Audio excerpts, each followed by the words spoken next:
Hello, Internet! I'm Insane Lane, and welcome to Book Club. I'm not running horribly behind and still getting dressed as I speak right now. Not at all. I didn't even check. God, I didn't even get 2 seconds to check and see if the ducks are visible. These time zone changes are gonna be the end of me. Thankfully, there's only one more week. But yeah, it just messes up everything because I have a commitment.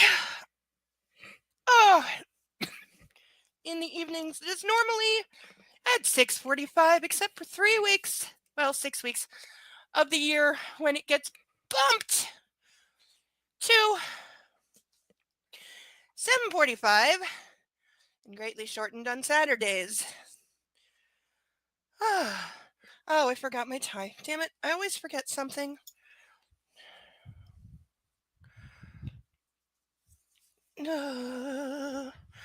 Ooh, now that the tie doesn't have the rings, I may have to stop leaving it under piles of crap all week.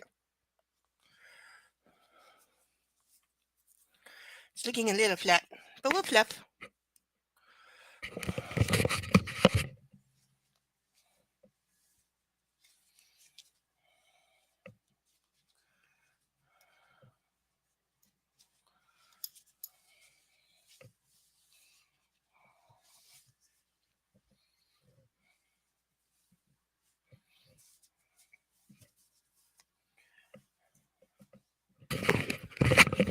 Oh, that's better.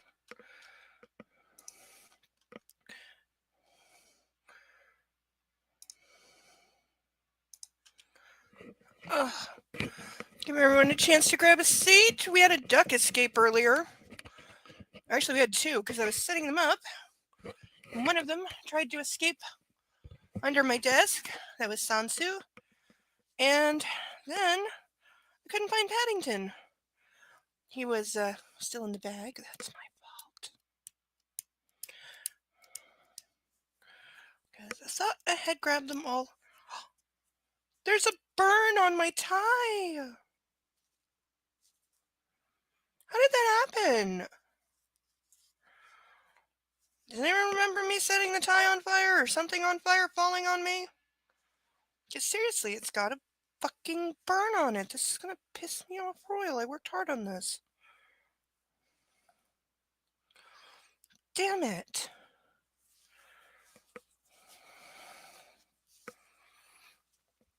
This is why we can't have nice things.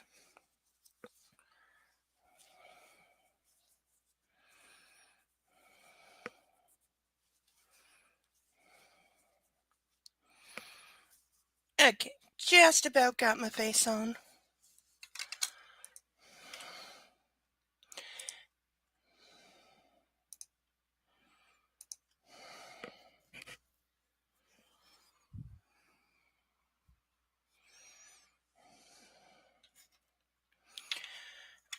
It has been a day, but I do have some good news. I have my balcony back. After 14 months.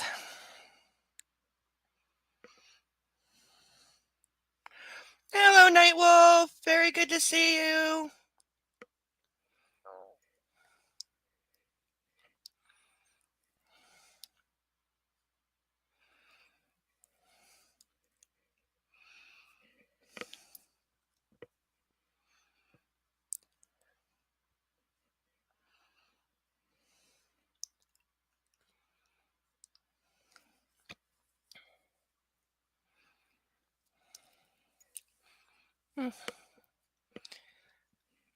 Freaking lipstick.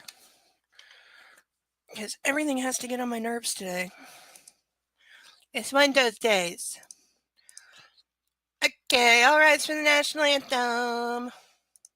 If you're still struggling with consent, just imagine instead of initiating sex, you're making them a cup of tea. You say, "Hey, would you like a cup of tea?" And they go, "Oh my God, I would love a cup of tea, thank you." Then you know they want a cup of tea. If you say, "Hey, would you like a cup of tea?" And they're like, I'm not really sure. Then you can make them a cup of tea, or not, but be aware that they might not drink it. And if they don't drink it, then, and this is the important bit, don't make them drink it. Just because you made it doesn't mean you're entitled to watch them drink it. And if they say, no thank you, then don't make them tea. At all. Just don't make them tea. Don't make them drink tea. Don't get annoyed at them for not wanting tea. They just don't want tea, okay?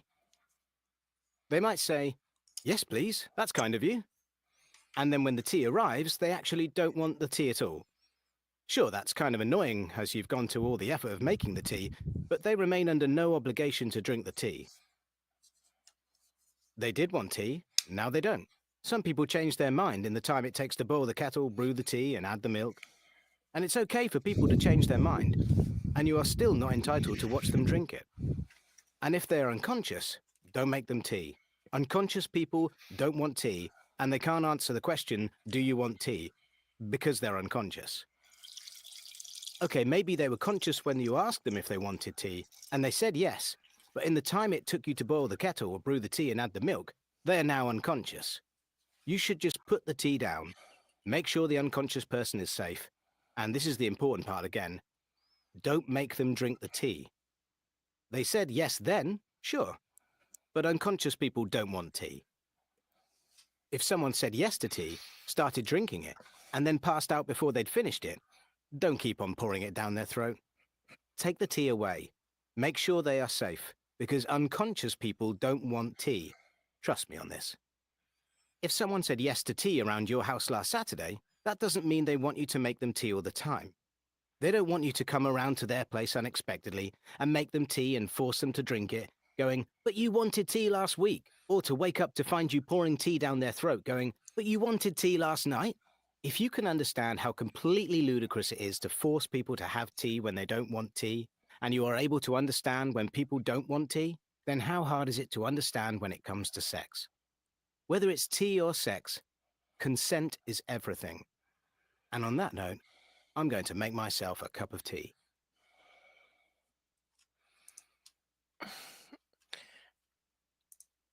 Thank you, Nightwolf. You're very sweet. I appreciate you very much. All right, I almost look human. Anybody else really need season 2 of Wednesday? I may have to binge watch season 1 again just to have my fill of something remotely resembling dark and evil. They don't make enough evil TV anymore. Anyone remember Salem? The more recent one. Like, I think it's 5 or 6 years old now. Had 3 seasons. That was an appropriately dark and truly macabre show. They understood the word macabre and they did it well. I don't think I ever actually finished that show. And I got deep into it because it's got a lot of lore. And the effects were great. I often felt horribly bad for the actress who played Marcy. Hi, Persnickety! Didn't think I'd be seeing you right away. Scritch the Sasha for me. And then get her to talk to Bo and explain to him that when Mommy is working on her writing, this is not the time to stand up and paw my leg and whine at me repeatedly for attention. You know, because she speaks dog. And she's bigger than him, so he'll listen. He's very good at following orders from other dogs. No, that's good. I'll say hi to her. Have fun. Have a drink for me.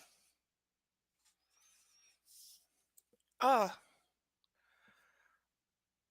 Note to self, never cut your eyelashes.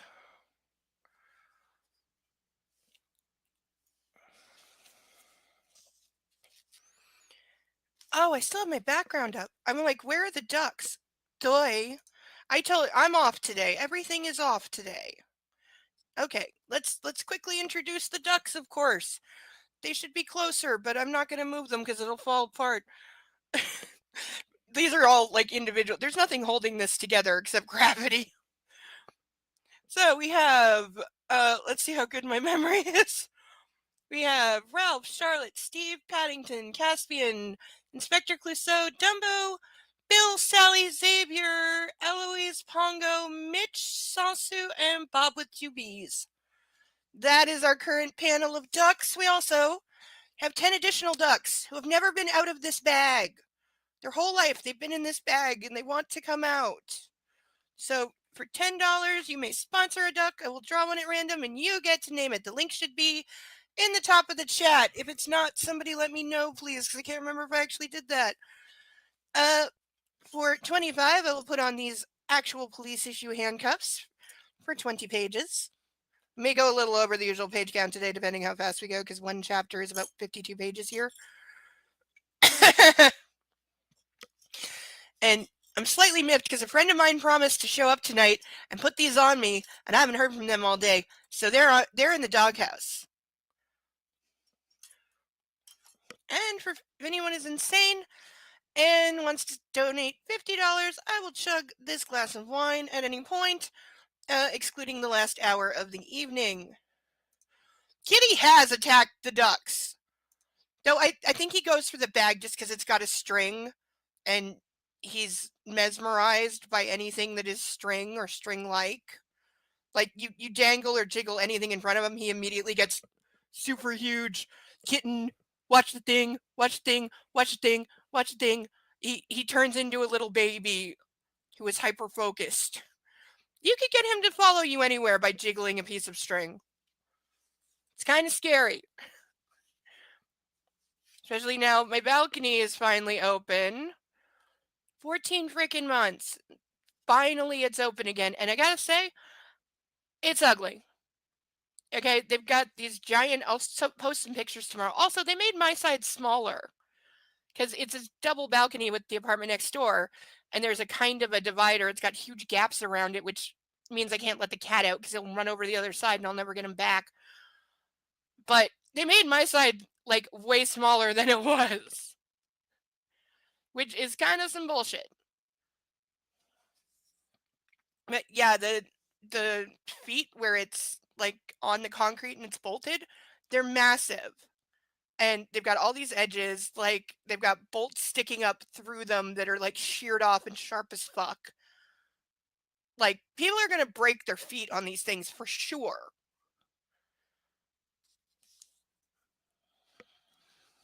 And also, it just isn't done that well. Like, I checked. My railing is not even close to level. One of the posts is up like a half inch from the other, so it makes the whole thing go like this. So 14 months and they did a crap job. Plus, it's just plain ugly.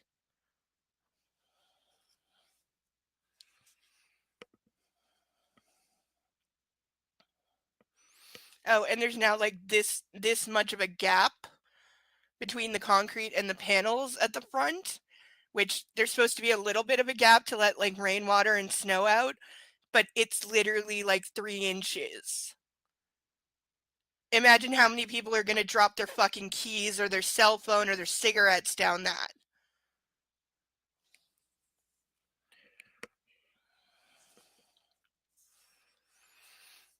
Alrighty, let's get stuck in.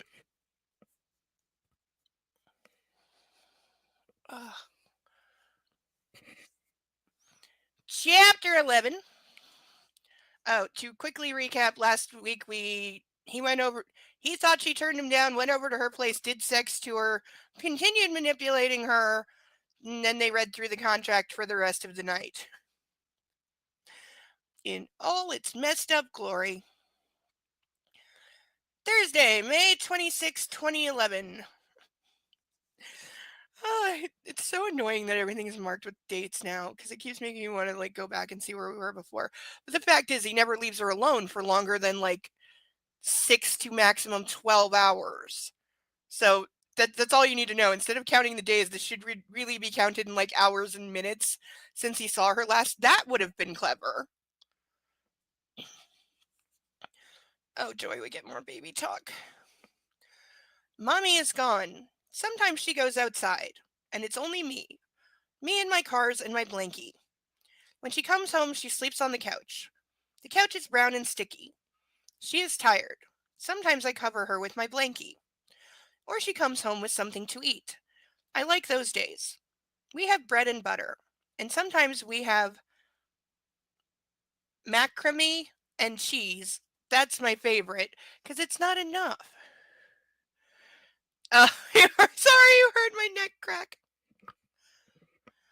Uh, it didn't used to sound so bad, but I've noticed like a year, maybe year and a half ago, anytime I crack anything now, it sounds so brittle and it feels brittle, like in a way that it didn't before. It's really weird. I've been kind of wondering if it's like a menopause thing, because it plays into some of the old wives' tales about like drying up and getting brittle and blah blah blah. That's my favorite. Today, mommy is gone. I play with my cars. They go fast on the floor. My mommy is gone. She will come back. She will. When is mommy coming home? It is dark now, and my mommy is gone. I can reach the light when I stand on the stool. On, off, on, off, on, off. Light, dark, light, dark, light. I'm hungry. I eat the cheese. There is cheese in the fridge. Cheese with blue fur. When is mommy coming home? By the way, this is not how children think. Sometimes she comes home with him. I hate him. I hide when he comes. My favorite place is in my mommy's closet. It smells of mommy. It smells of mommy when she's happy. When is mommy coming home? My bed is cold and I am hungry. I have my blankie and my cars, but not my mommy. When is mommy coming home? This is not the thought process of a 4-year-old. It's not always on purpose. Sometimes it just happens, and sometimes I can't move my neck unless I do.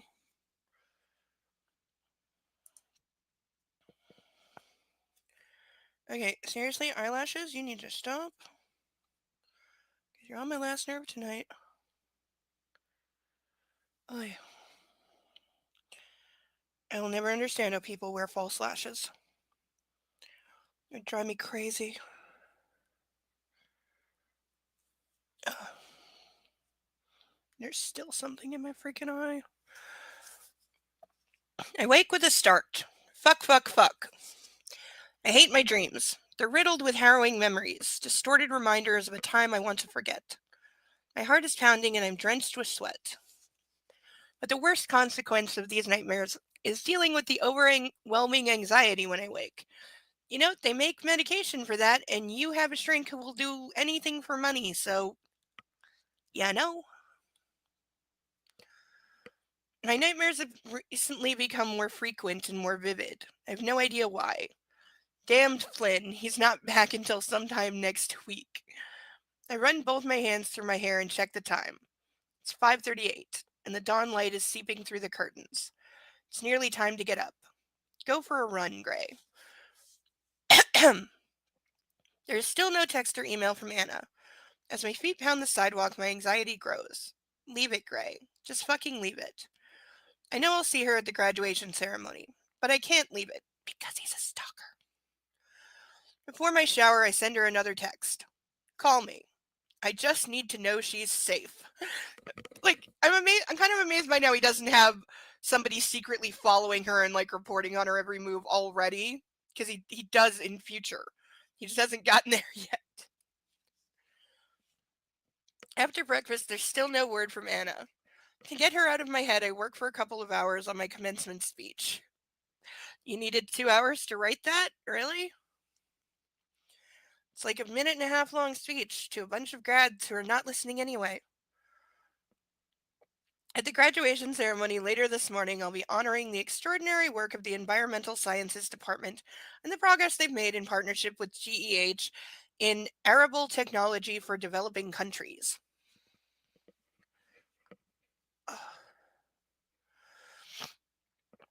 All part of your Feed the World plan. Anna's shrewd words echo in my head, and they nudge at last night's nightmare.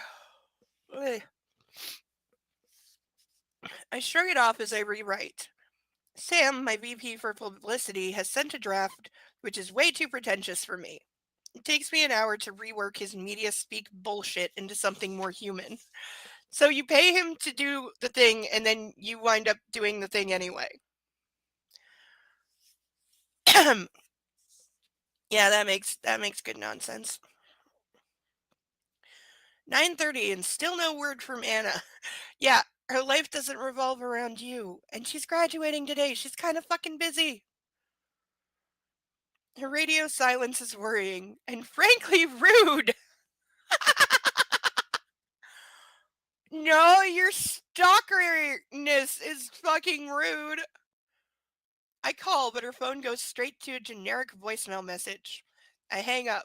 Show some dignity, Gray. Yeah, no, he doesn't have any. No fucking way. There's a ping in my inbox and my heartbeat spikes. It's from Mia. In spite of my bad mood, I smile. I've missed that kid. Isn't she like isn't she like 22 and like working? From Mia G, chef extraordinaire. Did they change her profession too? Wasn't she a doctor? I thought she was a doctor like the mom. Hey Christian, I can't wait to get out of here. Rescue me, please. My flight number on Saturday is AF3622. It arrives at 12:22 p.m. and Dad is making me fly coach, pouting. Okay, bullshit. The father's making her fly coach. Fucking bullshit. Or that she can't afford her own first class ticket. Come on.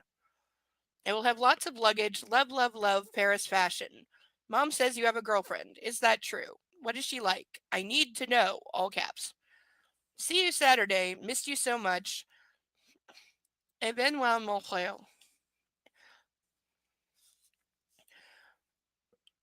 Oh hell, my mother is a big mouth. Hannah's not my girlfriend.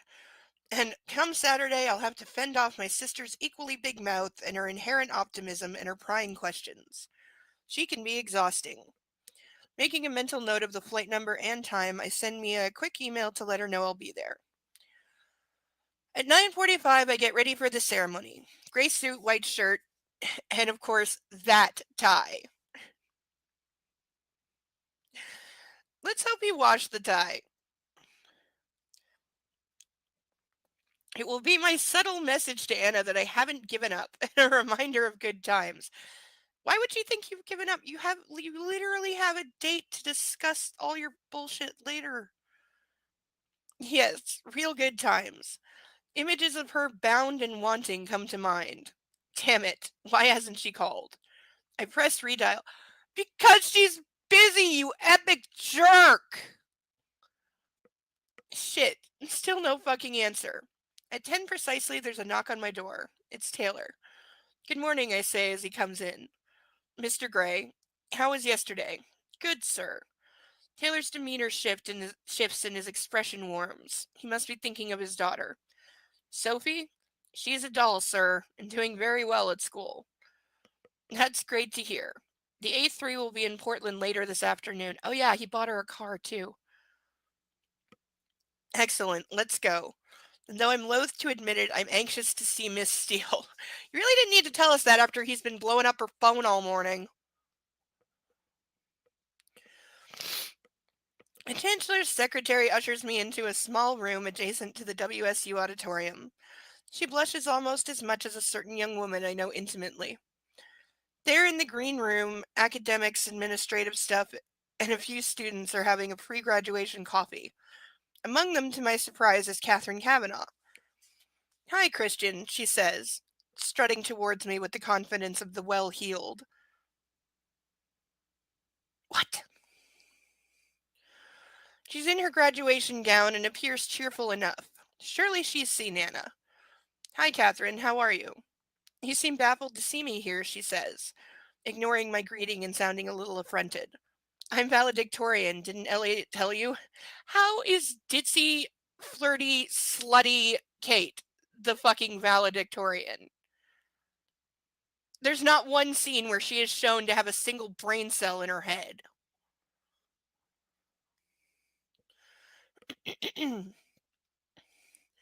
Like Jules from Cabin in the Woods. I think it was Jules. Jules was the blonde one, right? I think so. That is an excellent movie. And the book on Whedon and Goddard writing it is worth a read too. No, he didn't. We're not in each other's pockets, for Christ's sake. Congratulations, I add as a courtesy. Thank you. Her tone is clipped. Yeah, she doesn't like you. Because again, Kate's the only one who can sense what an evil douchebag he is. Is Anna here? Soon. She's coming with her dad. You saw her this morning? Yes. Why? I wanted to know if she made it home in that death trap she calls a car. Wanda. She calls it Wanda. And yes, she did. She gazes at me with a quizzical expression. I'm glad to hear it. At that point, the Chancellor joins us and with a polite smile to Kavanaugh escorts me over to the other academics.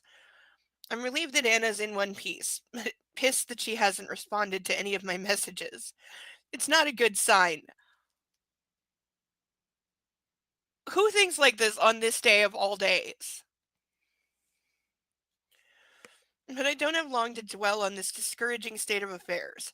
Also, they have literally set a meeting to talk about the stupid contract later on.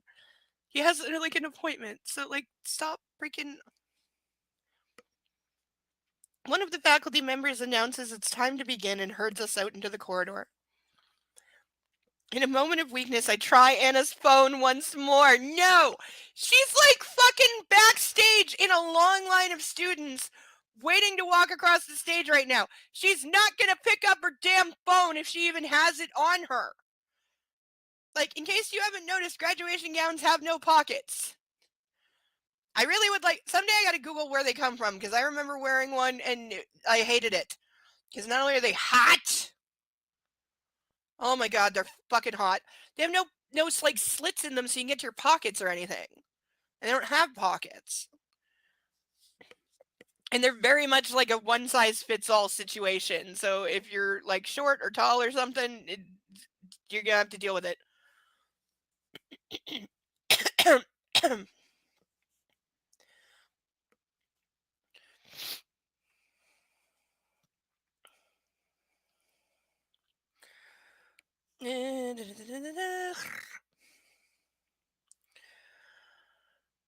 It goes straight to voicemail and I'm interrupted by Kavanaugh. I'm looking forward to your commencement address, she says as we walk down the hallway. When we reach the auditorium, I notice it's larger than I expected and packed. The audience as one rises and applauds as we file onto the stage. The clapping intensifies, then slowly subsides to an expectant buzz as everyone takes their seats. Once the Chancellor begins his welcome address, I'm able to scan the room. The front rows are filled with students in identical black and red WSU robes. Where is she? Methodically, I inspect each row. Well, you know her last name, so figure it out. There you are. I find her huddled in the second row. She's alive. Wow, her last name is Steele, which puts her at like the end of the alphabet. So for her to be in the second row, because graduations are pretty much always done like alphabetically by last name, this has to be a really small graduating class.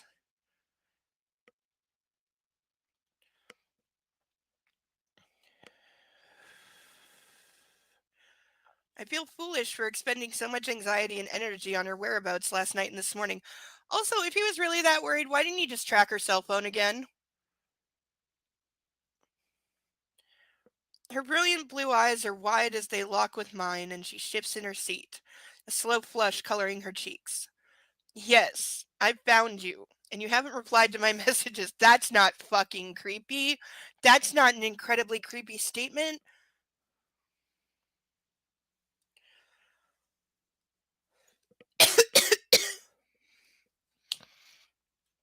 You know, it's not just something that makes you want to run very, very far away.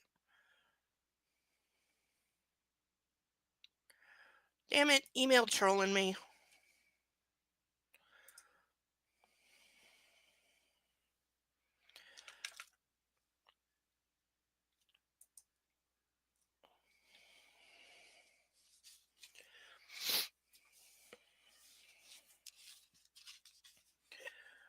She's avoiding me and I'm pissed.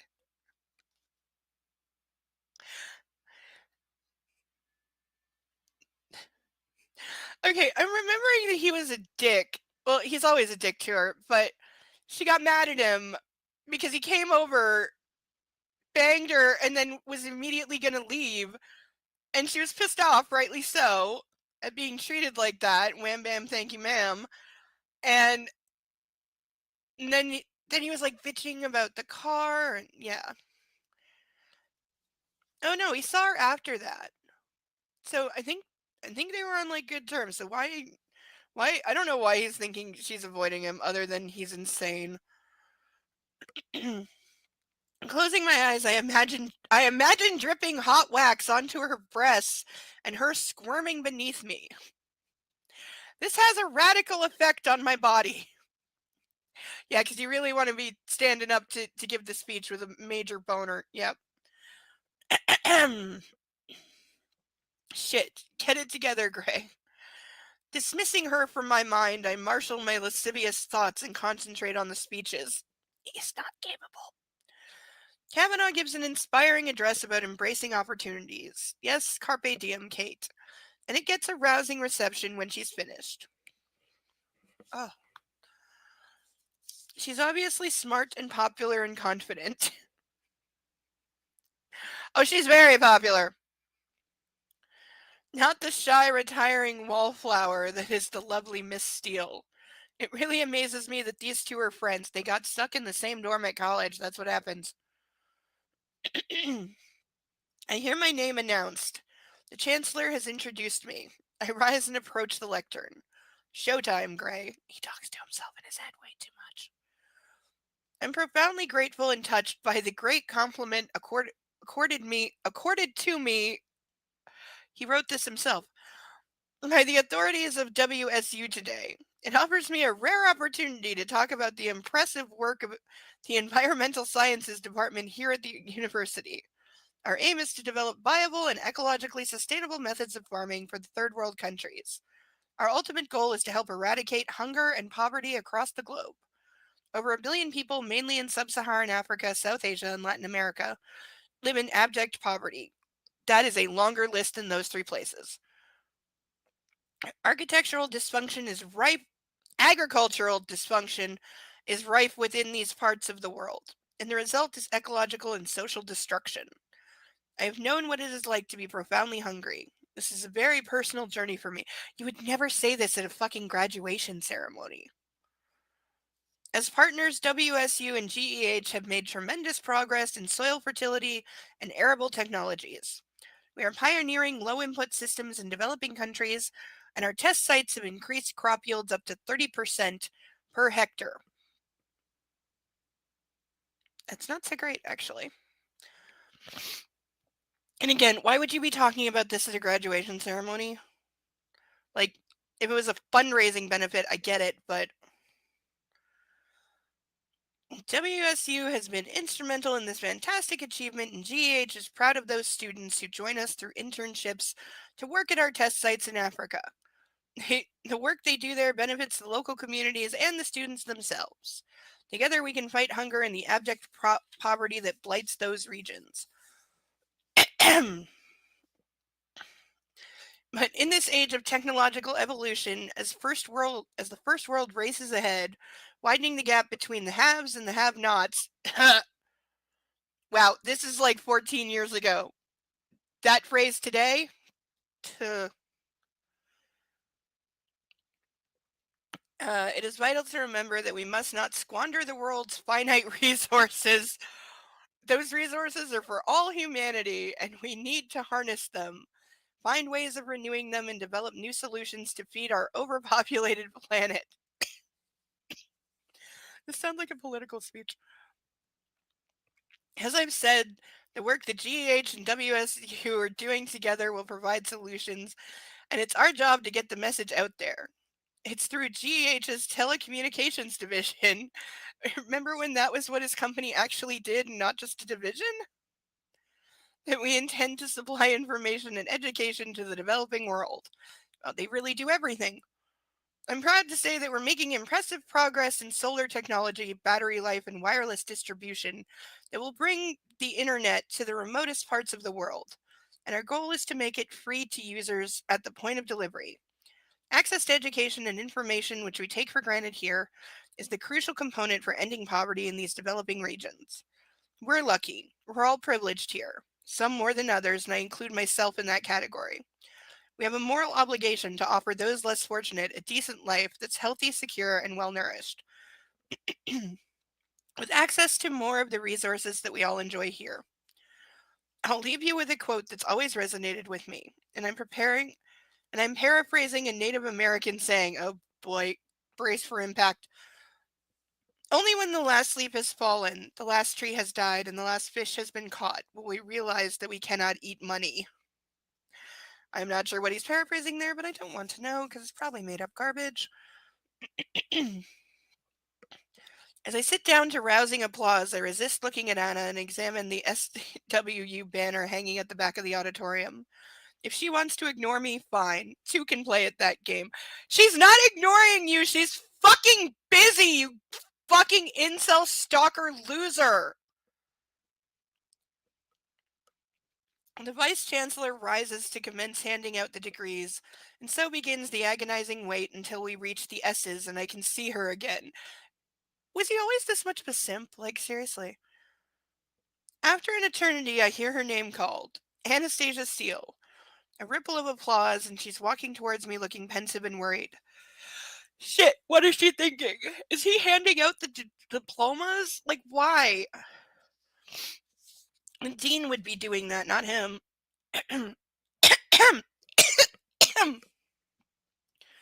Hold it together, Gray. Congratulations, Miss Steele. I say as I give as I give Anna her degree. We shake hands, but I don't let hers go. Do you have a problem with your laptop? Dude, there's so many fucking mics around, not to mention there's other students standing right behind her. This is so not the time and place. She looks perplexed. No. Then you are ignoring my emails. I release her. I only saw the mergers and acquisitions one. What the hell does that mean? Her frown deepens, but I have to let her go. There's a line forming behind her. Later, I let her know we're not finished with this conversation as she moves on. Didn't he say like 2 seconds ago he was going to ignore her back? I'm in purgatory by the time we've reached the end of the line. I've been ogled and had eyelashes batted at me, silly giggling girls squeezing my hand, and 5 notes with phone numbers secretly pressed into my palm. Okay, press X to doubt on all of that, because I'm sorry, nobody is fucking doing that shit at their fucking graduation ceremony, no matter how good looking he is. Like, ew. But yeah, he has this completely narcissistic, delusional version of himself. Because, like, Brad Pitt in the 90s wouldn't have gotten that.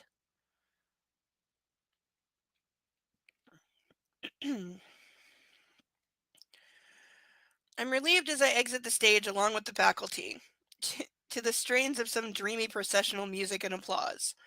In the corridor, I grab Kavanaugh's arm. I need to speak to Anna. Can you find her now?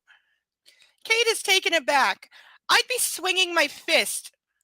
She doesn't know him, and he's just walked up to her and grabbed her and said, "Where's your roommate? Go fuck yourself."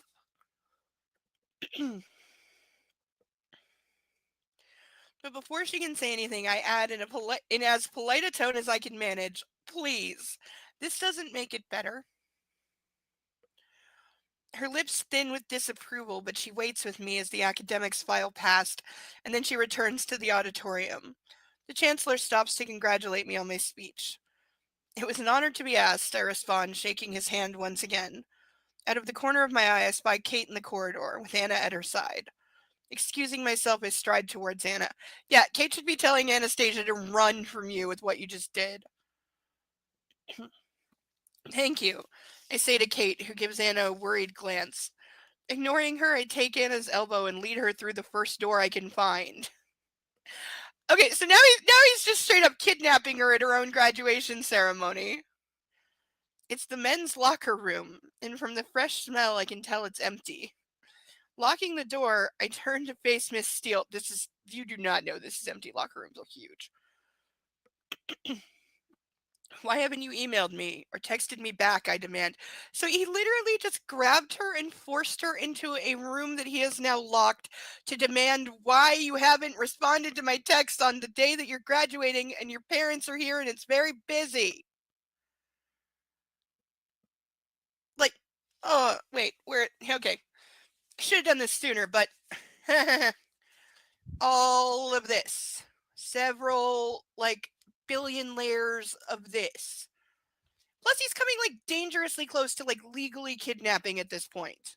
Not that he hasn't already done that, because he did.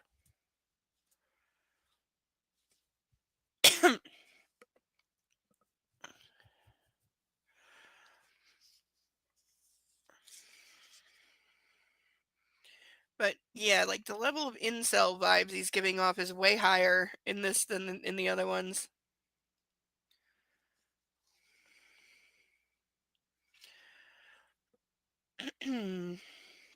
She blinks a couple of times, consternation writ large on her face. I haven't looked at my computer today, or my phone. She seems genuinely bewildered by my outburst. Yeah, because you're responding like an irrational, creepy jerk.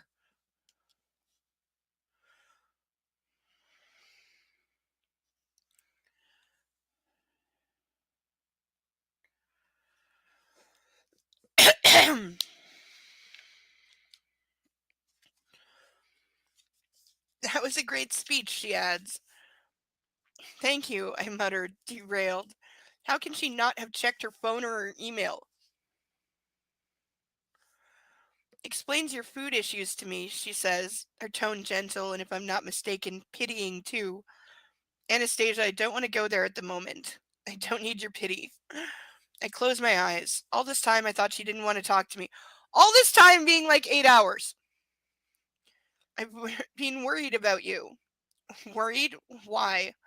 Because you went home in that death trap you call a car, and I thought I'd blown the deal between us. Hannah bristles. What? It's not a death trap. It's fine. Jose regularly services it for me. Jose, the photographer? This just gets better and fucking better. Yes, the beetle used to belong to his mother. Yes, and probably her mother and her mother before her. It's not safe. I'm almost shouting. Okay, also, they're in a really busy area here.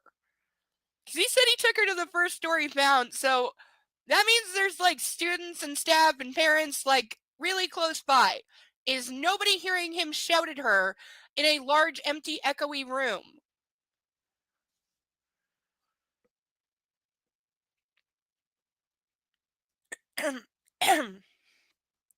I've been driving it for over 3 years, and I'm sorry you were worried. Why didn't you call? I called her cell phone. Does she not use her damn cell phone? Is she talking about the house phone?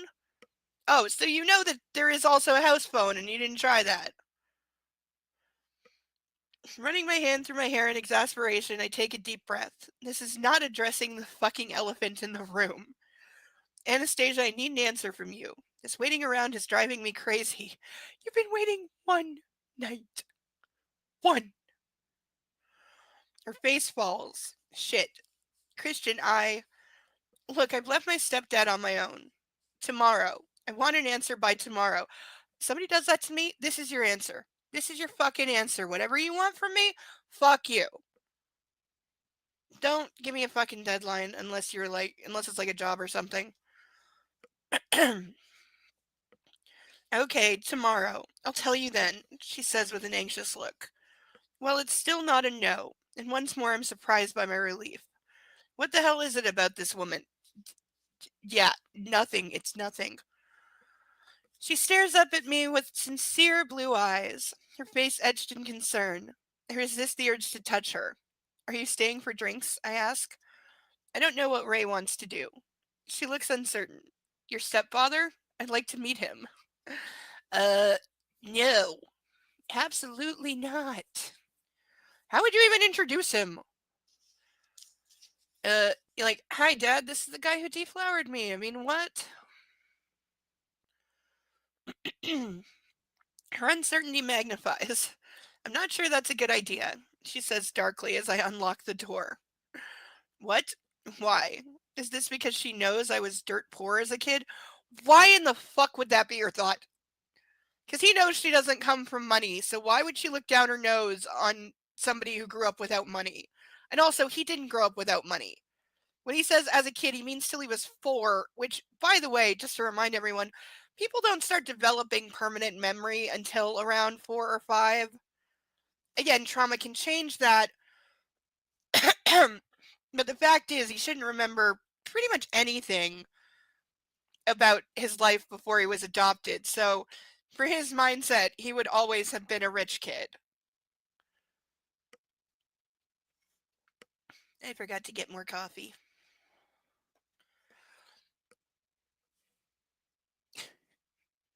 There's half a puppy sticking out from under his blanket. He had to put himself in his crate because he got told off for pestering me. Because I'm trying to work on my writing. I'm desperately trying. I'm not working on part 6 right now. It's stalled.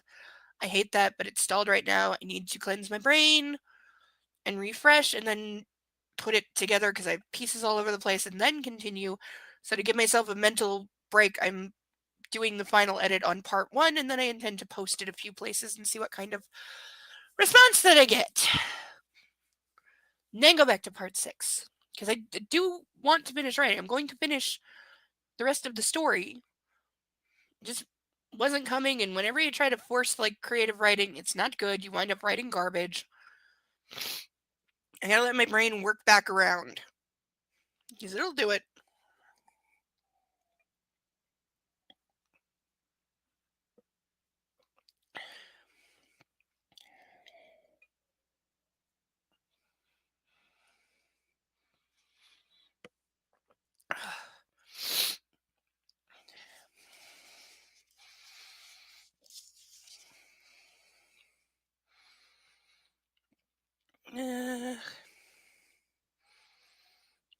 Or because she knows how I like to fuck, and I'm a freak.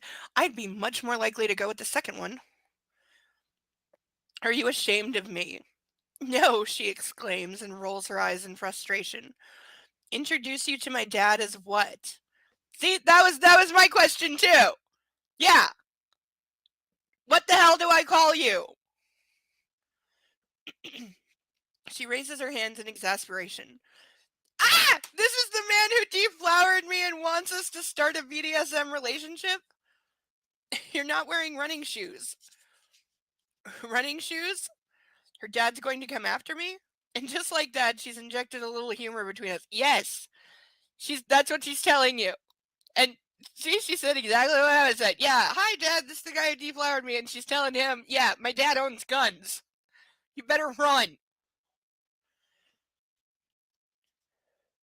Still, the funniest moment in the first Twilight movie is when Edward comes to meet Bella's dad, and he's sitting there. There's like 4 empty beer cans on the table, and he's cleaning his shotgun. Raises his bring him, and he clicks it shut. I will say, good moment by Kristen Stewart. She kind of like jumps and hesitates for a second, and then goes. It's like, okay, that was the best moment in the whole movie. Because like Mustache Dad is the best part of all those movies, and he's funny. I forget the actor's name, Billy something, but he's funny. He's like the only one that genuinely gets any humor in those. But that was just it's so cliched, but it was so perfectly done. Plus, you like genuinely get the impression that he really wants to shoot Edward. Which this is the series that fucked up the much anticipated wedding by having a dream sequence wedding that was better and had a much better dress than the actual wedding. The actual wedding dress in Twilight is hideous. It also looks like it was made for somebody else and then put on Kristen Stewart because it does not fit her well at all. It's not flattering to her body or her height.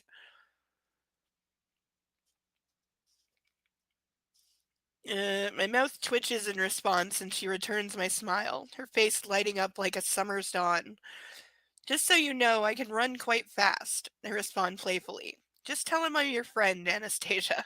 Yeah, that's not gonna work. I open the door and follow her out, but stop when I reach the Chancellor and his colleagues. As one, they turn and stare at Miss Steele, but she's disappearing into the auditorium. They turn back at me. Yeah, they're probably wondering why you were alone in the men's locker room with a student. Miss Steele and I are none of your business, people, and don't conduct your business in public. I give the Chancellor a brief but polite nod as he asks if I'll come and meet more of his colleagues and enjoy some canapes. Sure, I reply. It takes me 30 minutes to escape from the faculty gathering, and as I make my way out of the crowded reception, Kavanaugh falls into step beside me. We head to the lawn where the graduates and their families are enjoying a post-graduation drink in a large tented pavilion. So, have you asked Anna to dinner on Sunday? She asks. Sunday. Has Anna mentioned that we're seeing each other on Sunday? At your parents' house, Kavanaugh explains. Oh, are we going to get that scene? Is that the one where he takes her out to the boathouse? Or is that the ball scene? I don't know. I'm confusing them. My parents? I spot Anna. What the fuck? Well, this is the person who's fucking your brother, so maybe that's how she knows. A tall blonde guy who looks as if he's walked off the beach in California has his hands all over her. He's gonna like have his hand on her shoulder or something. It's gonna be something completely lame. Who the hell is that? Is this why she didn't want me to come for a drink? How insecure can he be? And the problem is, this not only destroys what is supposed to be his limited character, but it makes no sense. He is rich, incredibly narcissistic, thinks he's the most handsome guy ever, and he's very successful. He would not be this insecure ever.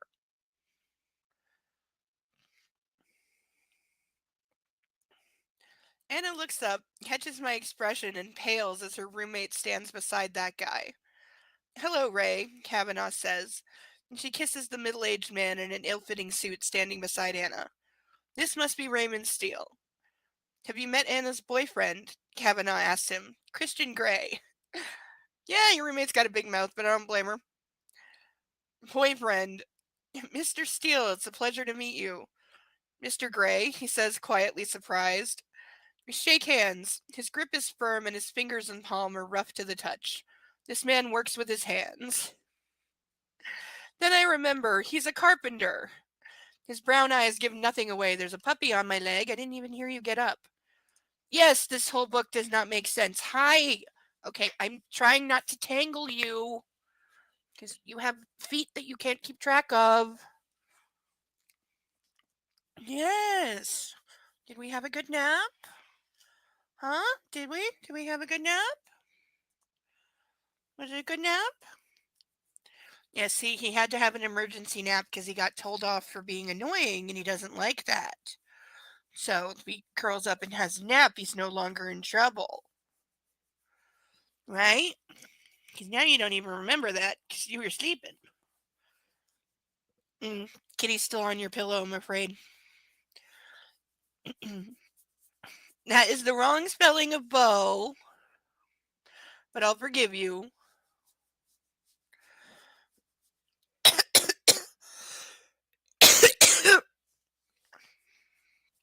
Yes, aren't you precious?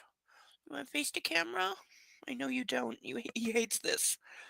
Because he's like, what are you doing? I'm trying to cuddle. I'm trying to cuddle. This is not how you hold me. This is not how I like being held. What are you doing? Just put me back where I'm supposed to be. I'm a creature of habit. You want to tell me what you did to the kitty yet? Kitty's been kicking his butt all day. And I mean, literally, Kitty has chased him and, like, been chasing him and whacking him at the same time. And also whacking him anytime he comes nearby. So naturally, when the kitty's chasing him, he runs to me and hides behind my legs because I'm home base and therefore he's safe. You did something, because he's not usually that mean to you.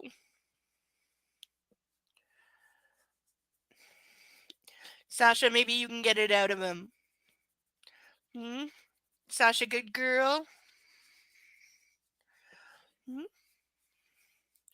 Okay, as much as you want to pretend you're asleep, I know you're not.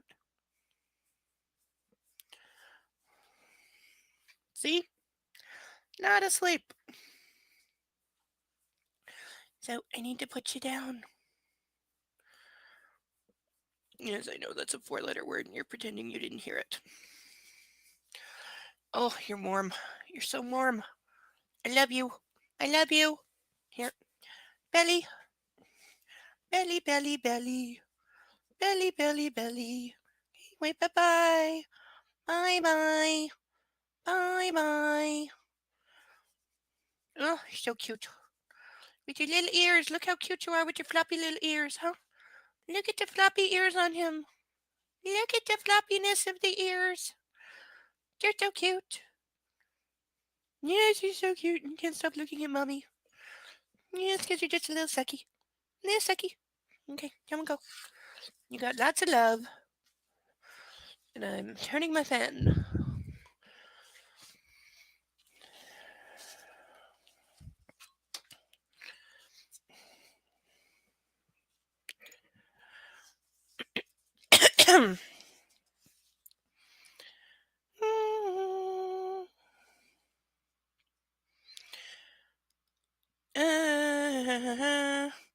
And this is my brother, Ethan Kavanaugh, says Kate, introducing the beach bum who has his arm wrapped around Hannah.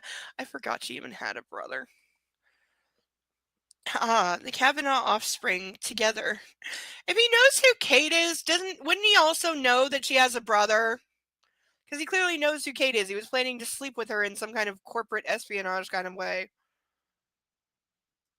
I mutter his name as we shake hands, noting they're soft, unlike Ray Steele's. Yeah, you said her daddy's rich, therefore he comes from money like you. Now stop pawing my girl, you fucker. Oh, he's one of those. Ladies, would you tolerate being with a guy who told other guys to never touch or look at you? Because I would not.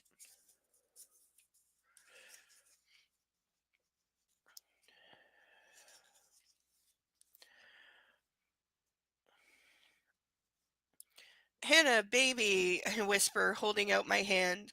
And like the good woman she is, she steps into my embrace. Ew! She's discarded her graduation robe and wears a pale gray halter neck dress, exposing her flawless shoulders and back. 2 dresses in 2 days. She's spoiling me. Or that was what she wanted to wear to look nice and not overheat?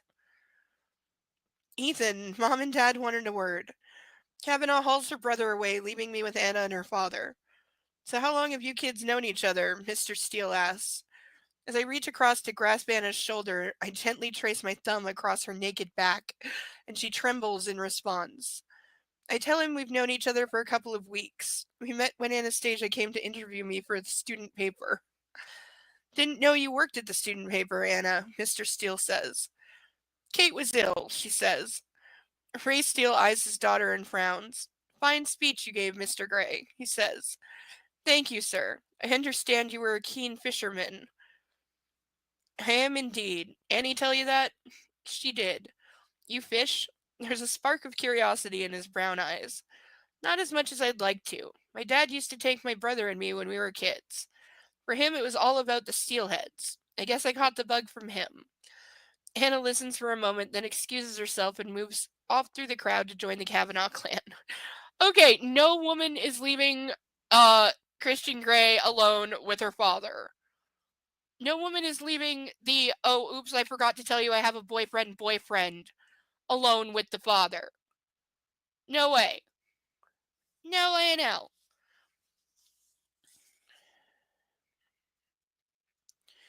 Him, she looks sensational in that dress.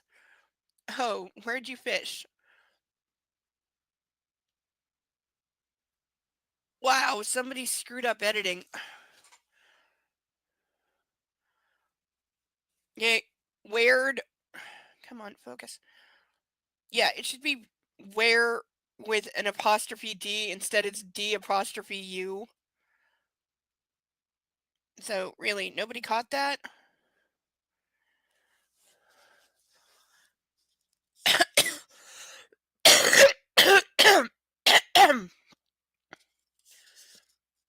Ray Steele's question pulls me back into the conversation. I know it's a test. All over the Pacific Northwest. You grew up in Washington? Yes, sir. My dad started us there on the. I'm not even going to get close to pronouncing this right. Winoochee River. Wynnoochee. A smile tugs at Steele's mouth. Know it well. But his favorite was the Skagit, the U.S. side. He'd get us out of bed at some ungodly hour in the morning and we'd drive up there. He caught some mighty fine fish in that river. That's some sweet water. Caught me some rod breakers in the Skagit. On the Canadian side, mind. One of the best stretches for wild steelhead. Give you a much better chase than those that are clipped, I say, my eyes on Hannah. I couldn't agree more. My brother's caught a couple of wild monsters. Me, I'm still waiting for the big one. Who doubts that he ever went fishing? One day, huh? I hope so. Anna's deep in a passionate discussion with Kavanaugh. What are those two women talking about? You couldn't just say people. You couldn't just say what are those two talking about. You had to say women. Ugh. Oh, this would be better if I was wearing handcuffs. I'm getting progressively more annoyed at my friend who stood me up.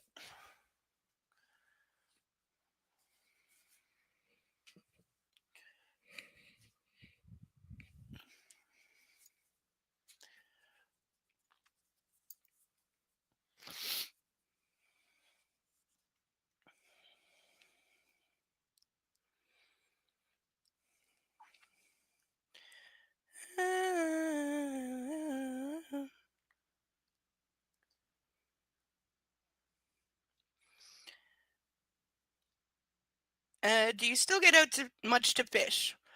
I refocus on Mr. Steele. Sure do. Annie's friend Jose, his father, and I sneak out as often as we can. The fucking photographer again. He's gonna, like, realistically, he'd just have him killed. He's the guy that looks after the Beetle. Yeah, that's him. Great car, the Beetle. I'm a fan of German-made cars. Yeah, Annie loves that old car, but I guess it's getting past its sell-by date. Funny you should mention that. I was thinking of loaning her one of my company cars. Do you think she'd go for it? I guess that would be up to Annie, mind. Great. I take it Annie's not into fishing. No, that girl takes after her mother. She couldn't stomach seeing the fish suffer. Or the worms, for that matter. She's a gentle soul. She gives me a pointed look. Oh, a warning from Raymond Steele. I turn it into a joke. No wonder she wasn't keen on the cod we ate the other day. Steele chuckles. She's fine with eating them. Hannah has finished talking to the Kavanaughs and is heading our way. Hi, she says, beaming at us. Annie, where are the restrooms? Steele asks. She directs him to go outside the pavilion and to the left. See you in a moment. You kids enjoy yourselves, he says. She watches him go and then peers nervously up at me. But before she or I can say anything, we're interrupted by a photographer. She snaps a quick still of us together before hurrying away. Oh yeah, this comes back later. So you've charmed my father as well, Anna says, her voice sweet and teasing. As well? Have I charmed you, Miss Steele? With my fingers I trace the rosy flush that appears on her cheek. Oh, yes. Very much so. Very, very much so. No, not a lot. She also just left Christian Grey alone with her father. Like, come on. That is not a sign of higher intelligence.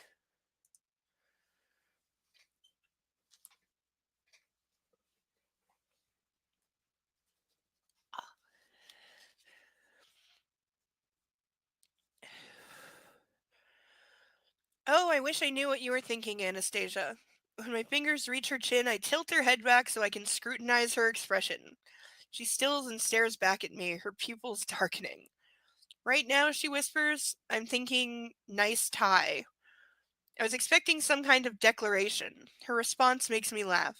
It's recently become my favorite. She smiles. You look lovely, Anastasia. This halter neck dress suits you. And I get to stroke your back, feel your beautiful skin, said the creepy serial killer. Her lips part and her breath hitches, and I feel the pull of the attraction between us. Oh, no, you don't. Because there ain't no such damn thing.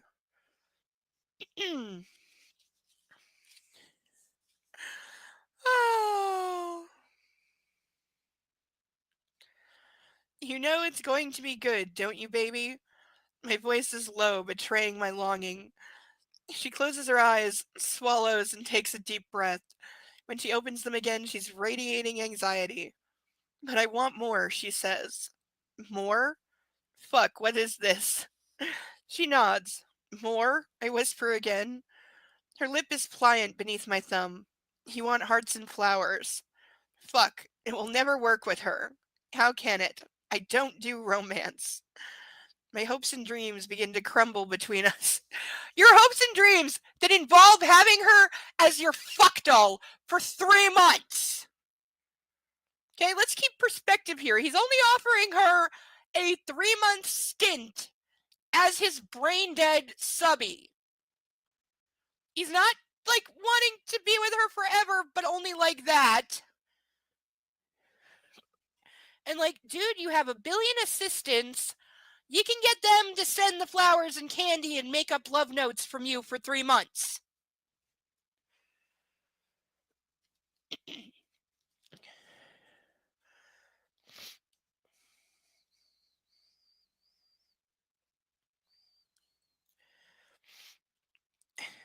Her eyes are wide and innocent and beseeching. Damn, she's so beguiling. Anastasia, it's not something I know. Me either. Of course, she's never had a relationship before. You don't know much. You know all the wrong things, she breathes. Wrong? Not to me. Try it, I plead. This is like he's getting to the point of like being the guy who begs his girlfriend to try cocaine. Please try it my way. Her gaze is intense as she searches my face looking for clues, and for a moment I'm lost in blue eyes that see everything. Okay, she whispers. So there we go. This is her official like start down the slippery slope because she's agreed to try it his way, which he's going to take literally. Like you know he's about to take this as a full yes to everything he wants. And this is probably the last decision she actually makes. Not that she's really made any since she met him, because he's been manipulating and controlling her every move and practically every thought since that moment. But this is the moment where he officially will think that he owns her, and it just stays that way. Not that she ever does anything to disprove him. Because even when she tells him no, he still does what he wants anyway, and she doesn't do anything about it. What? Every hair on my body stands to attention. Okay, I'll try. You're agreeing? I don't believe it. Subject to the soft limits, yes, I'll try. Sweet Lord. I pull her into my arms and wrap her in my embrace, burying my face in her hair and inhaling her seductive scent. And I don't care that we're in a crowded place. It's just her and me. Jesus, Anna, you're so unexpected. You take my breath away. I'm not drunk enough.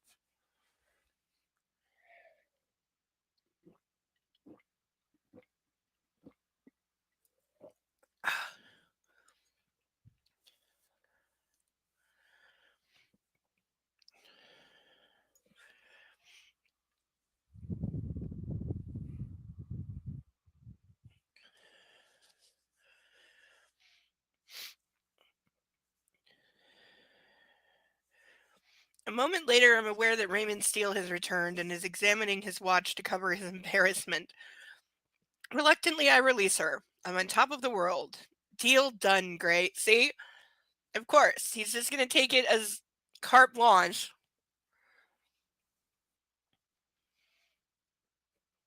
Annie, we should get some lunch, Steele asks. Okay, she says with a shy smile directed at me. Would you like to join us, Christian? For a moment, I'm tempted, but Anna's anxious glance in my direction says, Please no. She wants alone time with her dad. I get it. Thank you, Mr. Steele, but I have plans. It's been great to meet you, sir. Try and control your stupid grin, Gray. Likewise, Steele replies. Sincerely, I think. Look after my baby girl. Said no father ever to the boyfriend he didn't know about and just met. I'll be watching you, is what they say. Oh, I fully intend to, I respond, shaking his hand. In ways you can't possibly imagine, Mr. Steele. Okay, just thinking that thought at her father is so creepy. Like, yes, I'm going to sexually satisfy your daughter and make her experience things she didn't know existed just to make me happy while I degrade, humiliate, and beat her.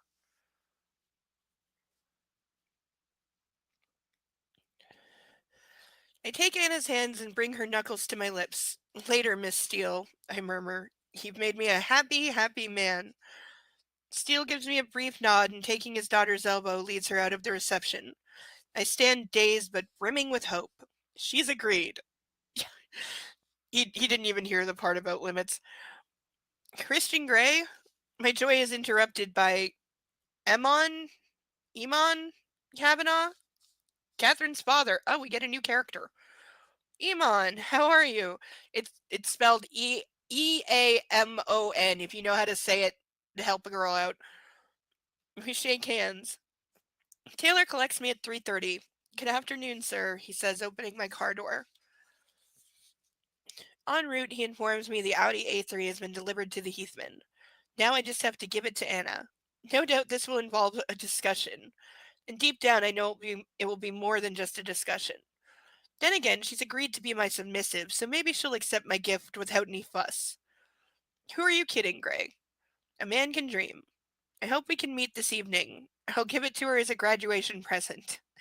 That's a hell of a present from a guy you've known for 2 weeks who has, like, serious stalker issues. I call Andrea and tell her to put a WebEx breakfast meeting into my schedule tomorrow with Amon Kavanaugh and his associates in New York. Kavanaugh's interested in upgrading his fiber optic network. I ask Andrea to have Roz and Fred on standby for the meeting, too. She relays some messages, nothing important, and reminds me I have to attend a charity function tomorrow evening in Seattle. Tonight will be my last night in Portland. It's almost Anna's last night here, too. Okay, we'll miss you. Hurry back.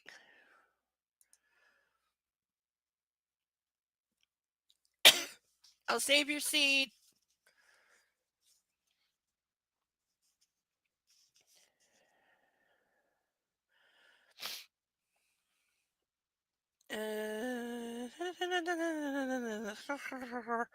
And she's enjoying time with her dad.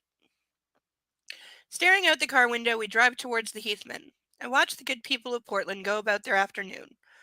At a stoplight, there's a young couple arguing on the sidewalk over a spilled bag of groceries. Another couple, even younger, walks hand in hand past them, eyes locked and giggling. The girl leans up and whispers something in the ear of her tattooed beau. He laughs, leans down, and kisses her quickly, then opens the door to a coffee shop and steps aside to let her enter. Anna wants more. I sigh heavily and plow my fingers through my hair. They always want more. All of them. What can I do about that?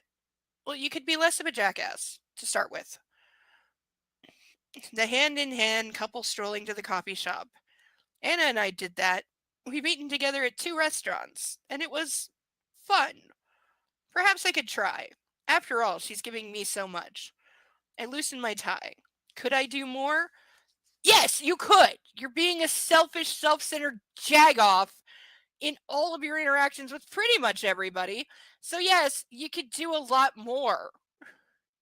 And again, what's it to him?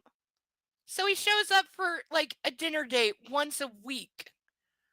The rest he can farm out to endless assistants and she won't know the difference. Like, he could easily fake all of it and give her more. Because again, he's only asking her to be his for 3 months. Because he thinks after that he will lose interest in her because he loses interest in all of them.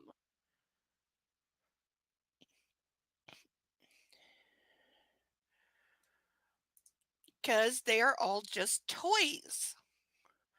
And like any child, after a couple weeks, he gets sick of the shiny new toy. It's not so shiny and fun anymore. And he wants to trade in for a new model.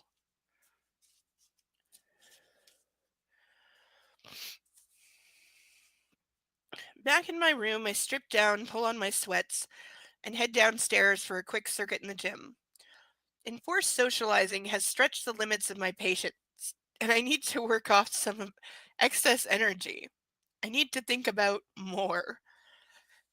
I will say I can relate on the enforced socializing because the day I graduated high school was one of those days because I actually had a couple of people coming, but they were people that didn't know each other and they were kind of random.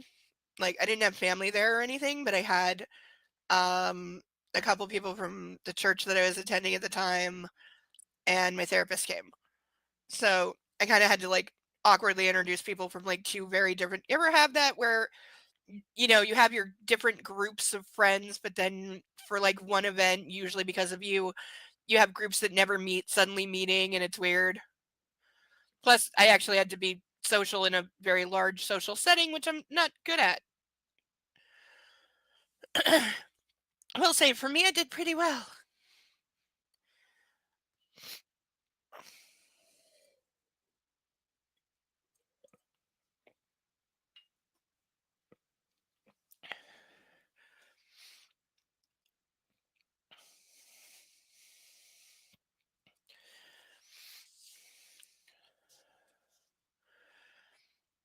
Uh, Once I'm showered and dressed and back in front of my laptop, Ross calls via WebEx to check in and we talk for 40 minutes.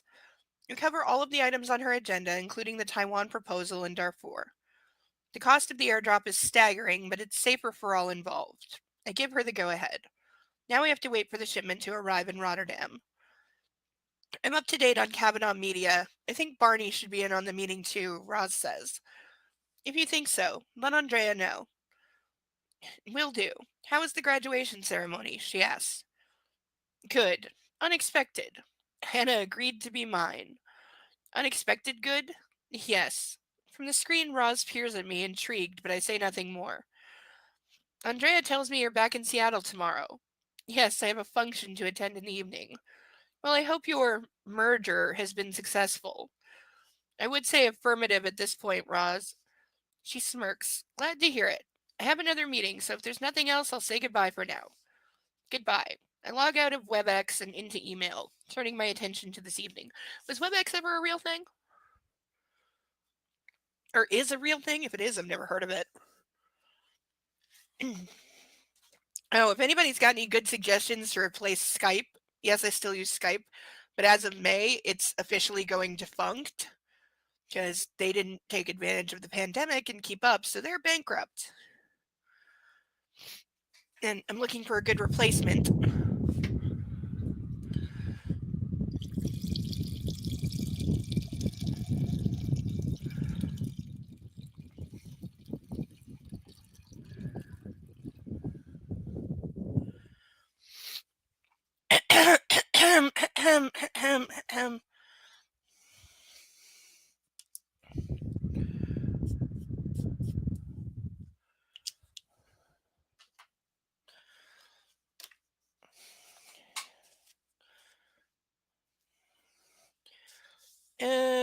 Now we randomly are jumping to an email. There's literally space at the bottom of this page. So this just stops, and then there's just randomly email on the next page with no introduction.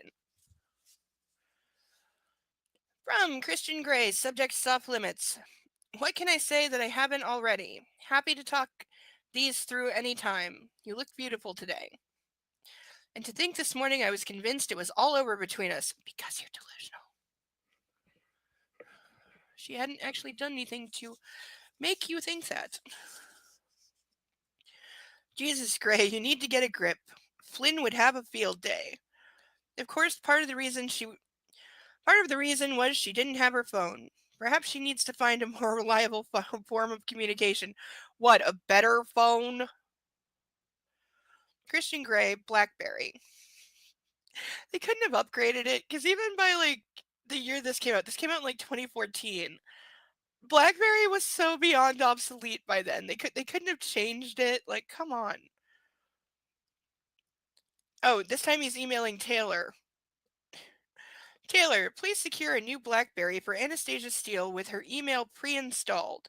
Andrea can get the account details from Barney and get them over to you.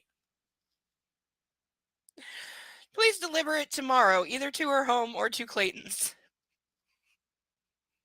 So he's just instructed his manservant to use illegally obtained information to send her a phone that he has like all the spyware on and will like have the ability to remote activate the mic and eavesdrop on her. Not to mention he'll have like the GPS tracking so he knows where she is at all times.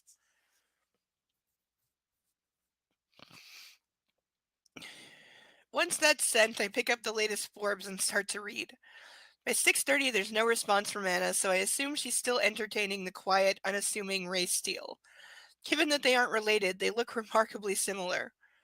I order the seafood risotto from room service, and while I wait, I read more of my book.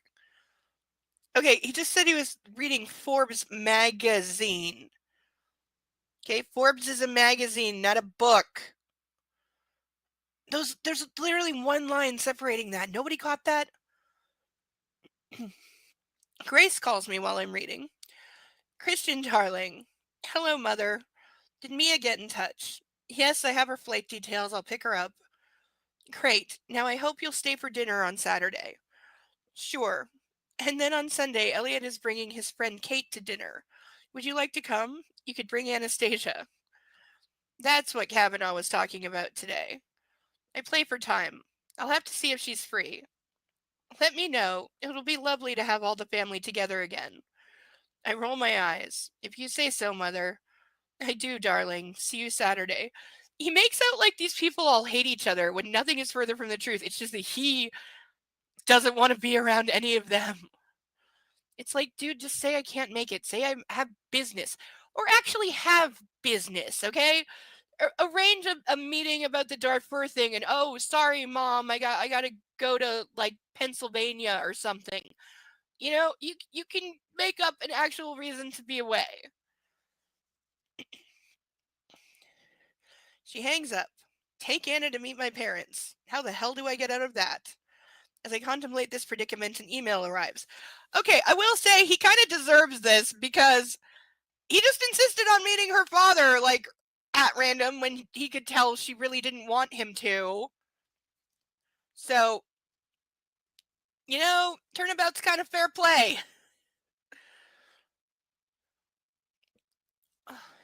Itchy. From Anastasia Steele, subject soft limits. Can I come over this evening? I can come over this evening to discuss if you like, Anna. No, maybe no, not in that car. And my plans fall into place. Christian Grey, to her. I'll come meet you. I meant it when I said I wasn't happy about you driving that car. I'll be with you shortly. I don't think this is not how this happened. Like, seriously, this is not how this happened at all in the first book. This is supposed to be his point of view of, so it's the same events. When they like met to like actually like I swear this scene does not exist in the other ones.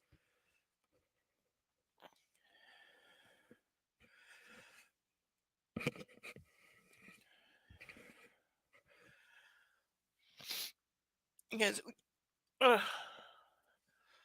because I don't think they've actually like met about the contract yet. Like she read it and he pulled it up to have a copy handy while he read through her objections via email. So I guess the meeting scene they did in the movie is not in the book, unless it is and they just forgot in this one. But I certainly don't recall anything about like her saying, "Oh, I can come over tonight and talk about it again." Like, I swear this is all made up for this book. No, Thomas, big fat kitty. He looks so not like the devil when he's sleeping. He still looks like a big fat kitty, though.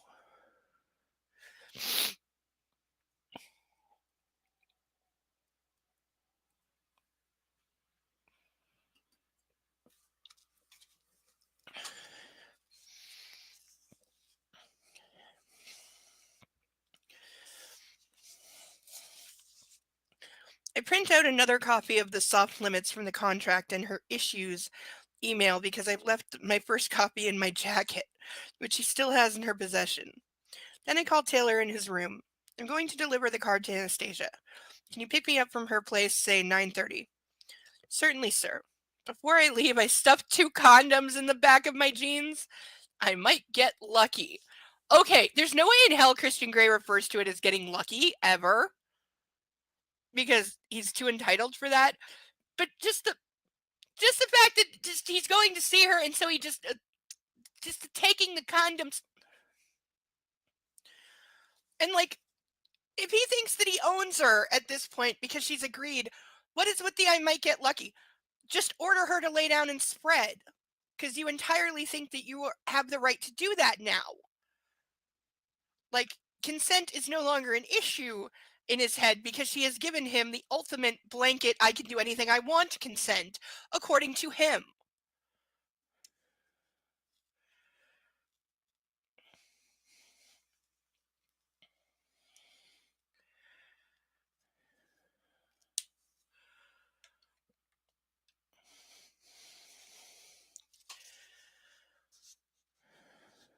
The A3 is fun to drive, though it's got less torque than I'm used to. I pull up outside a liquor store on the outskirts of Portland to buy some celebratory champagne. I forgo the Cristal and the Dom Perignon for a Bollinger, mostly because it's the 1999 vintage and chilled, but also because it's pink, symbolic. I think with a smirk as I hand my Amex to the cashier.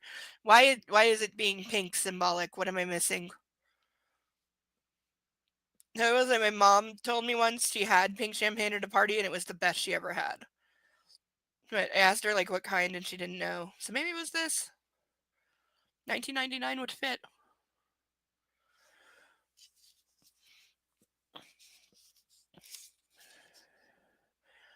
Anna's still wearing the stunning gray dress when she opens the door. I look forward to peeling it off her later.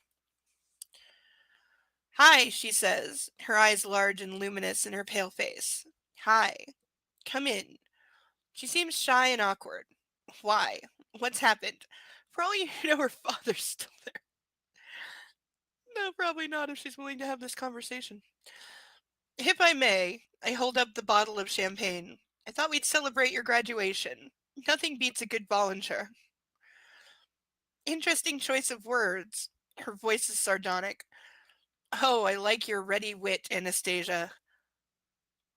If that's what passes for wit these days, we're all doomed. There she is, my girl.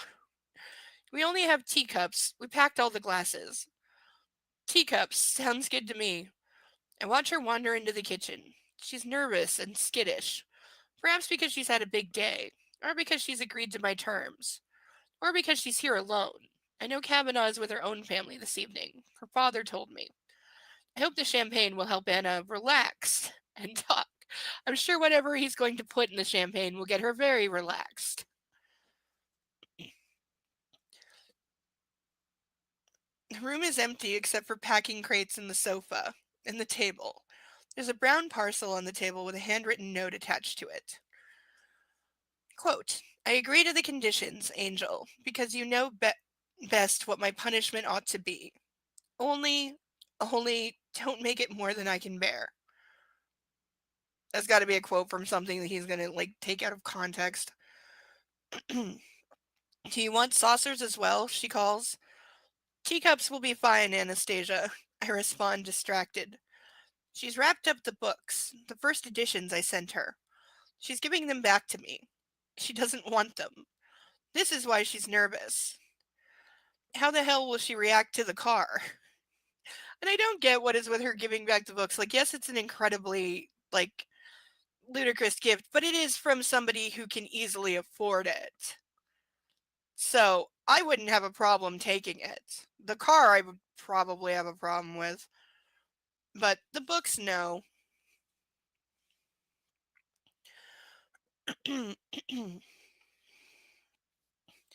Looking up, I see her standing there watching me, and carefully she places the cups on the table. That's for you. Her voice is small and strained. I figured as much, I mutter. Very apt quote. I trace her handwriting with my finger. The letters are small and neat, and I wonder what a graphologist would make of them. I thought I was de Umberville, not Angel. You decided on the debasement. Of course, it's the perfect quote. My smile is ironic. Trust you to find something that resonates so appropriately. It's also a plea, she whispers. A plea for me to go easy on you. She nods. Yeah, could we make it any clearer that she doesn't want to do his BDSM crap and all his controlling, dominating garbage? But she's willing to put up with it because she is so like infatuated with him. Plus, he's the only man to ever make her orgasm, and she probably wants a little more of that. Apparently, forgetting that other men exist on planet Earth who could do exactly the same. He is not special in that regard. He's not even particularly good at sex. Like, all the bells and whistles and the ties and the ice cubes don't make you good at sex.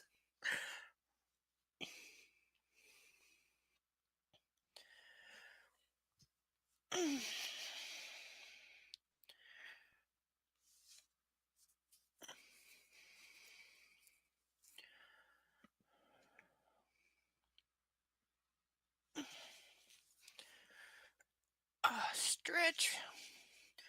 Really do need to get up and stretch in a minute. We are ahead on time, though. So I think we will at least get through the entire chapter.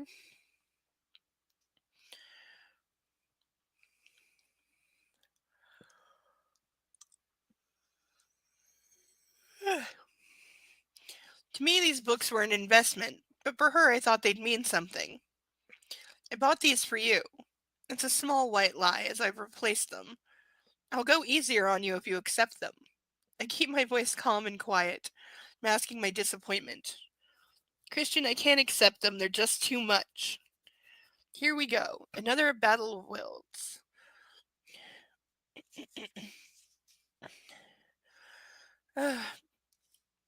Something in French that I'm not going to try and read right now. You see, this is what I was talking about. You defying me. I want you to have them. That's the end of the discussion. It's very simple. You don't have to think about this. As a submissive, you would just be grateful for them. You just accept what I buy you because it pleases me to do it for you. He basically just told her, don't worry your pretty little head. Oh, like, what do we think the collective IQ of his past submissives was? Because honestly, for what he wants from them, they do have to be a little bit on the brain dead side. Because any thinking, intelligent woman, even if you want to, is not capable of turning their brain off like that. Only really dumb bimbos are. Like, you've all had that one friend that just, you look in their eyes and there's just nothing there.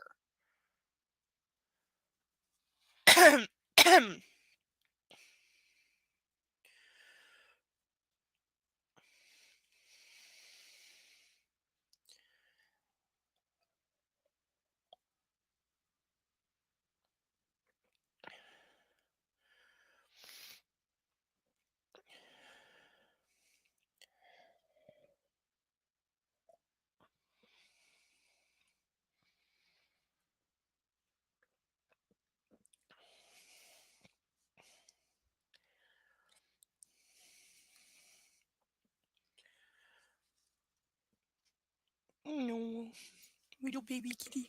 They're so cute when they sleep. It's probably why we keep them. That or when he's in his table box, which, by the way, is now just a permanent fixture on my dining room table. It's never going to be able to go away because he would literally die if I threw out that box. It's currently his only box. Not that he doesn't also have the sink, my bed, the back of the couch, a Rubbermaid container that he likes to sleep on top of.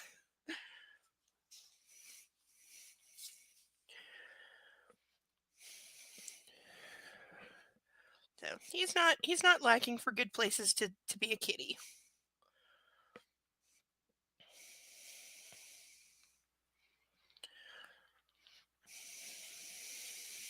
I do want to highlight all of that because it's utterly disgusting the way he said it.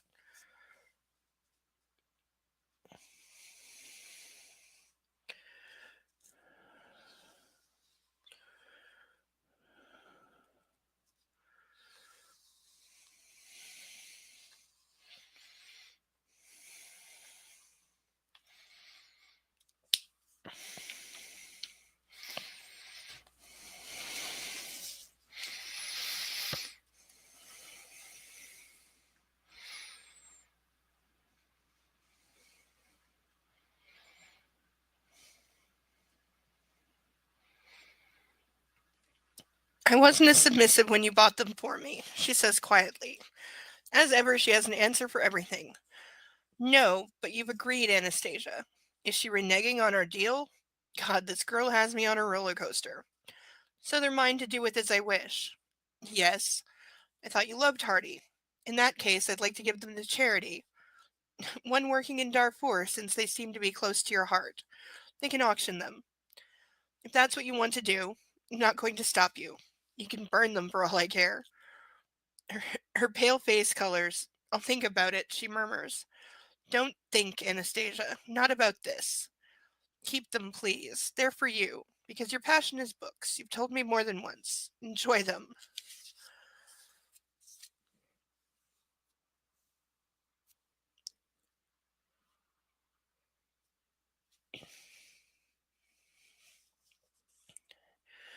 Placing the champagne on the table, I stand in front of her and cup her chin, tilting her head so my eyes are on hers. I will buy you lots of things, Anastasia. Get used to it. I can afford it. I'm a very wealthy man. I kiss her quickly. Please, I add, and release her.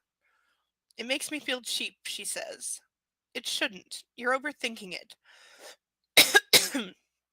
Don't place some vague moral judgment on yourself based on what others might think. I actually agree with him on that. Fuck what anybody else thinks. And fuck trying to live up to anybody else's goddamn standards, because nobody can. You put somebody's own mirror on that shit in front of them, believe me, they wouldn't stand up to it. This is part of why I got rid of organized religion, because you will never meet more judgmental people than what are known as good Christian bitches.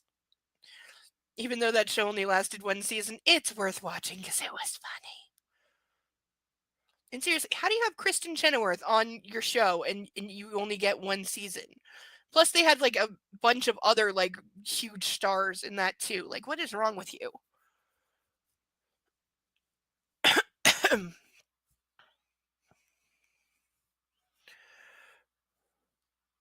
Okay, not sure what I've done to my eyebrow or why it looks like I have a hole right there, but we'll deal with that later.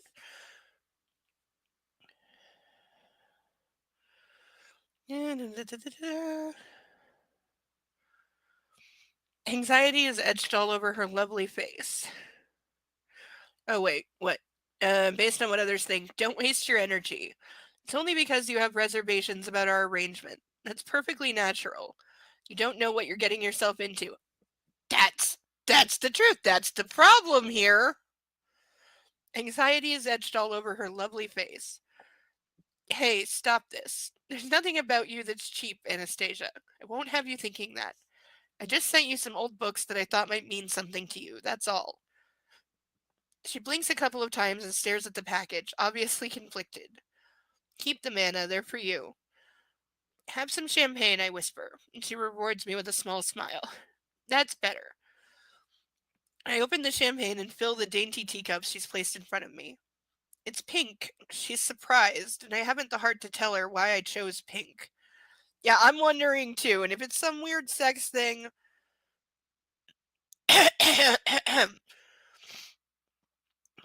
Pullinger Le Grand Année Rose.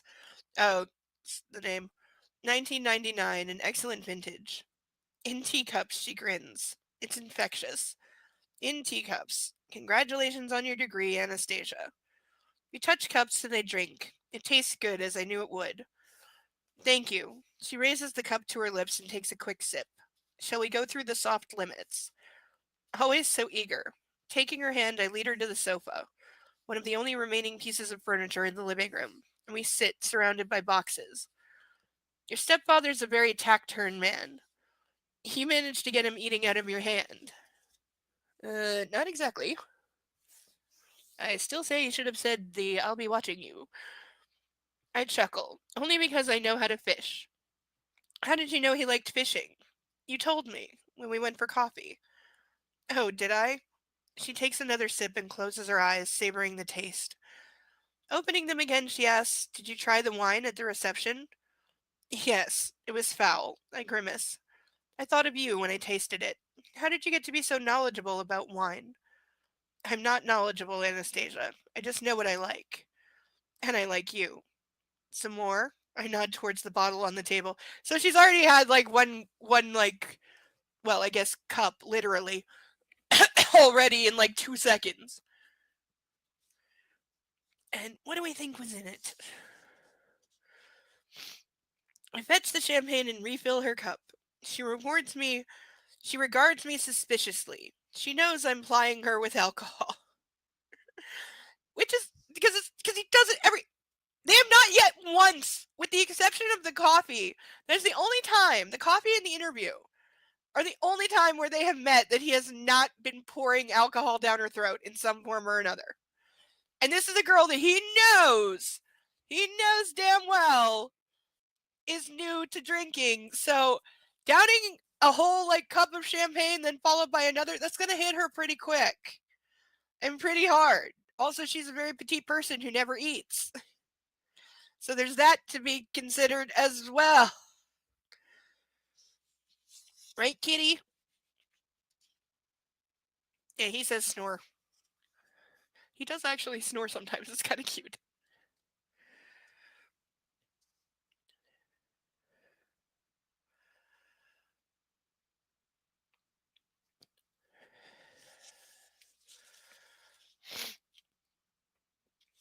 Uh,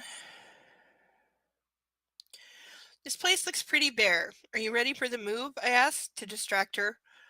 More or less. Are you working tomorrow? Yes, my last day at Clayton's. I'd help you move, but I promised to meet my sister at the airport. Mia arrives from Paris early on Saturday. I'm heading back to Seattle tomorrow. But I hear Elliot's giving you two a hand. Again, dude, you could just hire movers for her. Yes, but Kate's very excited about it. I'm surprised Elliot's still interested in Anna's friend. It's not his usual MO. Yes, Kate and Elliot, who would have thought? Their liaison makes matters complicated. My mother's voice rings in my head. You could bring Anastasia. So what are you doing about work in Seattle? I ask. I have a couple of interviews for intern places. You were going to tell me this when? None of your fucking business! There's nothing in your stupid contract about deciding where she works. I'm telling you now, she says. Again, none of your business. Where? I ask, hiding my frustration. A couple of publishing houses. Is that what you want to do? Something in publishing? She nods, but she's still not forthcoming. Because you're not entitled to. Okay, I'm gonna stretch because we're ahead of time and I can take a minute. Dude, you are not entitled to know anything about this. It's none of your fucking business. You just want to screw her brains out for 90 days and then throw her away. So whatever job she gets is going to be around a lot longer than you. And if I were her, I wouldn't tell you shit about my personal life either, because all you're going to do is interfere in it some way. And you may think you're helping, but I may disagree, and maybe I don't want your help.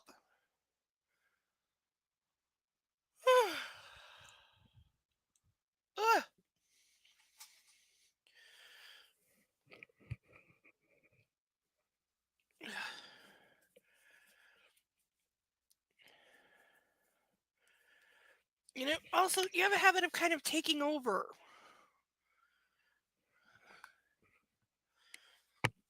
So maybe that's why she didn't tell you. Because she doesn't want you to buy the company and force them to give her a job, which, oh wait, that's exactly what he ends up doing.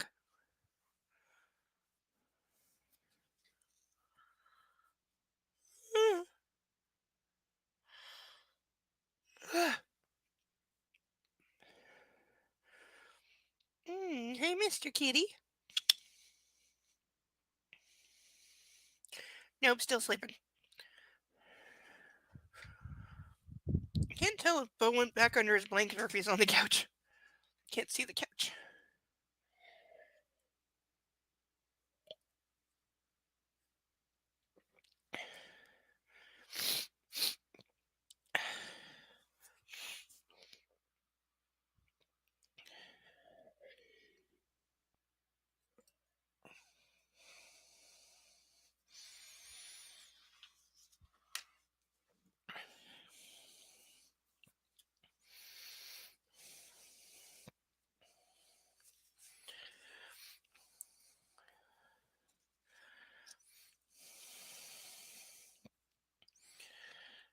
Uh, well, I prompt.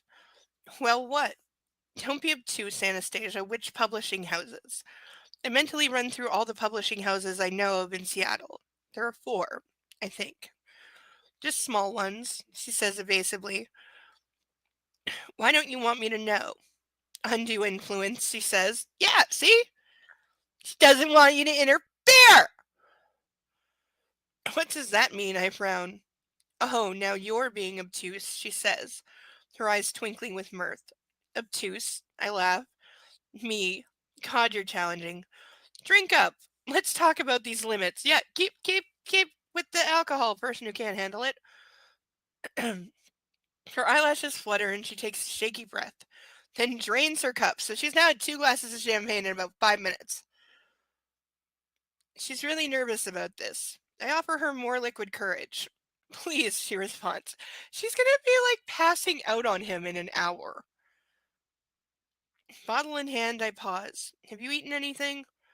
Yes, I had a 3-course meal with Ray, she says, exasperated, and rolls her eyes. Dude, you're intentionally trying to get her drunk. It's better for you if she's on an empty stomach. Oh, Anna, at last I can do something about this disrespectful habit of not eating. It's not out of disrespect. It's because she's the portrayal of anorexia. I wonder, like, why did that get cut? Because it's obvious that it's there.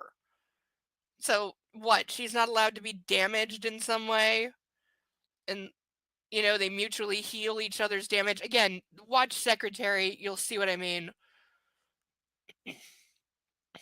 Leaning forward, I take hold of her chin and glare at her. Next time you roll your eyes at me, I will take you across my knee.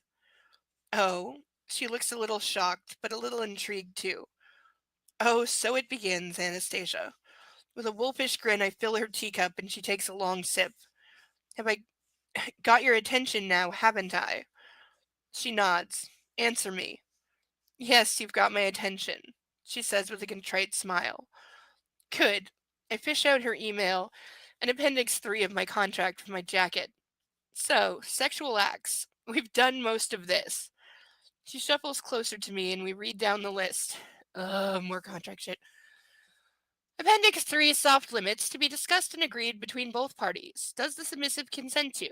Masturbation, cunnilingus, fellatio, swallowing semen, vaginal intercourse, vaginal fisting, anal intercourse, and anal fisting.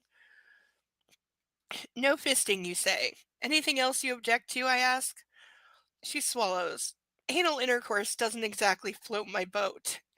Okay, she would have no clue about that because she's literally never tried it, or like, not that you have to go all the way to try it, but there's ways of like playing around in that area to see if it floats your boat. I'm saying she would have no idea. I'm not saying she can't say, like, I don't like the idea of that, so I don't want to try it. Or I'm not ready for that. Maybe we'll talk about it in a month. But she's saying it doesn't turn me on, and she has no way of knowing that.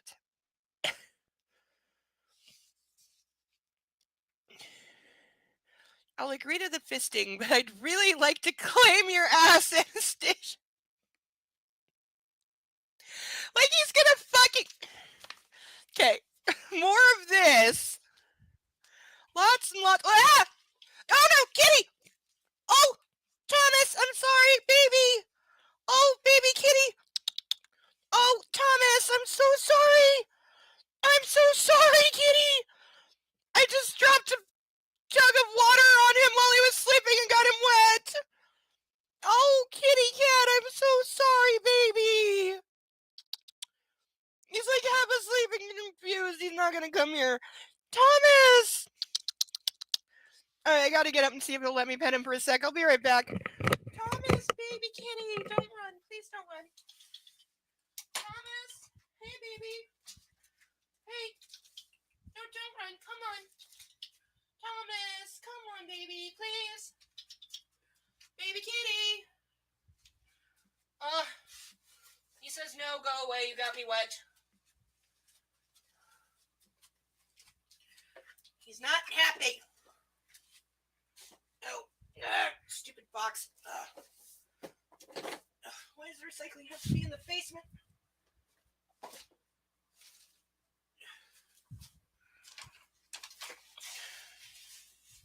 Oh. Yeah, come here. Please come here. Thomas, I'm so sorry.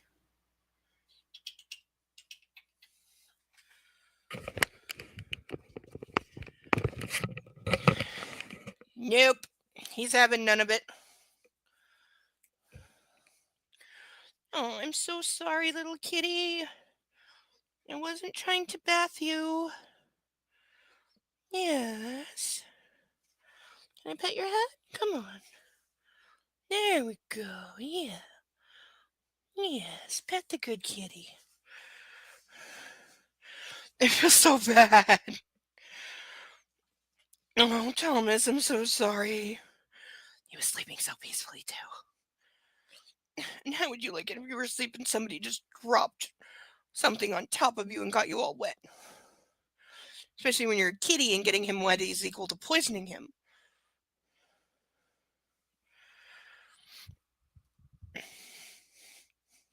I'm so sorry. I feel so bad for him. I'll have to give him some chicken later.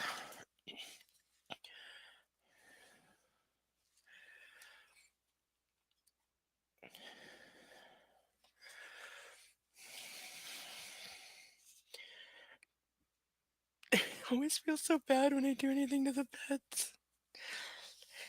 Because they don't understand. They think you're doing it on purpose. Or that they're being punished for something. Whoa, what?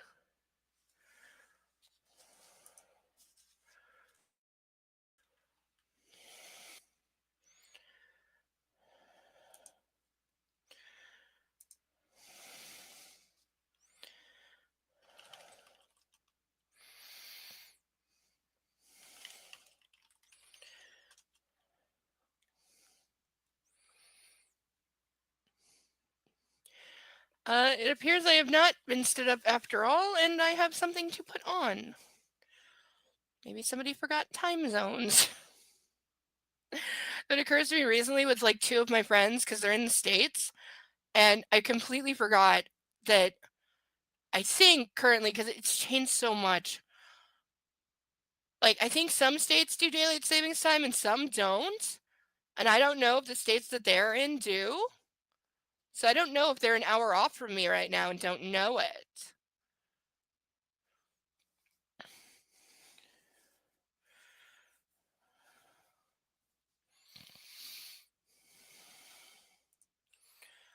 When was that? That was now. So I'm saying yeah.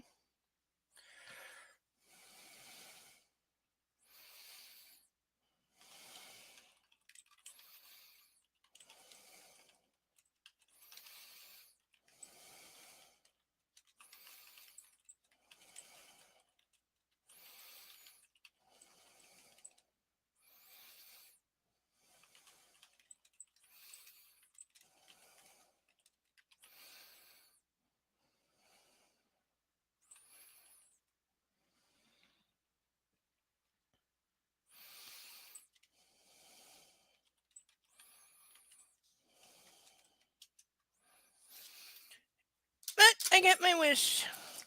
We get handcuffs. As always, we practice safety. So I have the key right here, which is going to stay right here on my desk. There is also an emergency key that is on a string that is around the monitor and cannot be undone because it's tied on. I would have to cut the string to get it off. So, and it's within reach of my fingertips. I made sure. But we also have, I almost dropped it, the usual key right here. Yes, this is a real key. The pin is because these are capable of being double locked. That's what the little silver thing is. If you press it in, they won't move at all. And you have to like double unlock them. Took me a minute to figure out how to do that, but I figured it out. So, I always hate when cops like smack them on somebody's wrist when they're closed because it really does hurt. And there's no reason to do it.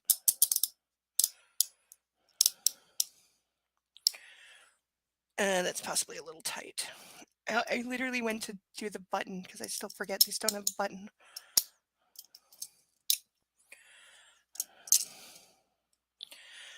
Yeah, I gotta loosen this.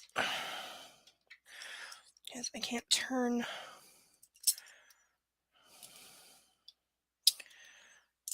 Alright, I'll put them on first, then tighten them. There we go. Yeah, I think that's still loose enough I can twist if I need to.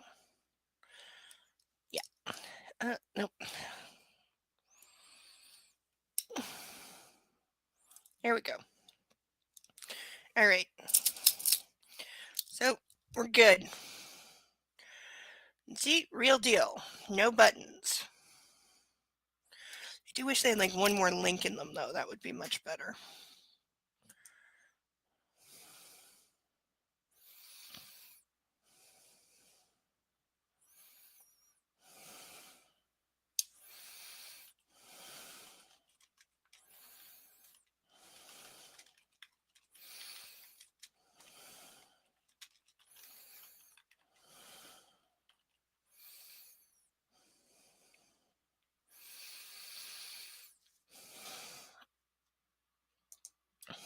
Okay. That should help. Oh. Mm. Oh, nice stretch.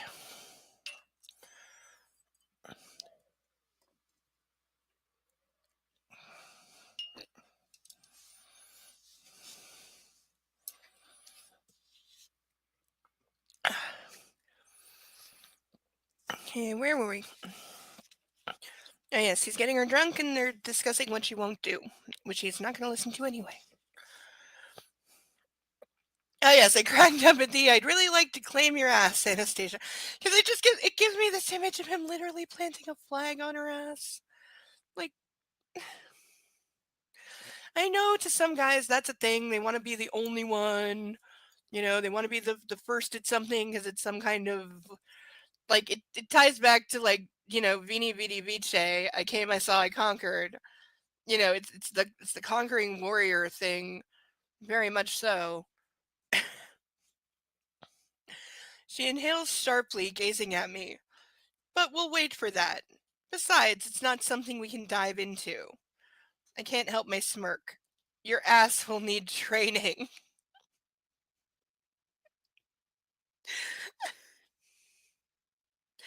This is a real thing, which I'm familiar with from, my experience in the BDSM community and having both subbed and had subs.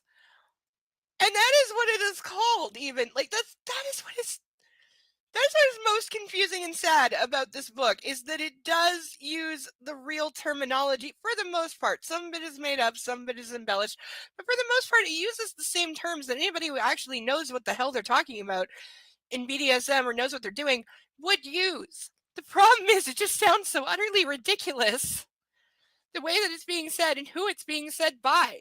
Because if Christian Grey ever came up to me and tried to pull this fucking shit, or tried to dom me in any fucking way, or even imply that he was a dom, I would laugh at him so hard and immediately rip him to shreds and completely emasculate and publicly humiliate him till I had him crawling out of the club we were in while barking like a dog. Okay, I have torn down real people with far less ammo than I have on this guy. need to put this to the side because I don't want to. By the way, I still need suggestions on what to put on this. We have this front panel, we have the little flap, we have the top here, and then we have the side that I want to do some kind of pattern on. Oh, and there is the back, but the back does have this clip on because you're supposed to like put this on a belt. So suggestions. Please leave it if you're on my Discord. Please leave it in the book club tab. If you have any pictures, or if you don't have a picture, just type it of any suggestions for what to put on this, and please specify like where you think it should go. I really wish I used to have a friend that had one of those Cricut machines that can do vinyl on stuff. Oh, I wish I still was in touch with her because she could bling this out like so good for me. I know she could do like anything that I wanted. And this material would take really well to it if it didn't burn. She did learn the hard way that some material burns. Though her tiny child thought it was completely hilarious that Mommy set the living room on fire a little bit. Of course, he absolutely died laughing when she unintentionally recreated the river of popcorn scene from Sabrina the Teenage Witch, because she had never used an old-fashioned air popper to make popcorn before. She'd always been like me and done the, Orville Redenbacher in the bag in the microwave. And so she didn't know that you're only supposed to put like 1 cup of popcorn kernels in it. And so she just filled it up all the way. And then popcorn started pouring out of it and kept pouring out of it and kept pouring out of it and kept pouring out of it while she was screaming to her child to run to the kitchen and get more bowls as the mountain of popcorn is quickly growing and it's spilling everywhere. He was on the floor on his back, rolling around, laughing his tiny butt off. He was absolutely no help. She's running around frantic because it was literally a river of never-ending popcorn. I guess the thought to unplug it didn't occur, but she's running around frantically trying to contain the popcorn, and he's just rolling on the floor, dying with laughter. This is the funniest thing his 6-year-old self had ever seen. And I'm with Tiny Child on that one. This was a you should have read the instructions, Mommy moment. Because no, she did not. But they had a lot of popcorn. So with the child.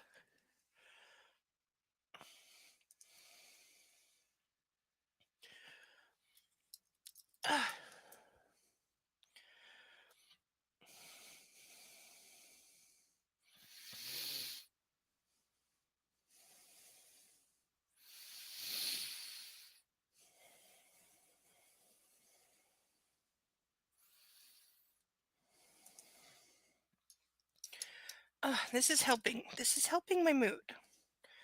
Okay, I'm going to refill my wine, then we're going to get back at it. Nearly just knocked my phone off the desk. Oh, damn it. Oh, fuck. I put the wire under my... Oh, this is a problem. Oh. Okay, how much slack do I have? I put the headphone wire under the cuffs. That was a mistake.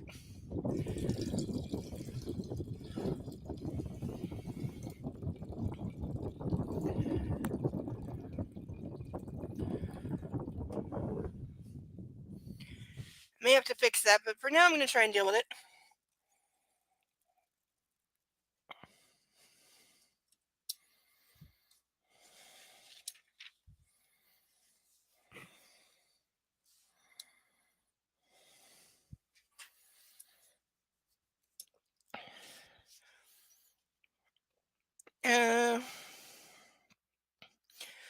Oh, wait, I have to, I cannot not highlight.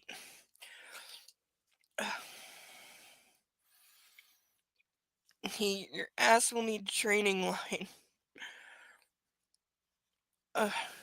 Remind me when I make the video burning this to pause the music so that line gets its full ridiculous in this context attention.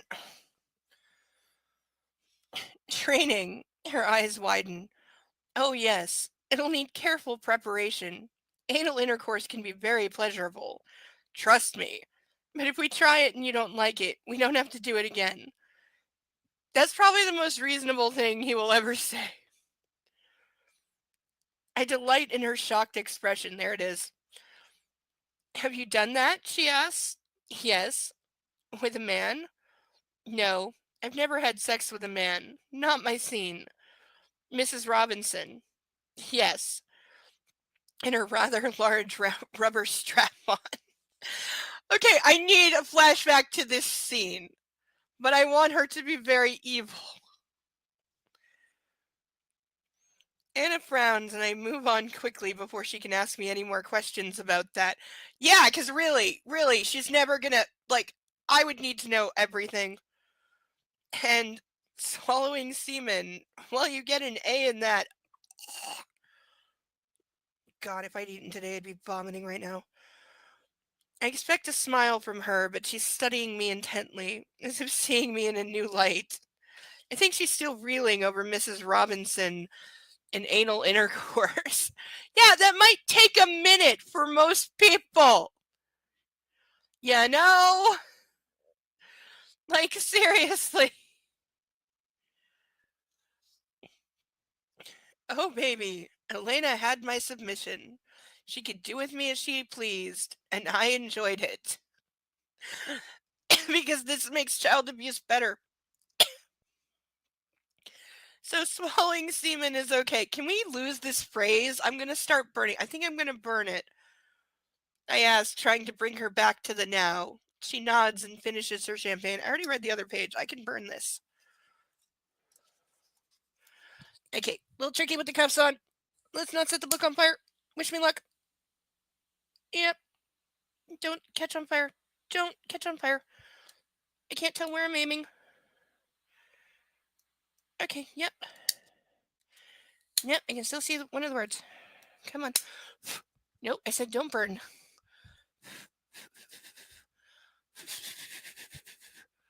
Okay, I didn't do that bad. I didn't set the whole book on fire. It's pretty good. Love that smell. You know, why is there never a candle that is just burned wood smell? I bet that would smell really good. More, I ask. Steady, Gray. You just want her tipsy, not drunk. She's had 3 glasses of champagne in like 5.5 minutes. She is drunk. More, she whispers. I refill her cup and get back to the list. Sex toys. More of this. Does the submissive consent to the use of vibrators, butt plugs, dildos, other vaginal anal toys? Butt plug. Does it do what it says on the box? She grimaces. What do you... Okay, I'm sorry, but of all the things to ask about, I would be asking about what qualifies as other, because that's way too broad, and I would never agree to it. And there would need to be some, like, hard limits put in there. Because, again, I've seen videos of girls getting fucked with a cactus with the spines. So, again, you need to put limits. You can't have overly broad terms like just other. And also, butt plug is like the most self-explanatory of all the sex toys. I can understand if you tell someone the word dildo and they, think it's a town in Newfoundland. It is, by the way. And they don't know what it is. That I can understand because it's a weird word that not everyone's going to have heard. But butt plug is kind of, it is exactly what it's called. Why do you need to? There is not a reason that you wouldn't know this.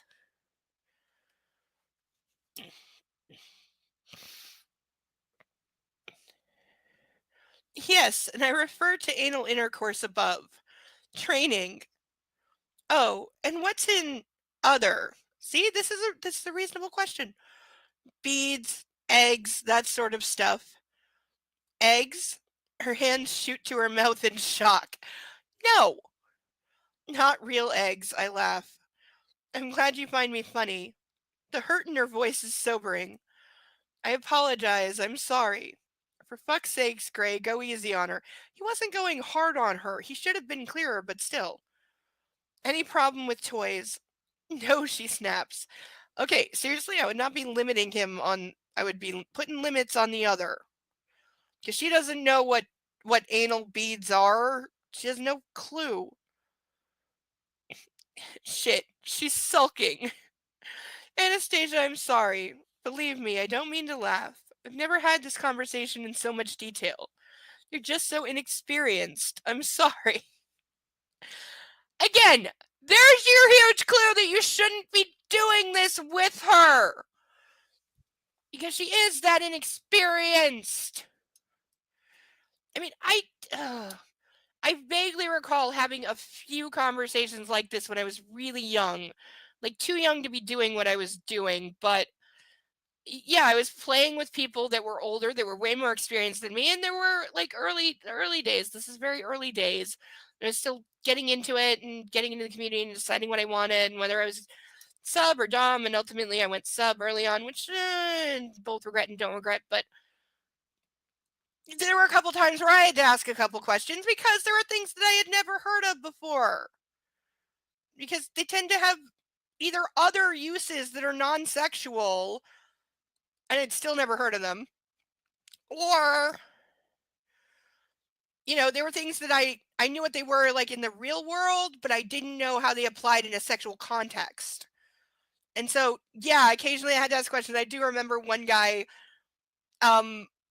laughing at me because, and I'm probably gonna, do too much information here, but fuck it.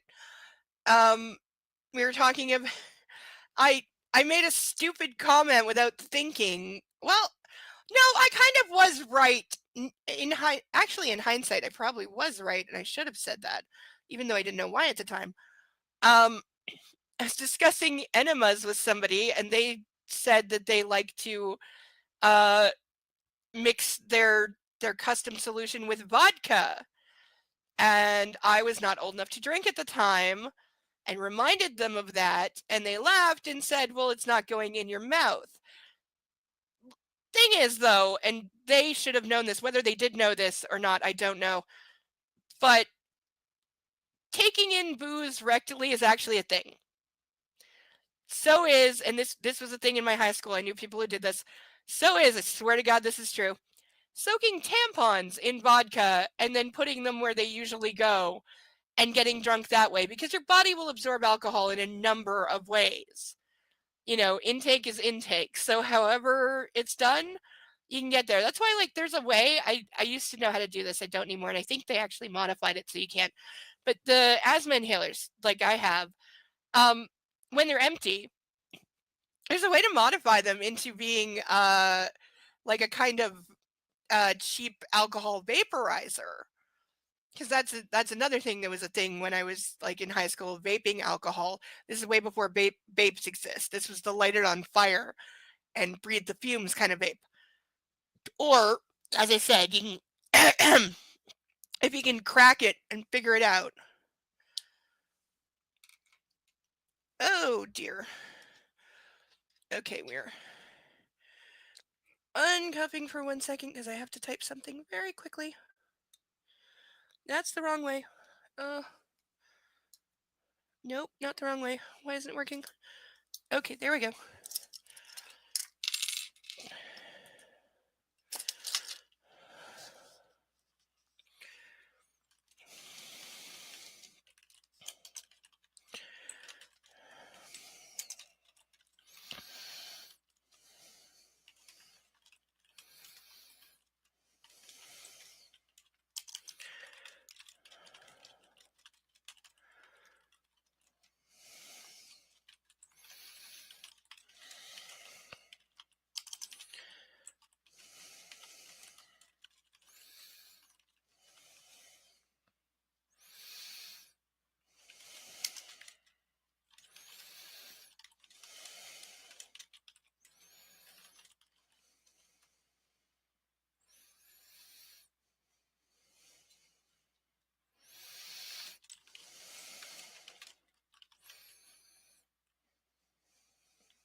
Okay, emergency dealt with as best I can. Kitty is still not coming. He's mad.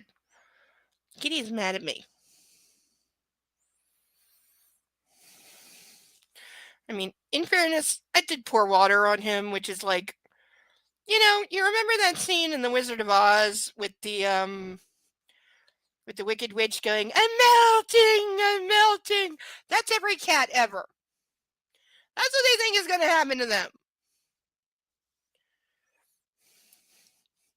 That said, this is a kitty that likes to sit on the side of the tub and lick the wrong side of the shower curtain when I'm in the shower. He does this. He sits on the side of the tub and licks the shower liner from the side that is not wet because he sees the water drops on the other side and is trying to lick them. He does the same thing in the window when it rains, and that's how he got his tongue stuck to the window 4 times so far. And yes, I had to use warm water and rescue him.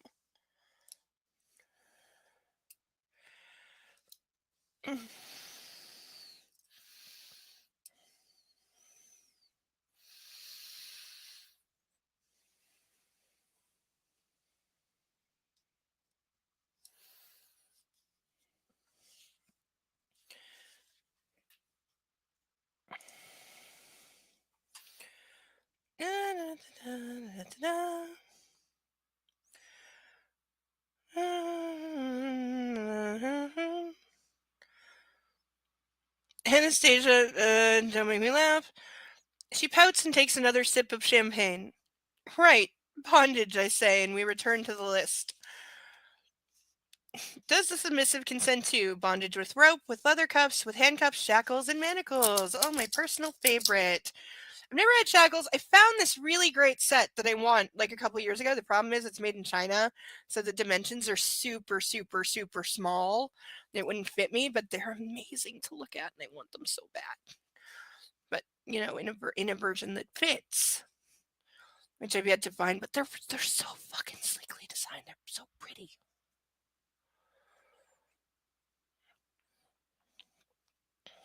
Well, I ask, gently this time. Fine, she whispers and continues reading. She doesn't understand what like half the things she's agreeing to are. Like, reminder, this girl had to ask what fucking butt plugs are. She doesn't understand so much of this. Does the submissive consent to be restrained with? And also, why are we separating?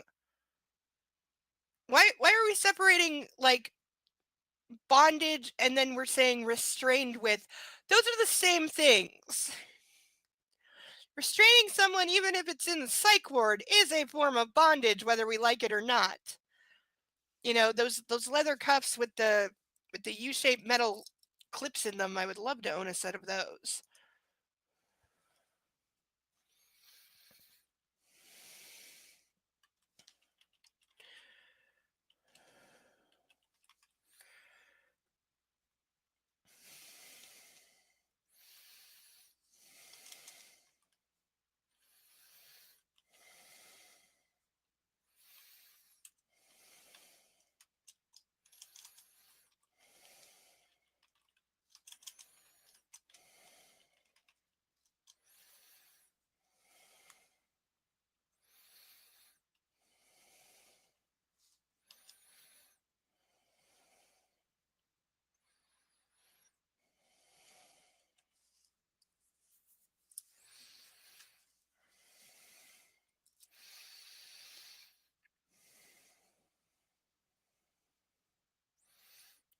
Does the submissive consent to be restrained with hands bound in front, ankles bound, elbows bound, hands bound behind the back, knees bound, wrists bound to ankles, binding to fixed items, i.e. furniture, binding with a spreader bar, suspension? Does the submissive consent to be blindfolded, to be gagged? Yeah, let's see. What would I check off of this list? Hands bound in front, yes. Ankles bound, yes. Elbows bound, no. Hands behind back, no. Knees bound, maybe. Wrists bound to ankles, hell no. Binding to fixed items, yes. Binding with a spreader bar, if they make one for double jointed people. This is a pet peeve of mine. Because most spreader bars are only 3 to 4 feet. But I have double jointed hips, so I need one that's like 6, 7 feet, and nobody makes this. Suspension, hell fucking no, and I don't trust you. Blindfolded, fuck no. Gag, definitely not.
We've talked about suspension, and it's fine if you want to set that up as a hard limit.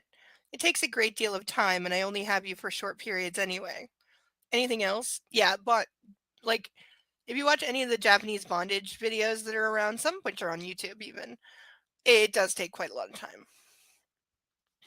But like I said, they also you can find performance art in real theaters with real audiences of Japanese bondage rope things and suspension because it is considered like an erotic art or even just art. Because the models being bound and suspended are not always nude. They usually are, but not always. But again, they're able to differentiate art from sex kind of thing.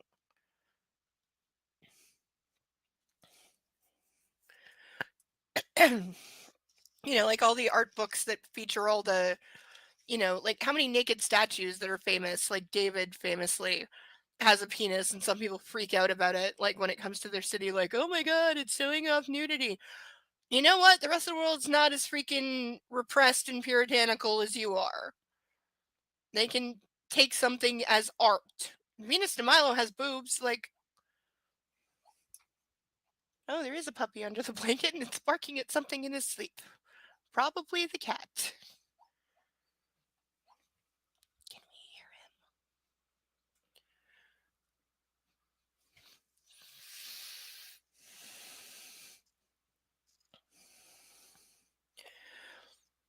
him? Don't laugh at me, but what's a spreader bar? See, that's a legitimate question. That's more of a question than what are butt plugs. You should have gone with that. I promise not to laugh. I've apologized twice. For Christ's sake, don't make me do it again. My voice is sharper than I intend, and she leans away from me. Shit. Ignore her reaction, Greg. Get on with it. A spreader bar is a bar with cuffs for wrists or ankles. They're fun.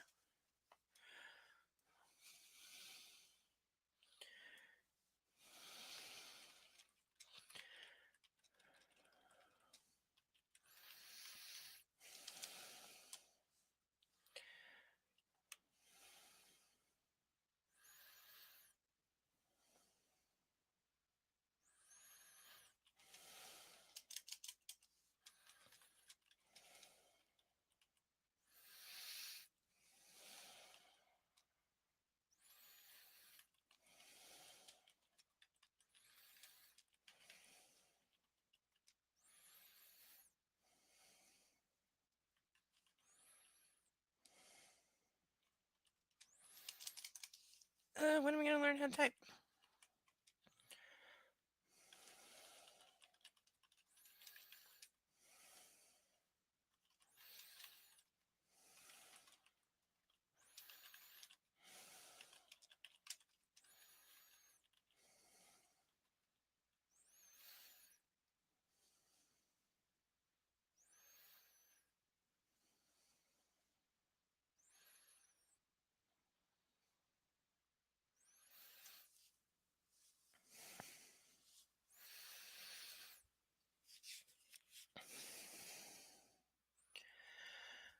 Okay, well, gagging me, I'd be worried I wouldn't be able to breathe. I'd be worried if you couldn't breathe. I don't want to suffocate you. Breath play is not my scene at all. And how will I use safe words if I'm gagged? She inquires. This is a valid question. This is why you have like backup hand signals or something, some way to communicate if you can't speak. Because, yeah, too many like scenes where they're using the traffic lights or safe words and then you gag someone and they're in a position now where they can't say the safe words or say like red and things wind up going too far because nobody thought about this. First of all, I hope you never have to use them. But if you're gagged, we'll use hand signals. See? Somebody knew. I'm nervous about the gagging. Okay, I'll take note. She studies me for a moment as if she solved the riddle of the Sphinx. Do you like tying your submissives up so they can't touch you? She asks. That's one of the reasons. Is that why you've tied my hands? Yes. You don't like talking about that, she says. No, I don't.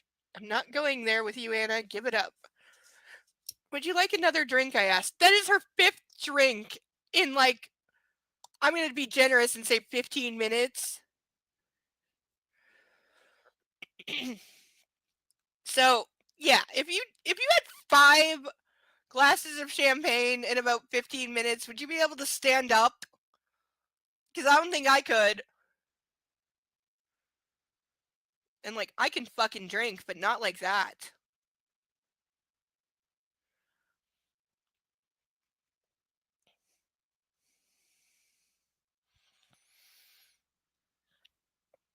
Uh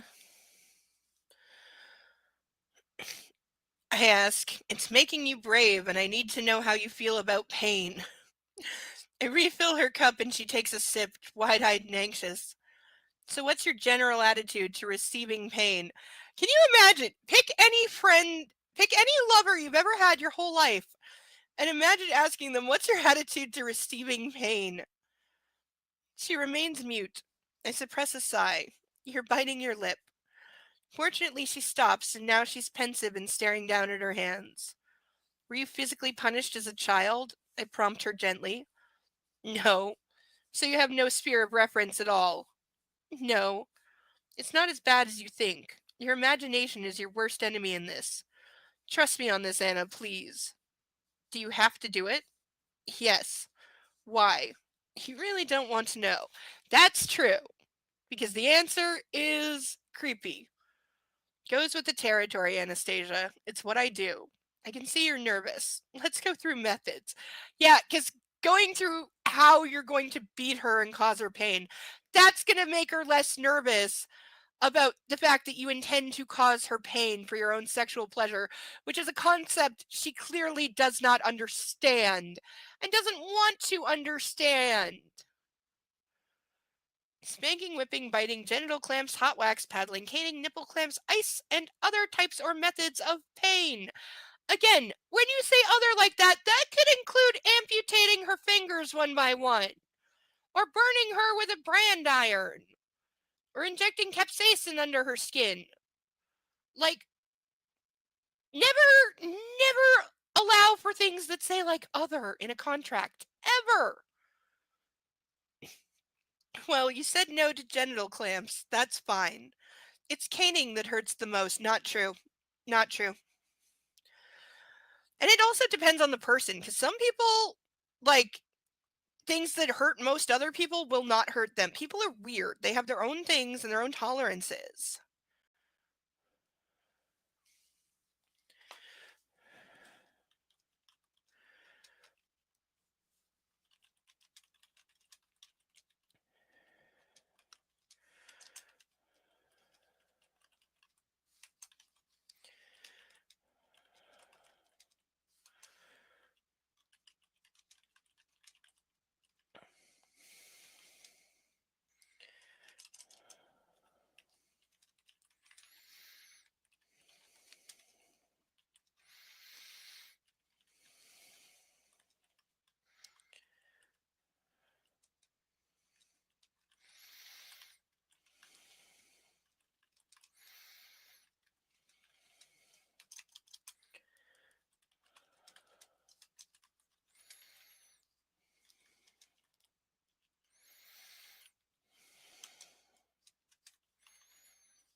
And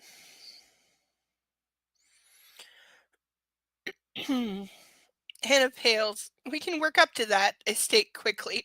So he knows she's not okay with this, but he just keeps like saying we'll work up to it, but he doesn't mean it because he has no patience. Or not do it at all, she counters. This is part of the deal, baby, but we'll work up to all this. Anastasia, I won't push you too far. You don't know what's too far for her because she doesn't know. And she has no experience with any of this, so everything is too far. That's why you shouldn't be doing it to somebody like her. It's really evil and really, like, gonna fuck her up psychologically, whether she's into it or not. This is an absolutely devastating thing for somebody with her inexperience and her incredibly naive view of the world to be getting into. Not that I haven't known people younger getting into it, been there, done that, but I also know what comes of it, and not all of it is good. Some people make it work and it's fine, but there's a reason that I do not play with inexperienced people.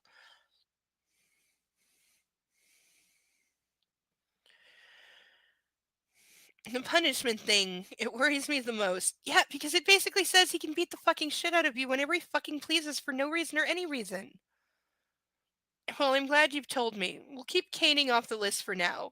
And as you get more comfortable with everything else, we'll increase intensity. We'll take it slow.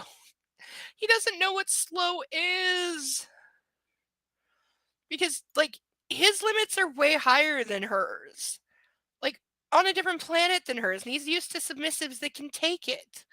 He doesn't know how to take things slow, and it's just gonna make him frustrated, and then he's just gonna beat her all the more because he's pissed off that he can't have what he wants. Like, it's like, again, this is why he shouldn't want her, because she can't do the things that he wants.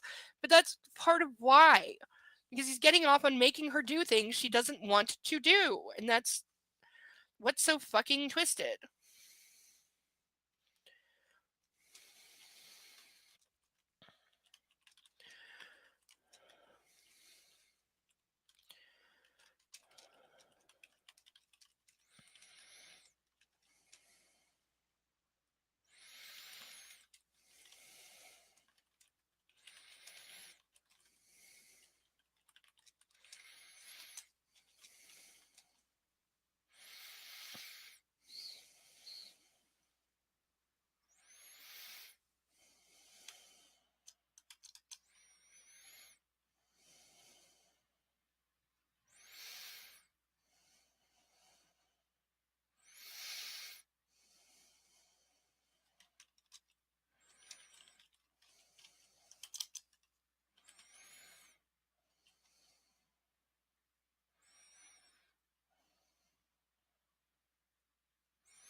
She looks uncertain, so I lean forward and kiss her. There, that wasn't so bad, was it? Manipulative much, you fucking creep. She shrugs, still doubtful. Look, I want to talk about one more thing, then I'm taking you to bed. There's a statement to make. She's worried about you punishing her and beating her. And you're like, okay, I'm ending this conversation because I don't like being told no. And then I'm going to take you to bed after 5 glasses of champagne. She's in no condition to consent to anything right now. Bed? She exclaims, and color flushes her cheek. Come on, Anastasia. Talking through all this, I want to fuck you into next week right now. It must be having some effect on you, too. No, you fucking jerk! Because she's like debating what she's willing to tolerate to be with you while you know that she wants nothing to do with any of this. She's tolerating it for you. That's it. Like the girl that's in love with the guy but hates that he smokes. So she'll tolerate him smoking but smoke outside and he always smells like cigarettes, etc. Like, it's what are you willing to tolerate to be with somebody you love? The problem is she doesn't love him. She's in lust with him because he's the first guy to ever make her come, and she probably thinks he's the only one who can make it feel so good like that because he's some self-proclaimed sex expert. And he's into all this kinky stuff, and he's been with 15 women, so he must be really good at sex. And maybe I'll never come like that again. He definitely knows that he's leveraging that over her, by the way, because he absolutely is perpetuating this. But like to just say uh she squirms beside me and takes a husky breath, her thighs pressing together. See? Besides, there's something I want to try. See, again, he knows she's nervous, so he's just manipulating the hell out of her and using because her being afraid gets him off. I promise you that. I promise you, because I know that. Been there, done that, same deal. Yes, your submissive's being a little afraid of you and what you're going to do and that unknown thing, and that's where blindfolds are a lot of fun, is wonderful. Wonderful feeling to play with on both sides. But again, with proper consent, which this is not, and she's drunk. Like, I will not play with people that are drunk either. There is no alcohol at my scenes. If you show up drunk, which I've had people do, the door will be slammed in your face.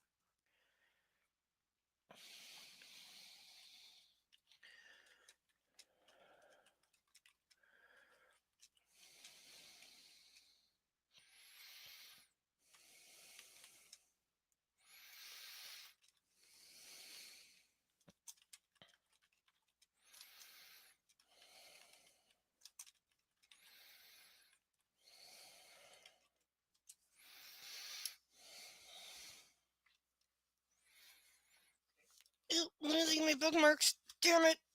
How many pages do we have of this? Yeah, that's what I thought. Oh. I'm aiming for midnight. I know that's like maybe a little on the shorter side tonight, but I'm aiming for midnight tonight. I'm actually hoping to get through the entire chapter, but there's another 20 pages, so I don't know if we're gonna get there.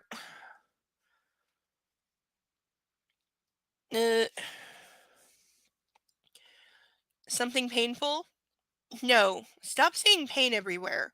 It's mainly pleasure. Have I hurt you yet? Yes, by acting the way you fucking act. No. Well then. Look, earlier today you were talking about wanting more. I stop. Fuck, I'm on a precipice. Okay, Gray, are you sure about this? No. I have to try. I just don't want to lose her before we start. See, this is him where he will say anything. He's being the guy who will say anything to get a girl in bed. He's the guy who will say, of course I'll still respect you in the morning. Of course I love you, baby. Of course you're the only one. Of course it's special with you. Anything to get her in bed. Absolutely anything, including pretending that he wants more. Because again, in his mind, this is an extremely temporary relationship. He's going to have 2 or 3 other subs this year. But he just wants the experience of breaking her. And he doesn't care what happens to her afterward. It's all about him getting what he wants. And so he'll say absolutely anything. Because 3 months from now, he's going to throw her out like trash and never think of her again, like all the rest. Or he's going to bury her in a shallow grave, like all the rest. Either way, he won't have to follow through with the more.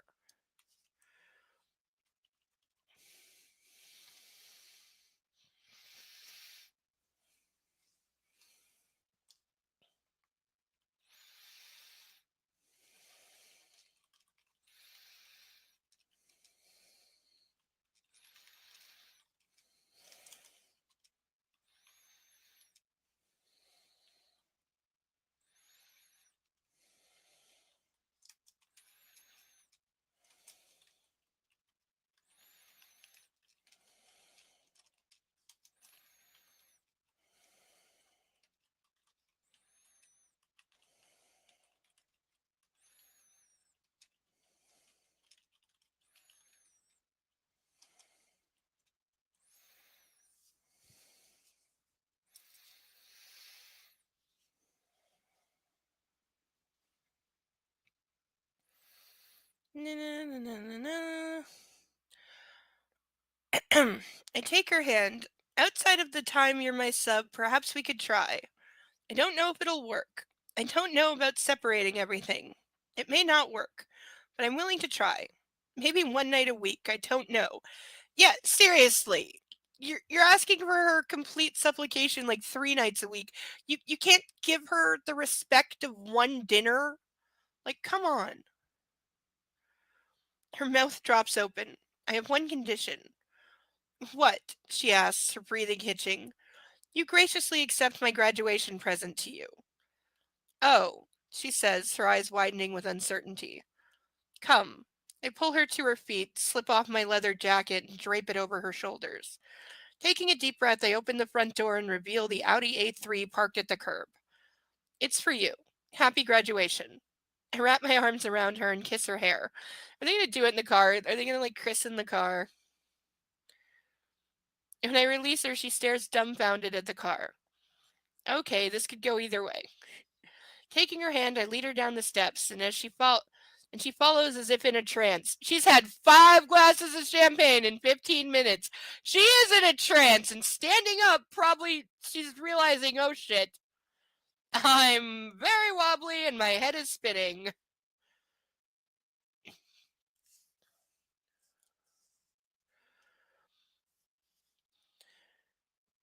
Anastasia, that old beetle of yours is that beetle of yours is old and frankly dangerous. I would never forgive myself if something happened to you when it's so easy for me to make it right. She gapes at the car, speechless. Shit. I mentioned it to your stepfather. He was all for it. You fucking liar. Okay, that's like evil manipulation because now he's invoking the relationship between her and her father and he's lying about it. Because that's not what he said. He didn't say he was giving it to her present. He said he was thinking of loaning her one of the company cars, which I'm already surprised her father was like okay with because that doesn't track.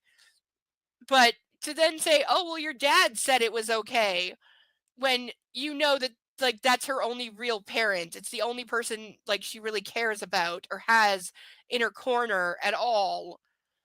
To then like leverage that relationship and pretty much like, invoke her feelings for her father to make her accept the car.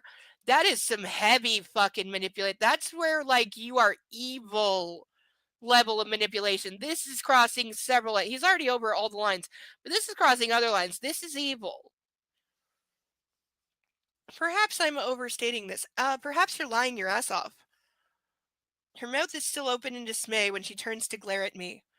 You mentioned this to Ray? How could you? She is annoyed.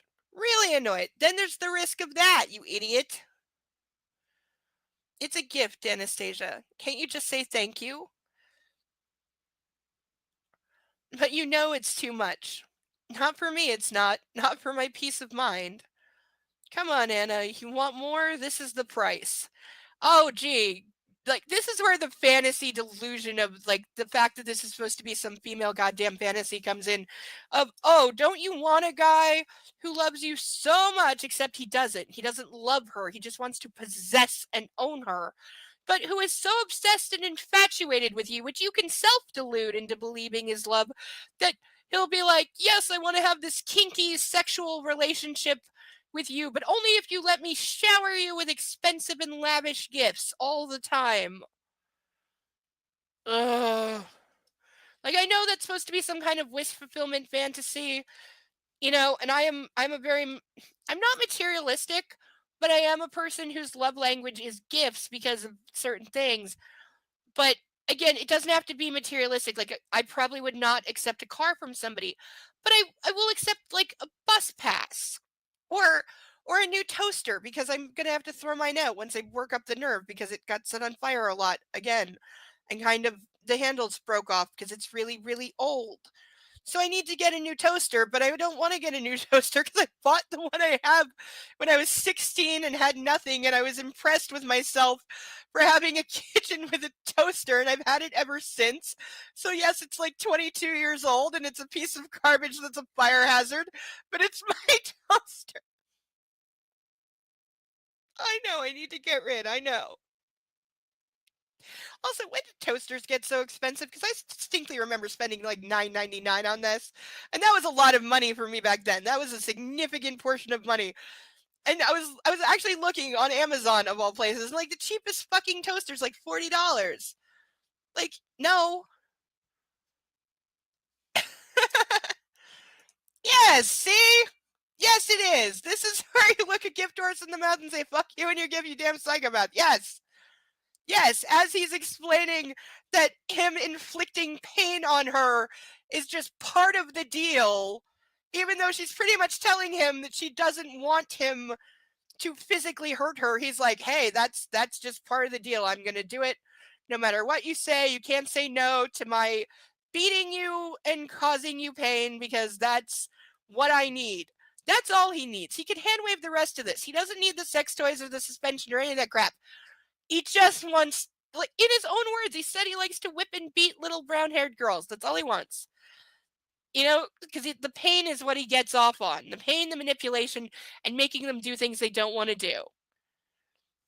Especially in her case with the naive as hell, untrained virgin that he's currently playing with.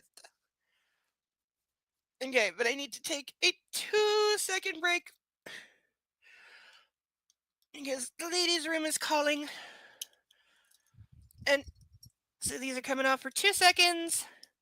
Reminder to everyone, we still have 10 ducks who have never left the bag, and they would like to. Just picture the aliens in the Toy Story movie. I forget which one, but the one where they're in the claw machine and they all dream of being selected. And then the one of them's like, it's me, I've been chosen. They don't know that it's Sid.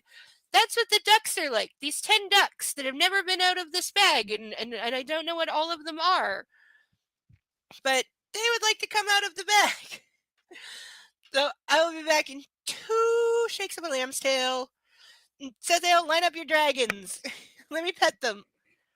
Aw, Kitty's back on the pillow. I think I'm forgiven for spilling water on him. Aw.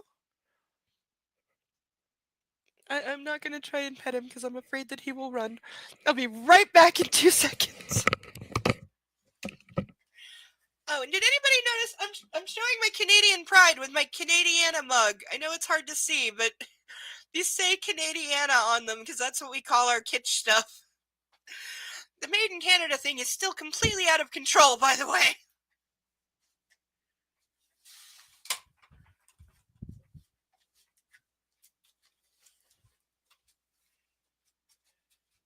Oh, and now we're having an election on top of it.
I still think they should have announced the snap election on April 1st because, seriously, we're a joke.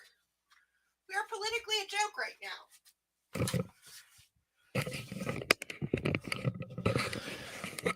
For anyone who hasn't heard, oh, these look so good. I've missed these so much.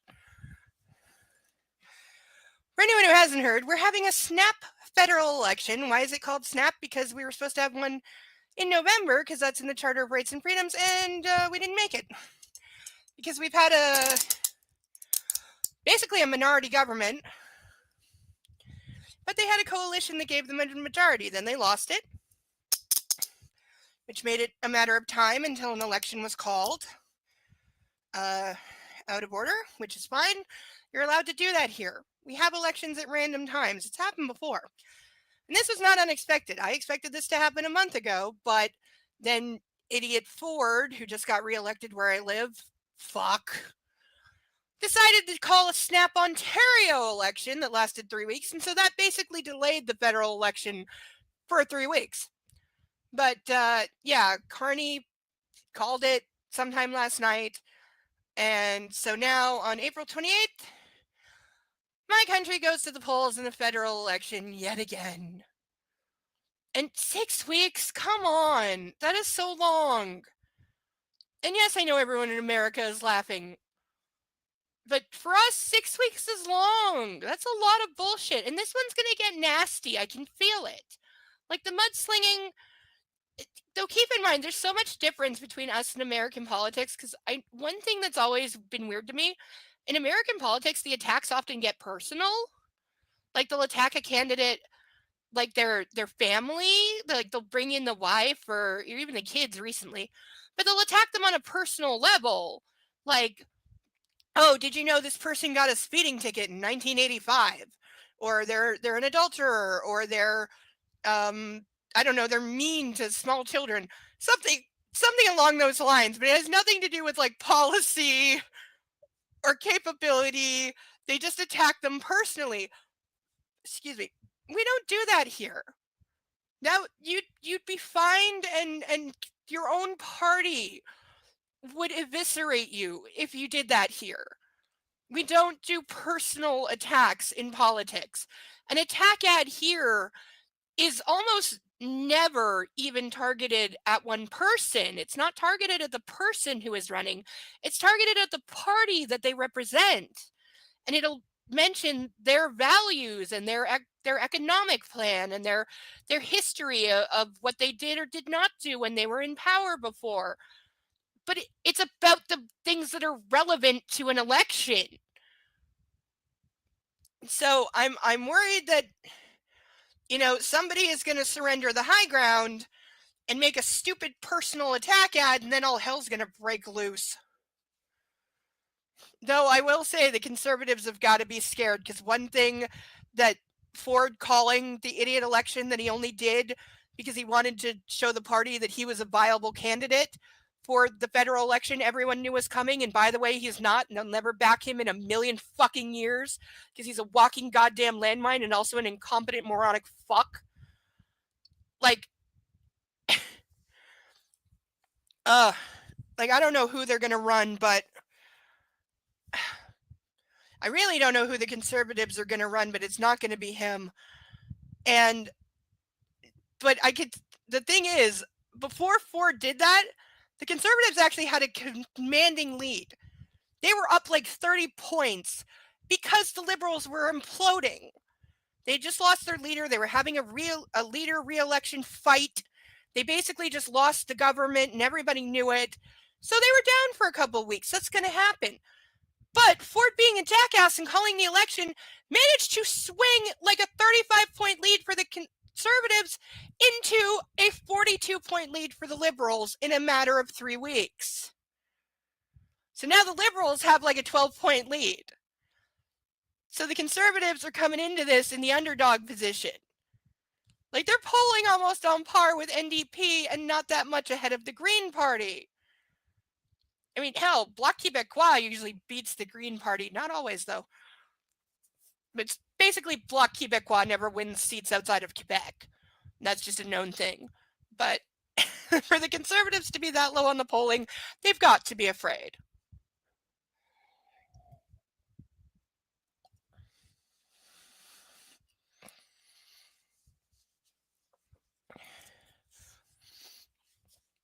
Ow, I put that on too tight.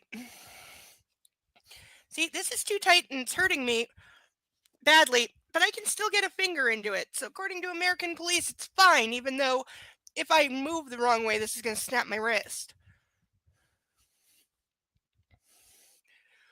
No, kitty's sleeping. Baby kitty.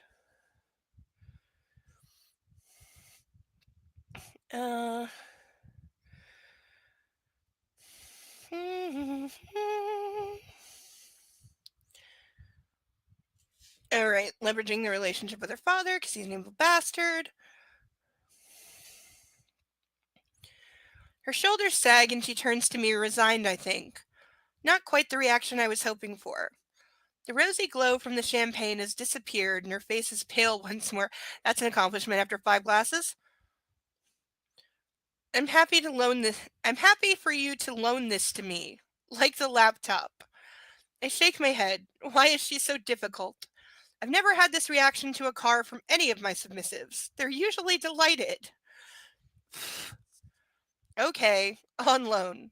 Indefinitely. I agree through gritted teeth. No, not indefinitely. But for now. Thank you, she says quietly, and leaning up, she kisses me on the cheek. Thank you for the car, sir. That word, from her sweet, sweet mouth. I grab her and press her body to mine, her hair pooling in my fingers. You're one challenging woman, Anna Steele. I kiss her forcefully, coaxing her lips apart with my tongue. Now it's going to get gross. Her tongue caressing mine. My body reacts. I want her. Here. Now. In the open! So he's ready to just lay her down on the sidewalk and fuck right there, and, like, who cares? Because, yeah. It's taking all my self-control not to fuck you on the hood of this car right now, just to show you that you are mine. And if I want to buy you a fucking car, I'll buy you a fucking car. Now let's get inside and naked. I growl.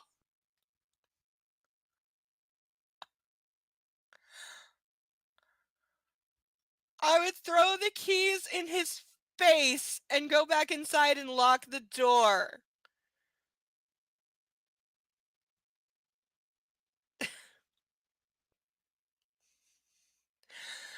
Like, James claims this is some kind of modern fucking Cinderella. It's fucking Jekyll and Hyde, if it's anything. Because that's very much what he is. She says the word sir, and it's like flipping the switch on his Hyde side. You know, even Oliver had an element of that, the musical one, which is really good. If you haven't seen it, I forget what year. It's in color, so it has to be in the 50s or 60s. Um, the kid who plays Oliver is named Mark something, or was that his friend? I don't remember, but also the woman who plays Nancy is amazing, and wow, can she sing? But yeah, the musical Oliver, so good. Like, I made my grandfather when I was a little kid, and we moved away, and I was crying because I didn't have it anymore, and I wanted to watch it all the time. I made him make me a copy of that. This is when, like, VCR recorders were just becoming a thing, and he bought one just to make a copy for me because, well, my grandmother kind of made him, but also he thought it was funny. And then when it wore out, I again called crying and made him make me another one and send it to me. I think I drove my mom slightly crazy.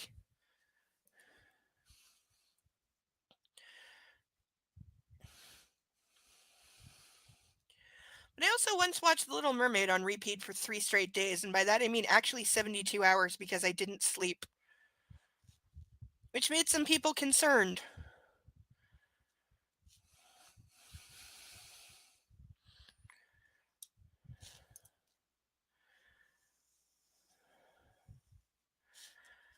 It was like 7 at the time. So staying up for like 72 hours straight at that age concerns people, but, you know, somehow my mom had not yet figured out that the word insomnia can apply to children, but they really should have, because even as a baby, I didn't fucking sleep.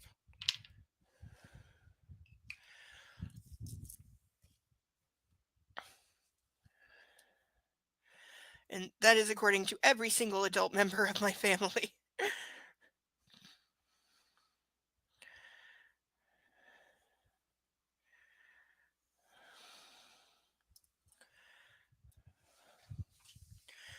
Oh, crap.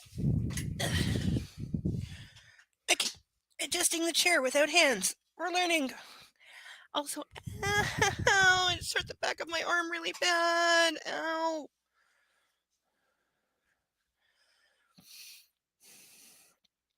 I growl, then kiss her once more, demanding and possessive. Well, that's honest. Taking her hand, I stride back into the apartment, slamming the front door behind us and heading straight for her bedroom. There I release her and switch on the bedside light. Please don't be angry with me, she whispers. There we go. There we go. I think that's the first time. I think that's the first official time where we have please don't be angry with me. Which, by the way, I have gotten myself to 95% of the time stop fucking saying when I used to say it because I can't stand the sound of it because of this book. Well, because of the other ones too. But this one is helping me keep my not doing that sobriety. Her words doused the fire of my anger. I'm sorry about the car and the books. She halts and licks her lips. You scare me when you're angry. Okay, again! Like, really? All of this, if you are saying that in a relationship, if you are saying to the person that you are with and you think you love or you're in a relationship with, you're saying you scare me, get the fuck out.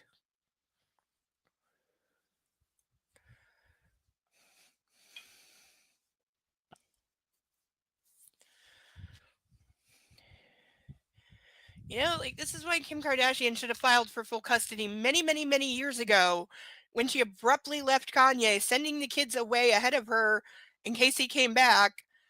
Like, the second you're afraid of your spouse and doing that, yeah, file for full custody, which he's only just doing now, years later, because he's not only fully publicly insane, he apparently has a new album coming out that has a swastika on the cover, which immediately made me think, where are you going to sell this? Because it's literally just that symbol is the entire front cover. Meaning no store can display this. Amazon won't sell it, Walmart won't sell it. Where are you going to sell this? But apparently he, without like permission, put their underage daughter on the album, had her sing a song with him, and mommy's mad. Really, really, really mad. Also, she cut a visit abruptly short when finding out that Andrew and Tristan Tate were supposed to be meeting with Kanye while their oldest daughter was there. Yeah, mommy told security bring her home immediately. Which, good on her. That was the right move. But should have filed for full custody a long ass time ago and not like yesterday. Like, if she doesn't win full custody, I'm gonna be questioning who got bribed, because he's obviously like he's a danger to himself and others. Like, that's obvious. Look what he just did to his current wife. Like, he publicly abused her on the Grammy red carpet and nobody seems to have noticed. By the way, has anybody seen her since then? Do we know if she's still alive? Shit. No one's ever said that to me before. I close my eyes. The last thing I want to do is frighten her. There's the biggest lie he'll ever tell. Calm down, Gray. She's here. She's safe. She's willing. Don't blow it just because she doesn't understand how to behave. Oh, you fucking bastard. Like, that just tells you that this comes out of conservative religious bullshit when it's about a man literally training a woman on how to behave to serve and please him. Opening my eyes, I find Anna watching me, not in fear but with anticipation, because fairy tale. Turn around, I demand, my voice soft. I want to get you out of that dress. She obeys immediately. Good girl. Now I have to light the book on fire again. I remove my jacket from her shoulders and discard it on the floor, then lift her hair off her neck. The feel of her soft skin beneath my index finger is soothing. Now that she's doing what she's told, I relax. See, that's also part of it. He can't handle a woman that will stand up to him because he's an insecure, whiny little bitch who knows that when it comes to a relationship, he has nothing to offer. I mean, he's got a lot of money to offer, but that's it, and that's not going to last.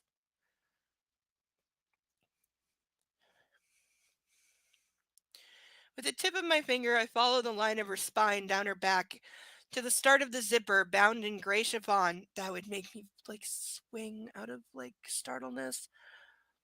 I like this dress. I like to see her flawless skin. Hooking my finger into the back of the dress, I pull her close so she's flush against me. I bury my face in her hair and breathe in her scent. You smell so good, Anastasia. So sweet. Like fall. Because everybody has to have a signature scent. That's true. I only saw the image briefly, but it was I don't recall. I do know that yes, it used to be a good luck symbol. There's actually There's some buildings in certain places in Europe, old buildings, buildings that were built way prior to World War II, that actually have the the left-handed symbol on it, because it was put on the buildings as a sign of luck and good fortune, when that was all it meant, because Hitler hadn't been born yet. And it's still there because those buildings are historically protected now. A friend of mine, because we were talking about this yesterday, there's a courthouse in Essex near where he lives, that has them, and it's come up a few times of people saying, well, we should remove those because it's offensive to some people, but it is facing the good way, and also they can't remove it because the building is almost 200 years old and it's historically protected, so they can't. So yeah, and in Japan, well, also Japan, come on, they were on the evil side. And if you look at, again, I don't want to generalize, but some Asian countries, when they teach the history of World War II, let's say they take a lot of creative license.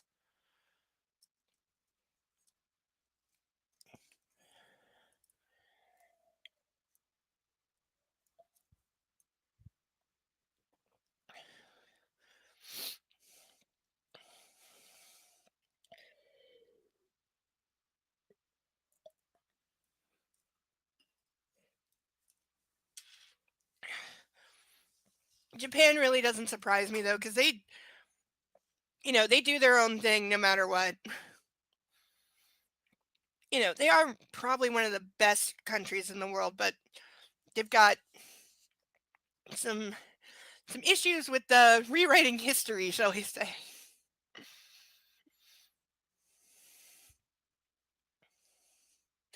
Not that they're alone in that.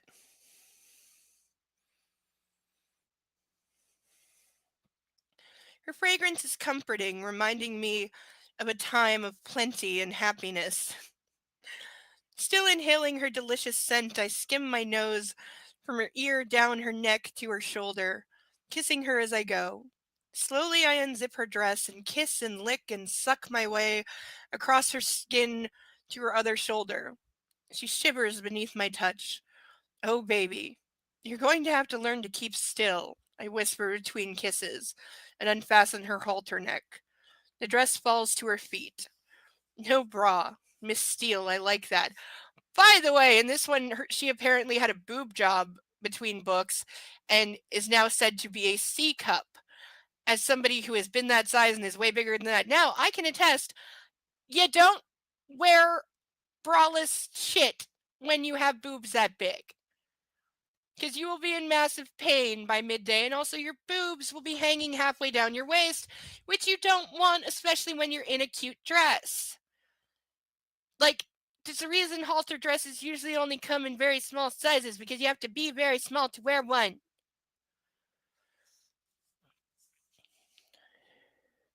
Larger boobs need support.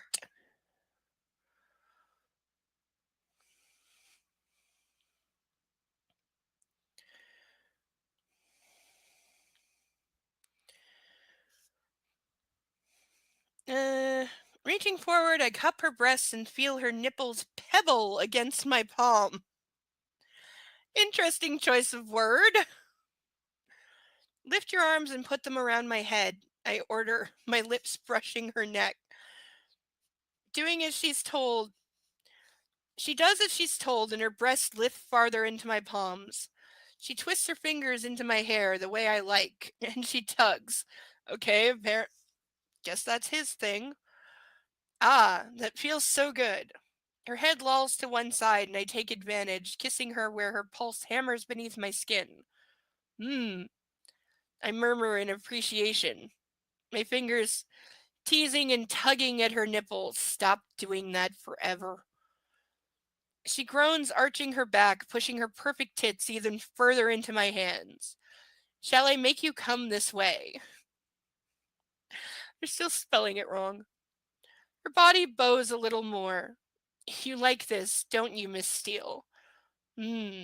By the way, all he's doing is kissing and like playing with her tits, and he's implying that she's about to come. So I'm not saying this isn't true or can't be true. but it just speaks to her lack of experience. Remember that scene in Forrest Gump when Jenny takes him to her college dorm room and they're both in their underwear and then she starts kissing him and he doesn't know what happened and she's just like, it's okay. That is how Anastasia is right now. That is the level of stimulation it takes to get her off because she's inexperienced and doesn't know anything and has never felt this before. And he is all about taking advantage of that. Tell me, I insist, continuing my sensual assault on her nipples. Yes, she breathes. Yes, what? Yes, sir. Could curl. Now I have to burn it twice. I gently pinch and twist with my fingers, and her body bucks convulsively against me. I'm gonna puke. Mmm. I was totally lying in my head and said I was fine because nipple pinching and twisting is something that triggers the fuck out of me. Just bad experiences, and now my stomach is flipping like a fucking stack of pancakes.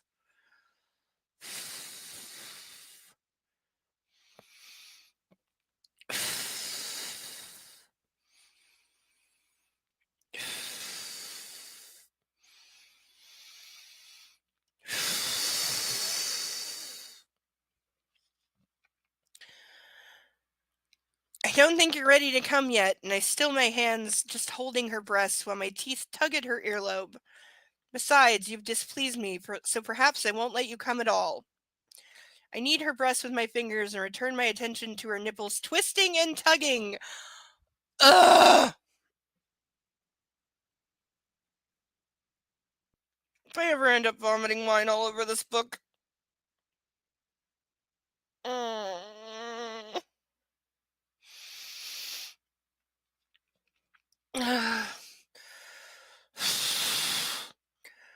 She groans and grinds her ass against my erection. Shifting my hands to her hips, I hold her steady and glance down at her panties. Cotton, white, easy. The jokes I could make about him ripping panties off. The dog is looking at me concerned right now because he was raised by an emotional support dog who, I swear to God, taught him things.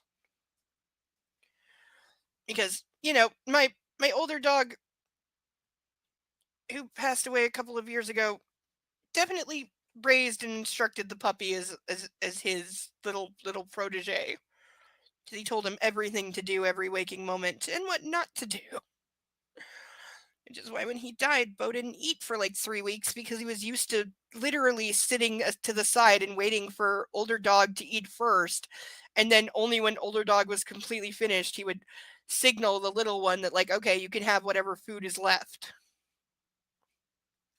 I did not engage in this, and there was always enough food for both of them, but that is how Bo was trained.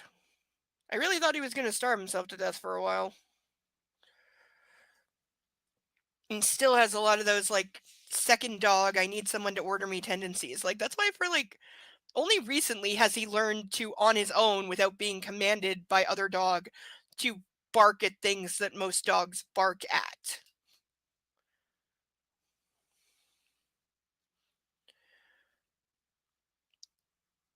I hook my fingers into them and stretch them as far as they'll go, then push my thumbs through the seam at the back. They tear apart in my hands and I throw them at Anna's feet. What kind of underwear have a seam at the back? Because that would be right up your butt and that would be really uncomfortable. She gasps and I trace my fingers around her ass and insert one into her vagina.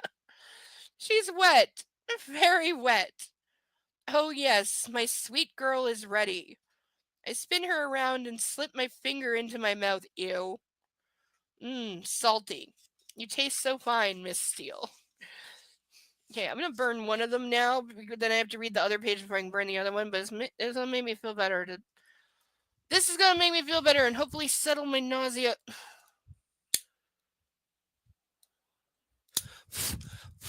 Oops. Okay, oops, I didn't mean to do that.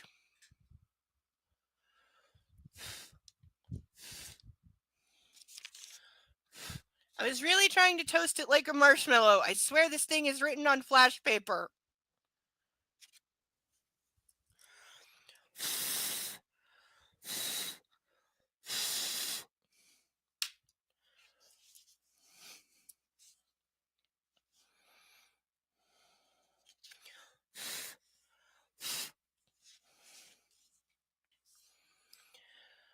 Her lips part and her eyes darken with want. I think she's a little shocked. She's a lot drunk. Just to remind everyone, he poured 5 glasses of champagne in about 15 minutes down her throat, so she's really, really wasted. Undress me and keep my eyes on hers. She tilts her head, processing my command, but hesitates. You can do it, I encourage her. She lifts her hands, and all of a sudden, I think she's going to touch me, and I'm not ready. Shit. What did you think? Like, unbuttoning your shirt, she's going to wind up touching your chest. Like, you didn't tell her. Instinctively, I grab her hands. Oh no, not the t-shirt. Well, you didn't say that, did you?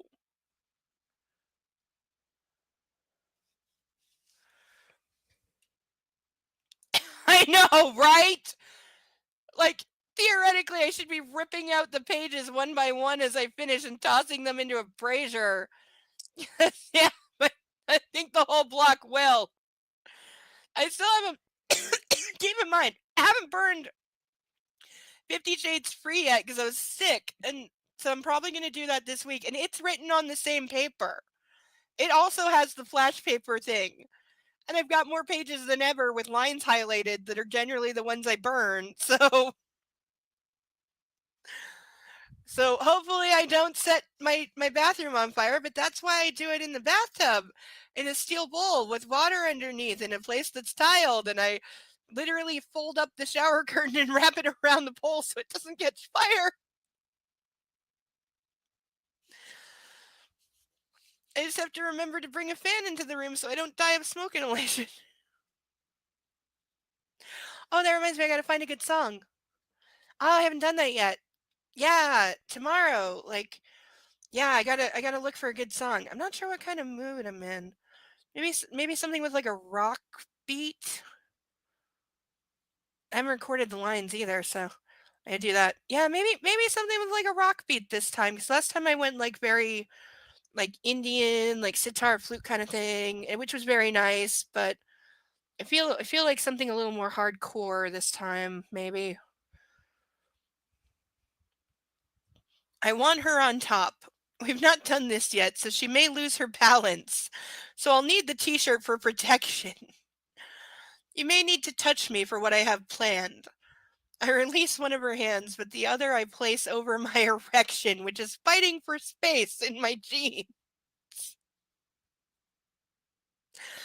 Okay, gentlemen, can I just say, if you're having to put a lady's hand on your dick, there's something wrong here. This is the effect you have on me, Miss Steele. There's no way that's not a creepy fucking line. That's so creepy. Like, that sounds like something out of Cheese Pizza. She inhales, gazing at her hand. Then her fingers tighten around my cock and she glances up at me with appreciation. How is she wrapping her fingers around it if he's still wearing jeans? Like yoga pants, yeah. Sweatpants, yeah. Fucking Levi's, no.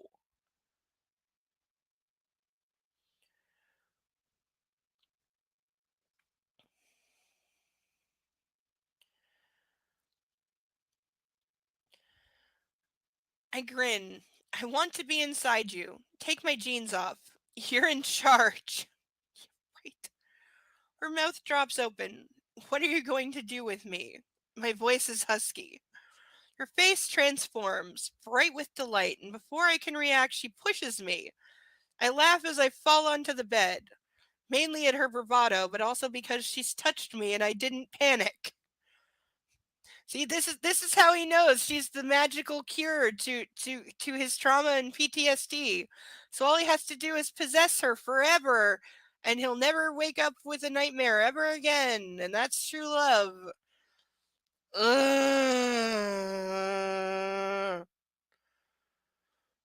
I still feel queasy.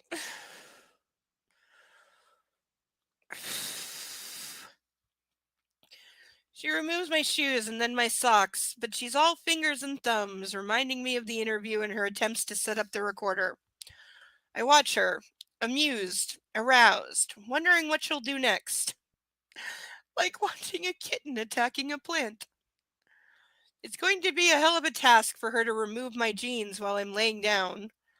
Stepping out of her pumps, she crawls up the bed, sits astride the top of my thighs, and slips her fingers beneath the waistband of my jeans. Yeah, it's really going to be a pain to get them off while she's sitting on top of him. Kind of impossible. I close my eyes and flex my hips, enjoying shameless Anna. You'll have to learn to keep still.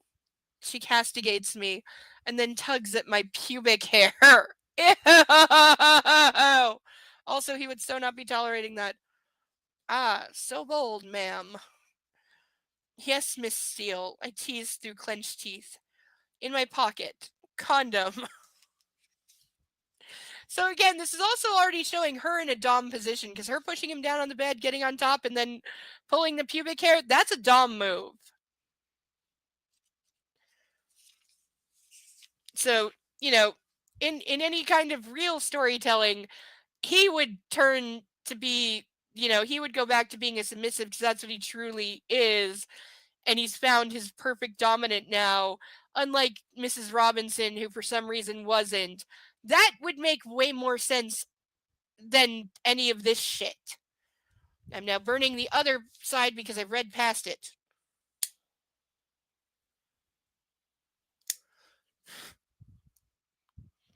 Getting better. Oops. Okay, I didn't mean to do that. This burns too well. Seriously, it even went like 3 pages through and I barely touched it.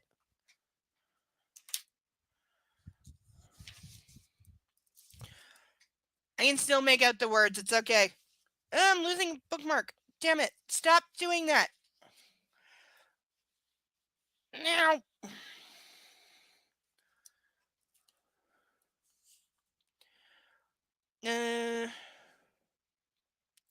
Her eyes flash with obvious delight and her fingers rifle through my pocket, diving deep, brushing my erection. Ah. She produces both foil packets and tosses them onto the bed beside me. Her fumbling fingers reach for the button on my waistband, and after 2 attempts, she undoes it. Her naivete is captivating. It's obvious she's never done this before. Another first, and it's fucking arousing. You know she's never had sex. Why would she have occasion to undress a man? Like, dude, I could make you a list of firsts, okay? They would have nothing to do with sex, but they would all be things I've never done.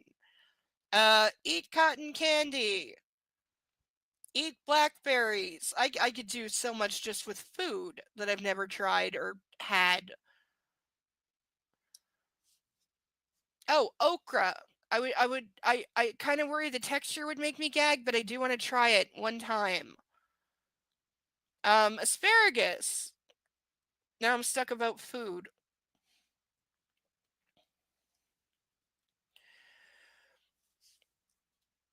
Lamb. Never had lamb. Would like to try. Maybe.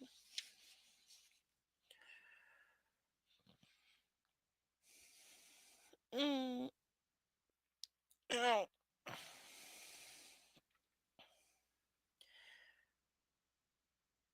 So eager, Miss Steele, I tease. She yanks down my zipper and pulling at my waistband gives me a look of frustration. I try hard not to laugh. Yeah, baby, how are you going to get these off me now? Yeah, seriously. Don't climb on top of someone and then try to take their pants off. You're going to find physics is a bitch.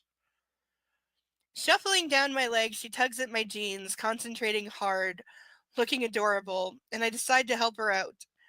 I can't keep still if you're going to bite that lip, I say while arching my hips, lifting them off the bed. I know, it's weird. I know, I'm weird. Okay, all I can say by way of explanation is I grew up in I believe the current term is food insecure household when not on the streets. So there's a lot of things I haven't tried. And as an adult, I don't know, I guess you stick to what you know. So and I'm, so and also financially, like fruits and stuff are expensive. So yeah, I've never had blackberries or like gooseberries, pomegranate. I would like to try an actual pomegranate, especially the seeds, because I've heard things sometime. Um, fresh made lemonade, like the list of just common everyday foods that people don't think about that I've never had for various reasons is really high. And there's a few things that contribute to that, including me just, again, like I said, you stick to what you know, and there's weird feelings. My mom had like issues over it, but mostly it was being poor and like feeling like you're not entitled to stuff, or like, oh, that's rich people food kind of thing. And so you don't buy that because it's just not what you're used to. Like,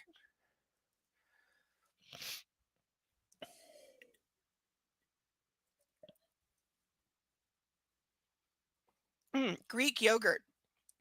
I would like to try that because I want to know why it's different. Because like if they specifically call it Greek yogurt as opposed to just yogurt, I want to know why.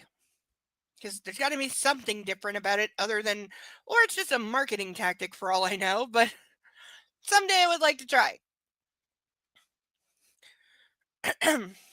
Oh, and I probably can't because pepper, but um, that like meat thing that's on this bit, gyro, gyro. You usually say gyro, but I think it's gyro.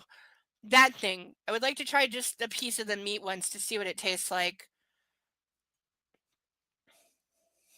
Oh, also, there's this thing at carnivals. I don't know what it is because I kind of think it's just a waffle, but something called funnel cake. I don't know what it is, but I would like to try that.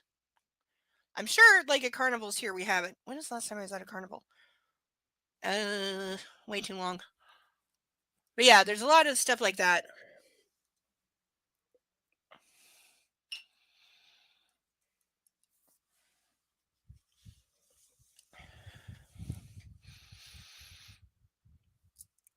I also need to know what is the difference between an orange, a nectarine, a tangerine, and a clementine? Because I've had an orange and a clementine, I think, but not a nectarine or a tangerine. But they all look exactly the same to me, slightly different sizes. And how are they all not just oranges?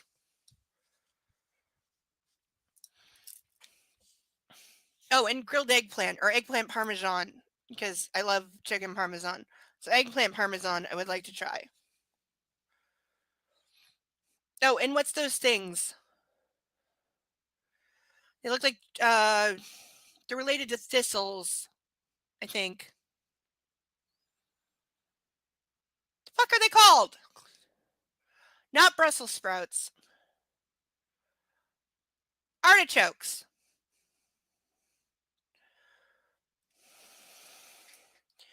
The taste is all this different?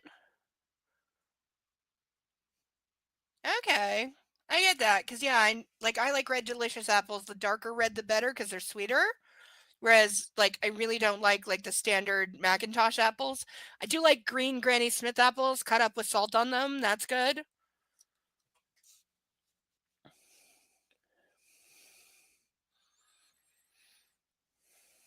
Oh, rye bread.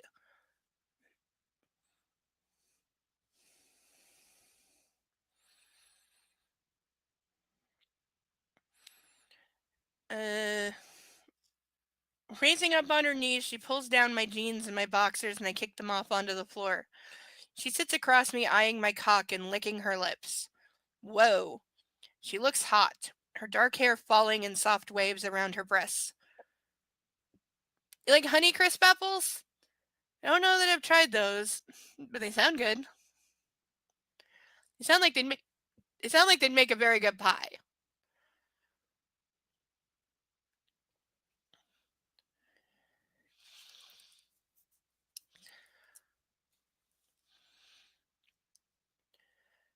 Now what are you going to do?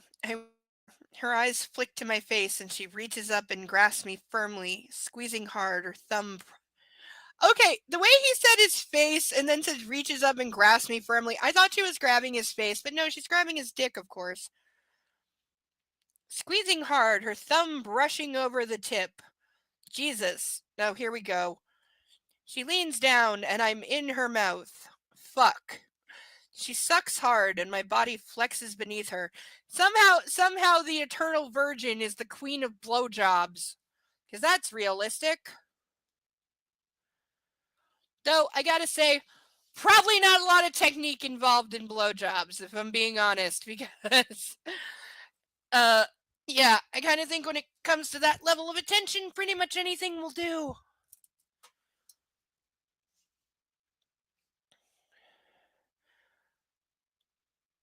Jeez, Anna, steady. I hiss through my teeth.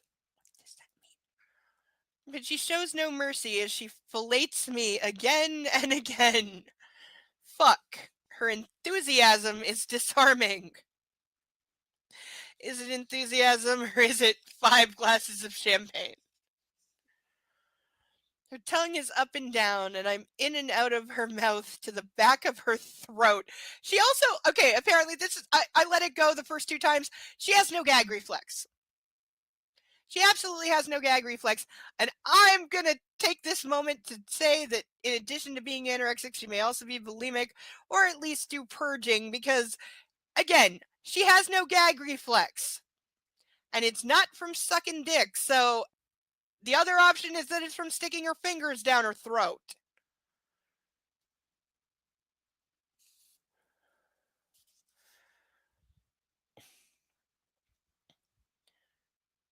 Her lips tight around me. It's an overwhelming, erotic vision. I could come just watching her.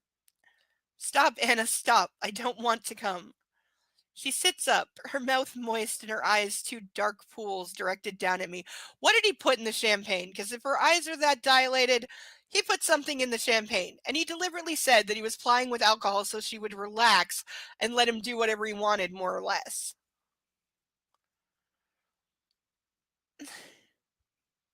Your innocence and enthusiasm are very disarming. But right now I want to fuck you so I can see you. You on top. That's what we need to do. Put this on me. And place a condom in her hand. She examines it with consternation, then rips the packet open with her teeth. Okay, to all TV movies and books, stop making that sexy, because ripping it open with your teeth, A, gross, you're going to get disgusting lube in your mouth, and 2, you stand a good chance of ripping the condom. They're kind of fragile. And teeth are sharp. So don't do this. Also, it's not that easy. And like she doesn't know how to put a condom on. Yes, there's a way to put a condom on. You don't just roll it on. You got to pinch the tip to get the air out. Otherwise, it's going to pop inside you, and that's bad. And like, if you don't know that, which she clearly doesn't, also there is like a right and a wrong way. Like you can put them on inside out, and again, that's a problem. Like this is like just give her like a 5-second lesson on how to do this. She's keen. She removes the condom and looks to me for direction. Oh, here we go. Pinch the top, then roll it down. You don't want any air in the end of that sucker. Okay, so at least he tells her a little bit, but I'm not sure this would be enough. She nods and does exactly that. Absorbed in her... I burned it too much. Absorbed in her task, concentrating hard, her tongue peeking between her lips. Christ, you're killing me here, I exclaim through clenched teeth. Can we just say he has no self-control whatsoever? Like, if he's about to pop because she's putting a condom on, come on. And yet he edges her, like, all the time, expecting her to have, like, amazing control, which, by the way, she wouldn't have. She would have 0 control. But he apparently has, like, none. And, like, comes like a 14-year-old. When she's done, she sits back and admires her handiwork. Or me, I'm not sure. But I don't care. Now I want to be buried inside you. Okay, why do we have to use the term buried? Because he's fondly remembering burying his other subs, like, and having them that one last time as they're in the ground. Couldn't help it.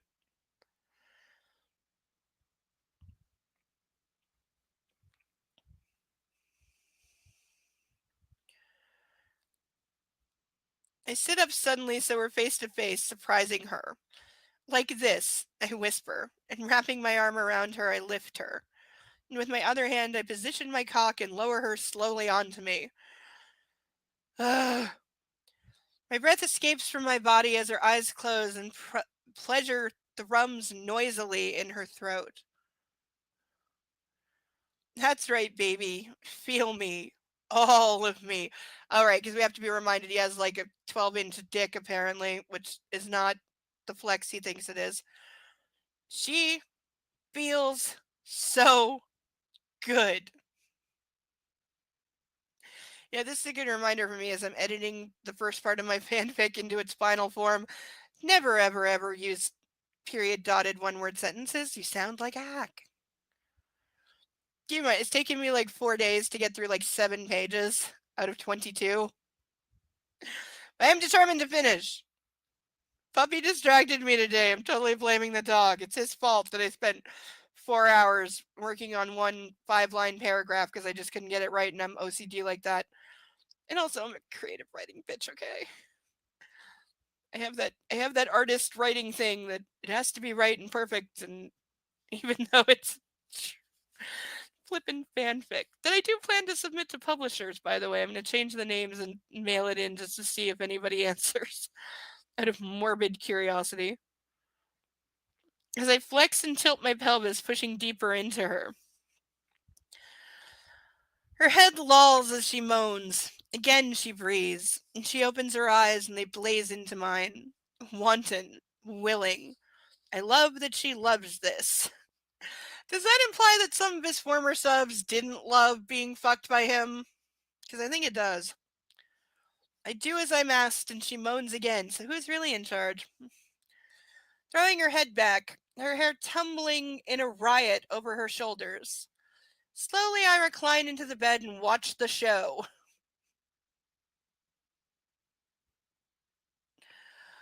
Oh dear God. You move, Anastasia. Up and down. How you want. Take my hands. I hold them out and she grabs them, steadying herself on top of me. Slowly she eases herself up, then sinks back down onto me. My breath is coming in short, sharp pants as I restrain myself. She lifts herself again, and this time I raise my hips to meet her as she comes down. Oh, yes. Closing my eyes, I savor every delicious inch of her. Together we find our rhythm as she rides me. Over and over and over. She looks fantastic. Her breasts bouncing, her hair swinging, her mouth slack as she absorbs each stab of pleasure. There's a phrase. Her eyes meet mine, full of carnal need and wonder. God, she's beautiful. She cries out as her body takes over. She's almost there, so I tighten my grip on her hands, and she ignites around me. I grab her hips, holding her as she shouts incoherently through her orgasm. E.L. James does not know how women work. Then I tighten my hold on her hips and silently lose myself as I explode inside her. She flops down onto my chest, and I lie panting beneath her. Oh God, she's a good fuck. There's nothing in that that makes either of them particularly good at fucking. We are not getting through the whole chapter, by the way, tonight. We're coming up on where I would stop at the usual page count.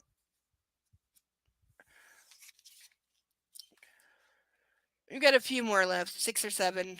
I'll find an appropriate place to pause. Hopefully there is one. We lie together for a moment, her weight a comfort. She stirs and nuzzles me through my shirt, then splays her hand on top of my chest. So, reminder, short on time to buy a duck if you want to. 10 of them are still trapped in the bag. It's all they've ever known in their life.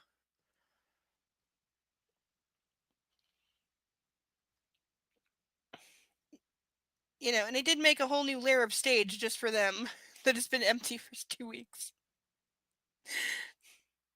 How I'm gonna balance a 5th tier on that with nothing holding them together, I don't know, because I think I may be pushing gravity a little too far. But hopefully I'll use something to prop it up or something. We'll figure it out. It'll be done. I really want to get some of those like those like multicolored light strips that like people put on their desks and like around cabinets and shit, especially in the background for YouTubers. I want to get some of those and put them on the duck stage. Light it up like Vegas. That would be nice. The darkness slithers. Oh, wait. We lie together for a moment, her weight a comfort. She stirs and nuzzles me through my shirt, then splays her hand on top of my chest. The darkness slithers quick and strong into my chest, into my throat, threatening to suffocate and choke me. No, don't touch me. Didn't he say the t-shirt would protect him?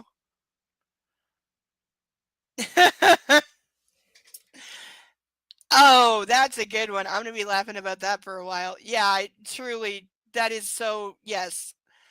I really should. No, I do suspect, by the way, that if the movie version of the Mister is still in the works, which all signs point to yes, they have to be filming it this spring. And I have a friend or two in London, so I've got them watching to see, because one of them actually lives in the exact area where the book is set. And so if they try to film it in the real place, because they mention the Chelsea River so much, like there's no way they're not going to have to like film right next to it. And they already said that they were filming in England, so it's got to be like this spring, this summer. That or it's never going to happen, but it hasn't been announced as canceled. And like I said, like IMDb pages on non-IMDb sites, like, you know what I mean, the copy sites, and especially like the European versions of them, there's been more and more and more of them popping up. And now there's like studio names attached to the movie that come up when you look for it that weren't there a month ago. Now there's like studio heads and producers and BPs attached. So there's progress being made. So I think they're going to be filming in the next few months. Though it wouldn't surprise me if they don't announce the cast until practically before release date, because those poor actors, whoever they get, I feel bad for them.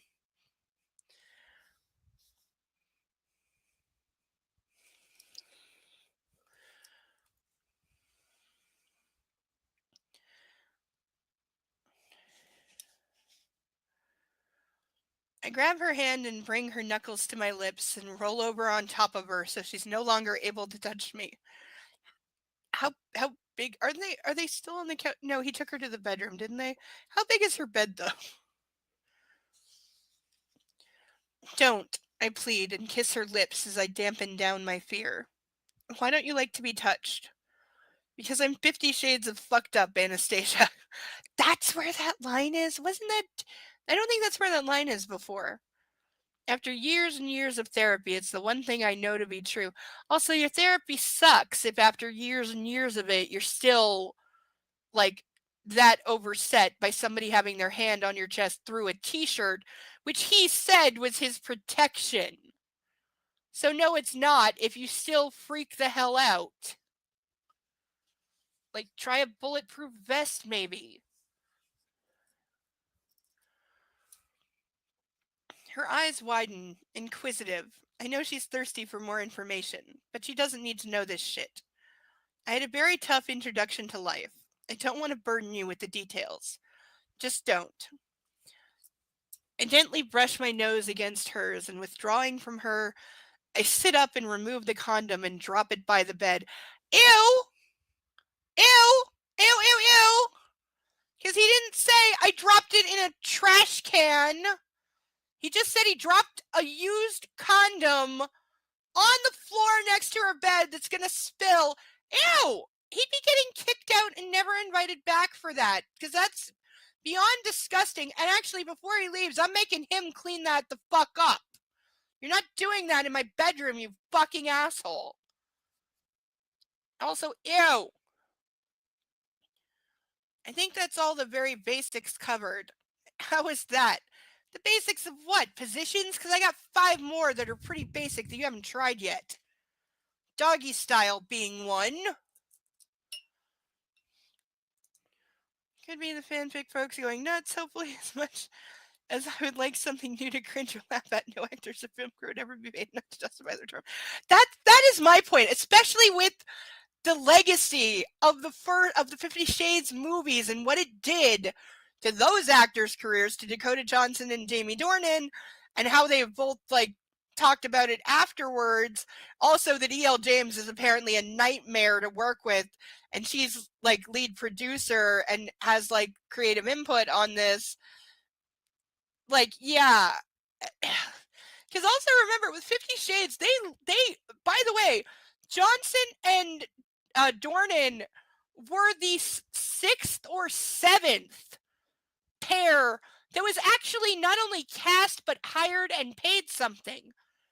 There were 6 other sets of actors in both roles, more in her role. I think there was like 12 or 13 Anastasias that were hired and then wound up walking away.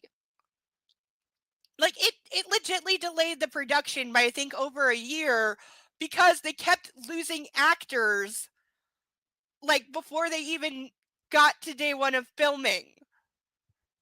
And so they wound up hiring 2 completely unknown people. Because, like I said, his only credit was a silent role in a Taylor Swift music video, and her only credit was, I have famous parents, therefore hire me.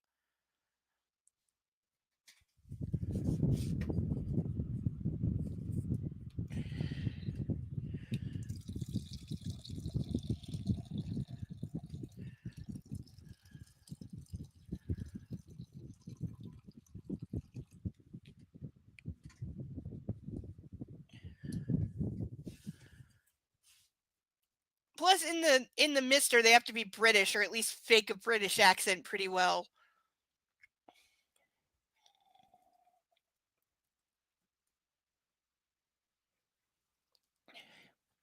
Though European actors are going to be way less shy about doing nude or sex scenes. So maybe in the Mister we'll actually get male full frontal nudity that Jamie Dornan refused to do, even though Dakota Johnson did.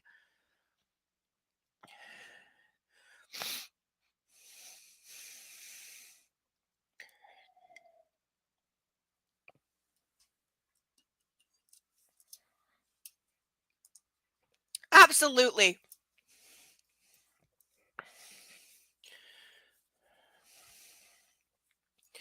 Like, that is one of the reasons I'm trying so hard, because I'm old school.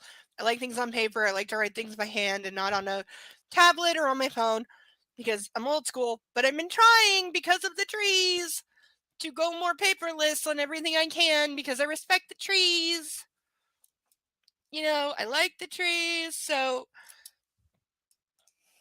I'm trying for their sake, even though it sets off my autistic crap.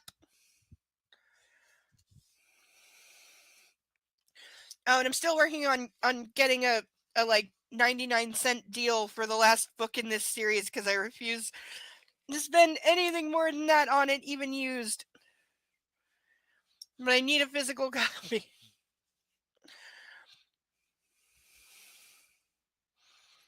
And by the way, I looked on like so many used book sites. It's still like $15 plus like $10 or more shipping. It's ridiculous.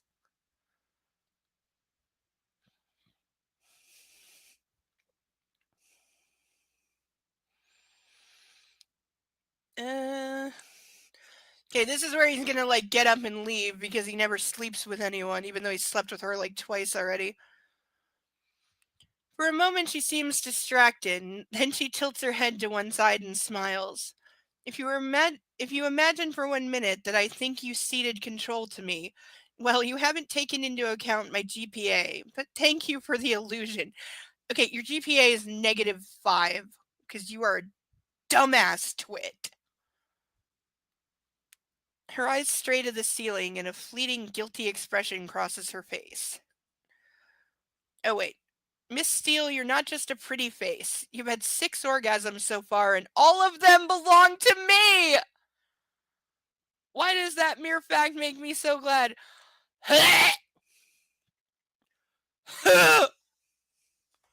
All of them belong to me. Ah!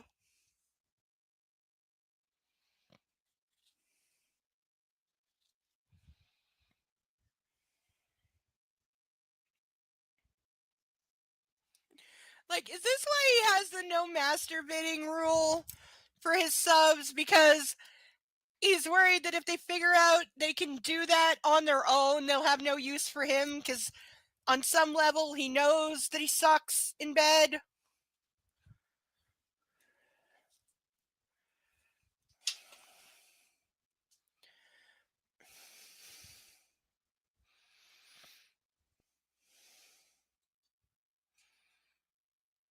I am with you about the reading too much on screens, yeah. It gets hard after a while. And it's just not the same. I like holding a book in my hands. Like, generally, if I buy a book, I want a hardcover. Because I'm really old school.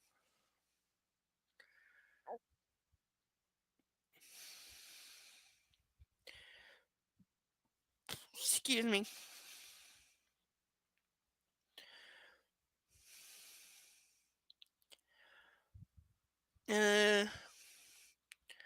Her eyes stray to the ceiling and a fleeting guilty expression crosses her face. What's this? Do you have something to tell me? I ask. She hesitates. I had a dream this morning. Oh? I came in my sleep. She flings her arm over her face, hiding from me, embarrassed. I'm stunned by her confession, but aroused and delighted too. Sensual creature.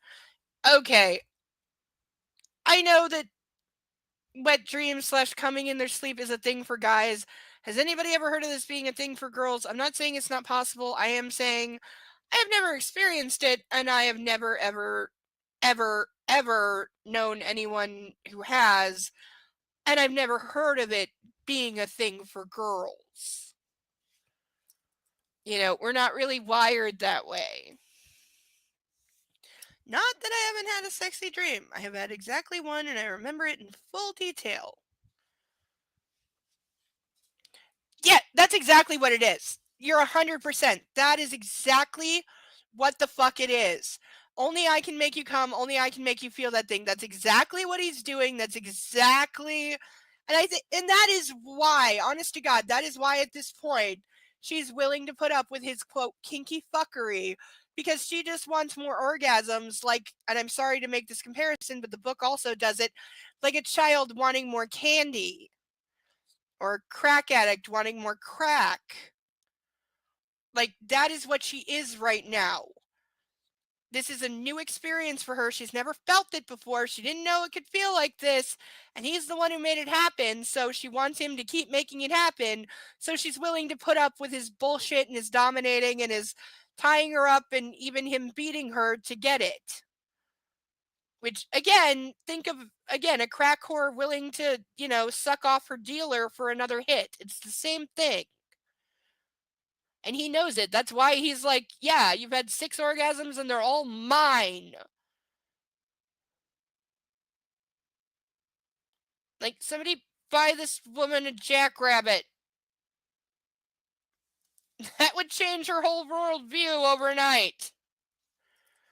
Jackrabbit and some extra batteries.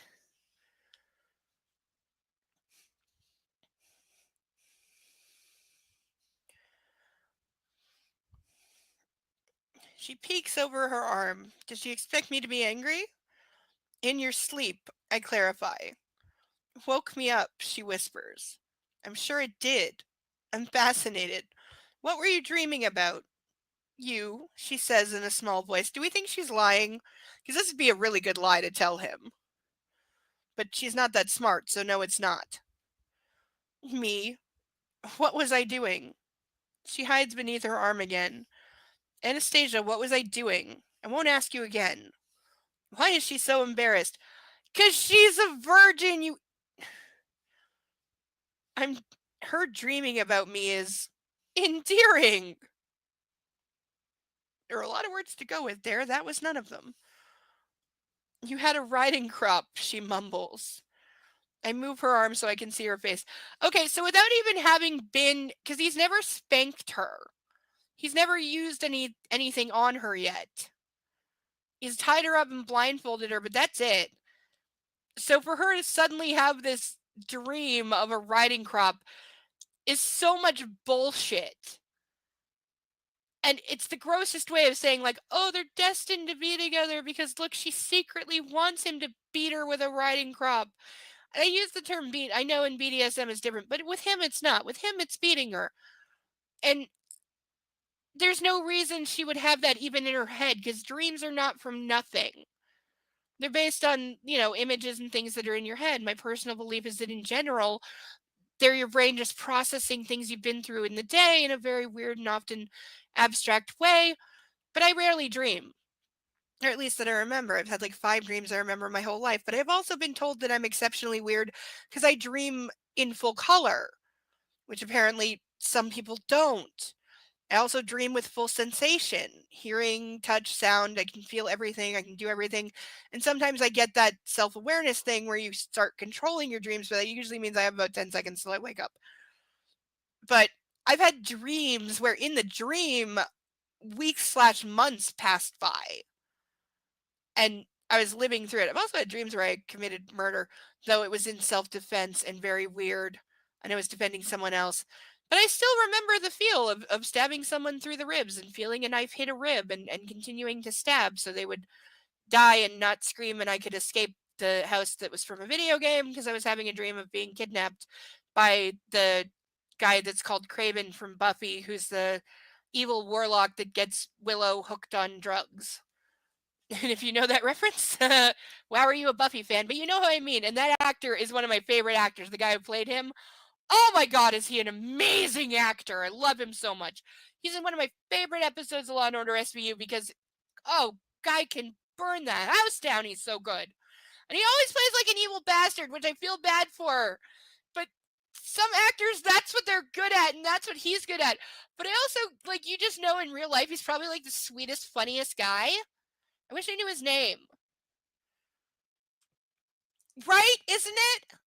I don't know, because I've had like 2-3 people tell me it's not. But then I don't know, because like, isn't it? Like, because people see in full color. We're not like dogs. So why wouldn't I dream in full color and with sound and with when I touch something in the dream, I can feel it. Like I don't understand why that wouldn't be a thing.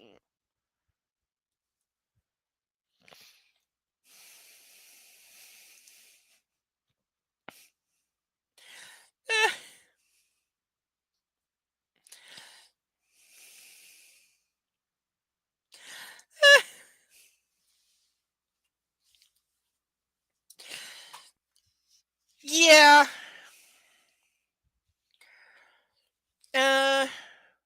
Really? Yes. Her face is bright red. The research must be affecting her in a good way. Oh, so that's the explanation. She was researching BDSM and I guess came across riding crops and somehow this intrigued her. Yes! Okay, Sethail, I'm totally with you, because yeah. Like, as I said, I've had 5 dreams I've recalled in my entire life. Some going back to being way young. But, yeah, like, it's always been normal for me to feel and see and, like, smell and hear, like, everything. And to have very detailed, incredibly detailed dreams, because I was also told, like, dreams are not usually that detailed, but I can, like, tell you how many buttons somebody had on their shirt, or how many bricks were on the front of the house, or what kind of car, or what somebody was wearing, or, like, see their face. And I'm like, that's just normal, right? Because it's, it's real things. It's not real people or anything, but it's my brain putting together real people to play these roles in my dreams of whatever. So, like, why wouldn't it be? Right? Right? Yes! Yes!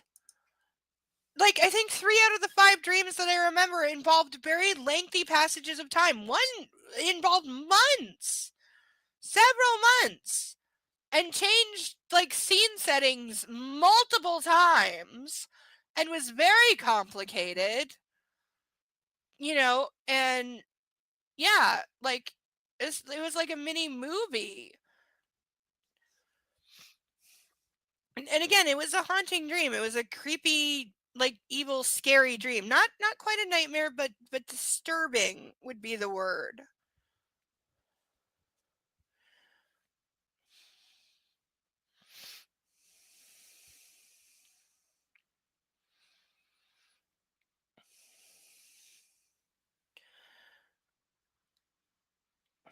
There's hope for you yet. I have several riding crops. I have one right here. See?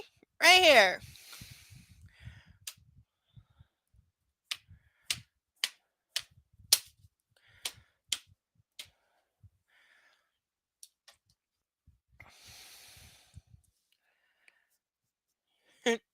Well, so I can promise you you're awake, and yeah, they're jarring because you're in your mind you've like lived through months, and then you wake up and you're like, oh, it's only Saturday, right? It's tomorrow. It's not 10 months later, but for you it should be like that dream in particular probably took me weeks to shake because it also had people in it that I was seeing regularly. And so then like, you ever have a dream that involves someone you know, and then when you're around them again it's like weird and awkward, but only you know it, and you don't want to tell them because your dream was like creepy and weird and you don't want to creep them out?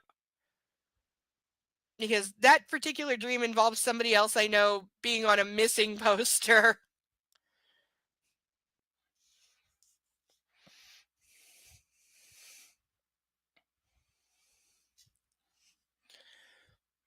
And like kidnap and murder and those kind of things, which is why I was killing someone to escape from the the warlock guy, who was not a warlock in my dream. He was just evil.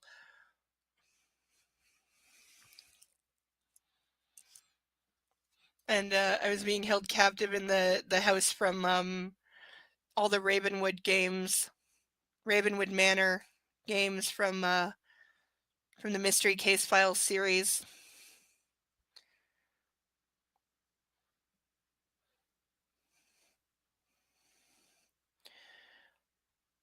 Brown pleated leather.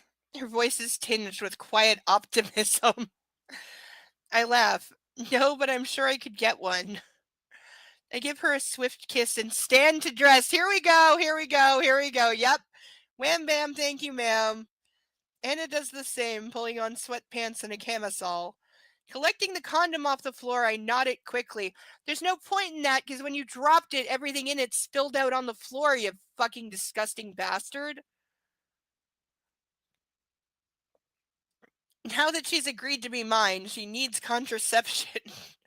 Again, you could just handle that yourself, but he would definitely feel that was emasculating. Fully dressed, she sits cross-legged on the bed, watching me as I grab my pants. When is your period due? I ask. I hate wearing these things. I hold up the knotted condom and pull on my jeans. She's taken aback. Well, I prod. Next week, she answers, her cheeks pink. You need to sort out some contraception. Yeah, because let's just make that entirely her responsibility. God forbid you fucking take any ownership in a sexual relationship. I sit on the bed and slip on my socks and shoes. She says nothing.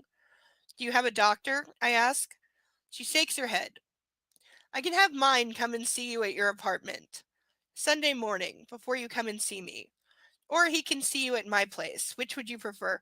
Oh, he said he. Is the doctor... Wait, no. The doctor is a female. And it's not...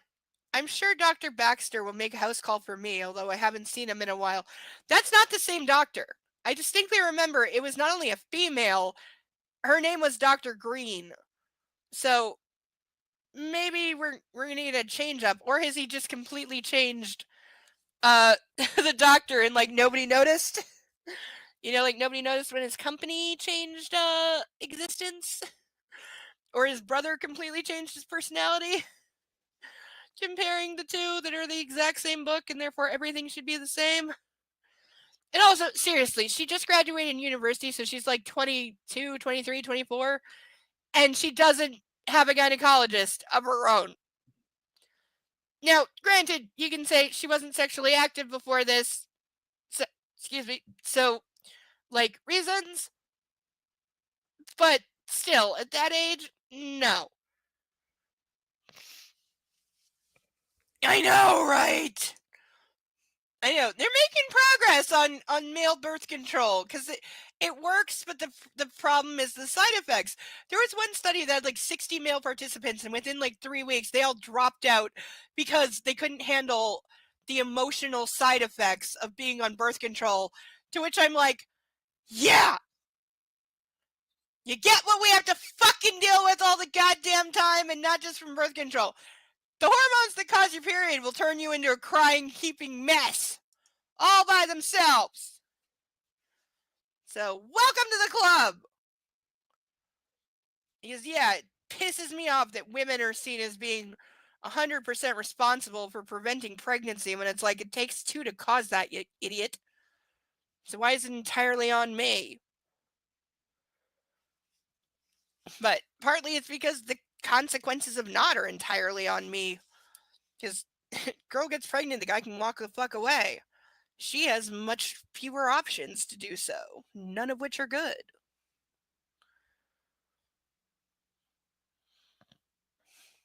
Your place, she says. Okay, I'll let you know the time. Are you leaving? She seems surprised that I'm going. Yes. Okay, she really shouldn't be surprised because, again, this is what he does. He shows up, he gets her drunk, he fucks her, and then he leaves. This is like the fourth time that he's doing this. This should not be a surprise to anybody. This is what he does. This is how he wants it. Because you're not a girlfriend, you're a fuck doll. You're a toy, just like everything else. You're a thing for him to stick his dick in and get himself off, and then you're nothing.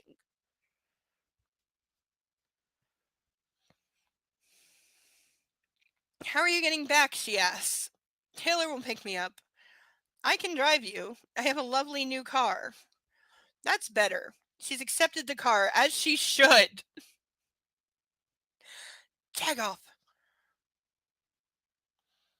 But after all the champagne, she shouldn't be driving. Yeah, you shouldn't be fucking her after all the champagne either.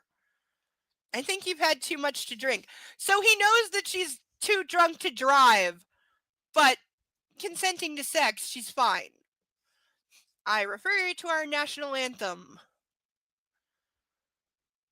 Did you get me tipsy on purpose? Yes. Why? Because you overthink everything and you're reticent, like your stepdad. You creepy bastard! Not only admitting you got her drunk on purpose so you could fuck her, but again, this is the second time he's invoking her relationship with her stepfather to get her to do what he wants or to explain why he did what he did. You fucking creepy asshole! A drop of wine in you and you start talking, and I need you to communicate honestly with me. Otherwise, you clam up and I have no idea what you're thinking. In vino veritas, Anastasia. I get you drunk so you'll tell me. This is like, I'm sorry, I know this is based off the Edward shit of I can't read your mind, and that's why I'm intrigued by you, Bella, and you have to tell me what you're thinking. But he's saying he gets her drunk so she will talk to him and fuck him. Because if she's sober, she won't tell him anything personal and doesn't want to have sex with him. Right? And all that implies. Whiny little bitch.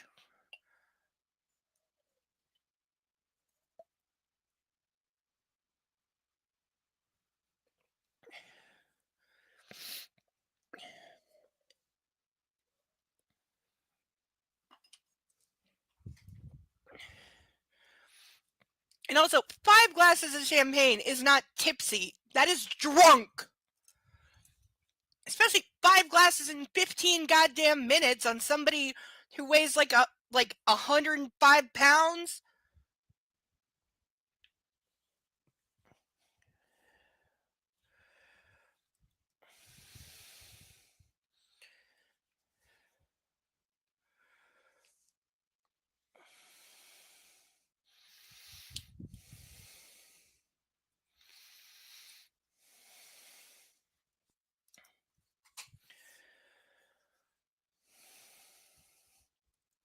And you think you're always honest with me?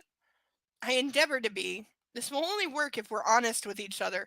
He means that in the one-way sense. I'd like you to stay and use this. She grabs the other condom and waves it at me. Okay, so now she's trying to fill her emotional need for him to stay, and again, this is aftercare, which he doesn't understand or know what that is and doesn't do it, and that's why he's nothing but an abuser. But so she's now trying to tempt him with sex of, oh, if you stay, I'll give you more sex. Yeah, gentlemen, women trade sex to get emotional satisfaction, which is usually not satisfying.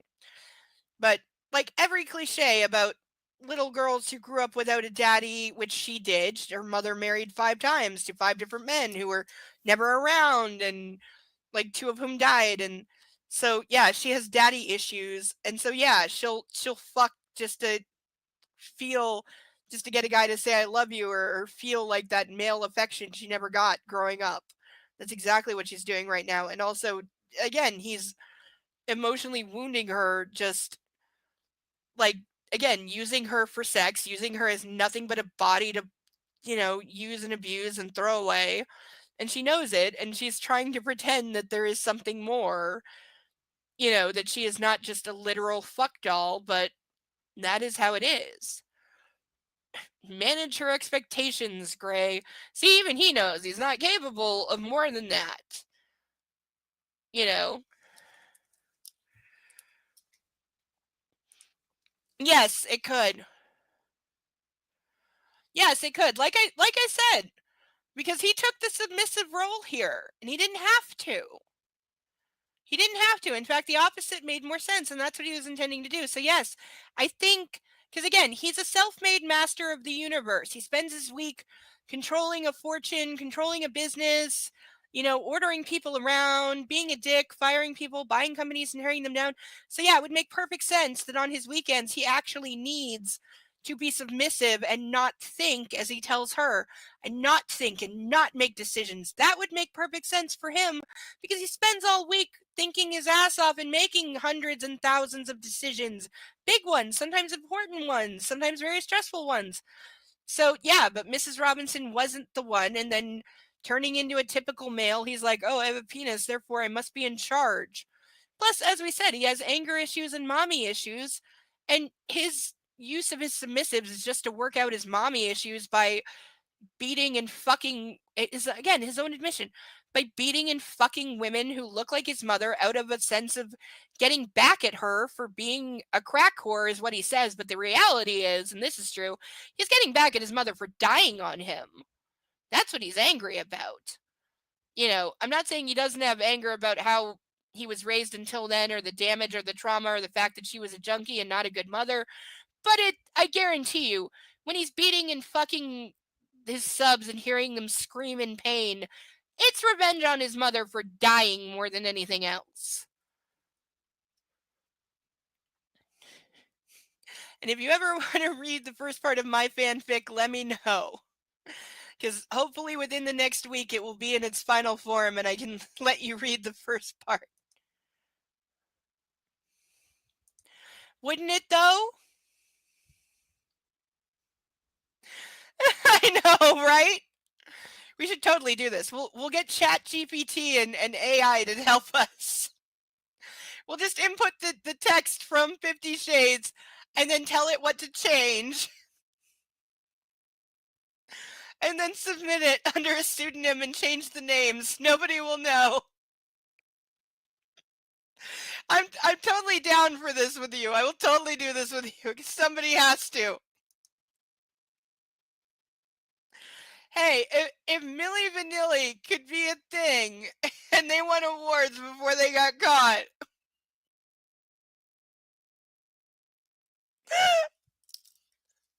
I needed that thought. Thank you so much. Oh, Sathil, you are an angel among men. I want one of you for my very own. I really do. I would so date you in real life if we were anywhere near each other. My apologies if you're not available. I don't mean any offense.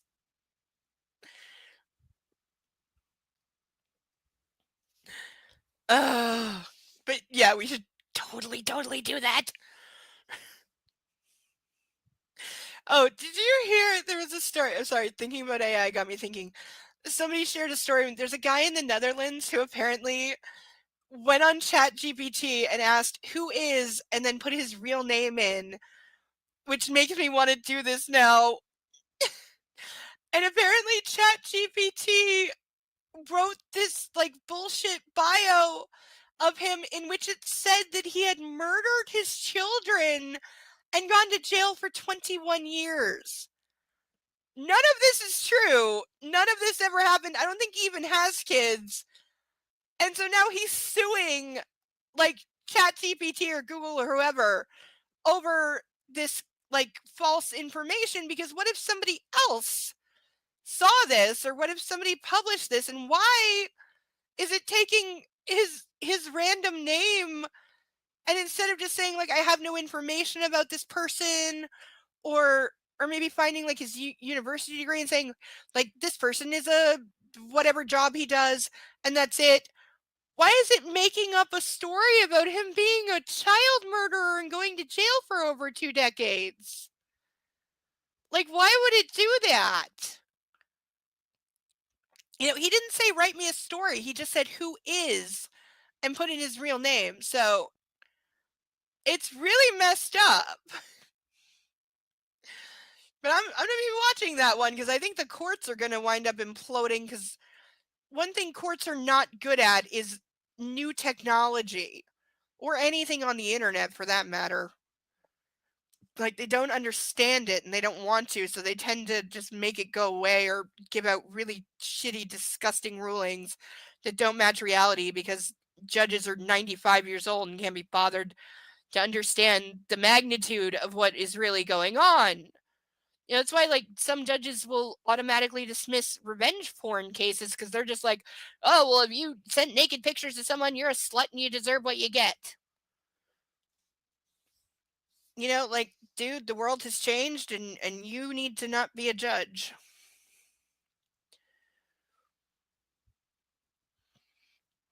Also, the fact that he says in vino veritas and is basically saying that he intends to continually get her and keep her drunk, because that's when she's honest with him and that's when she lets him fuck her in the ways that he wants, because if she was sober, she wouldn't.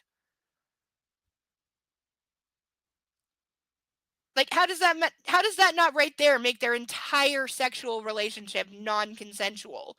When he's saying, I have to alter your mind in some way through some use of substance to get you into a place where you'll let me fuck you the way I want to fuck you.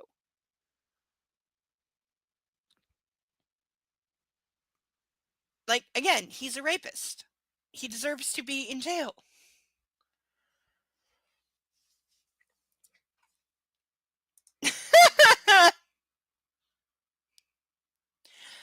Yes. That is exactly, yes. Incorrect use of the term bottom. That's a gay term for two men. But he's a submissive now and tries to pretend he doesn't like it. No, we could, again, this is the woke era. We could change Anastasia to Andy. We could make it Andy or Anthony and have him be a bottom. We could do that. That would work. play into that, the whole daddy scene and leather and maybe bears. We could do that. That would be good. That would probably make it better. That would probably sell more.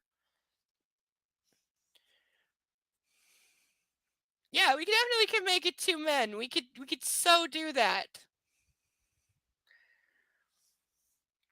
That would be like the character of Andy sees him and knows that he's in the closet and brings him out of it and have that heartwarming romantic undertone. See, I'm a good writer. I'm good at ideas. I'm good at world building. But like Lucas, I'm not good at dialogue. I'll build you a world, just get someone else to write the conversations. But that's because I lack social skills and experience.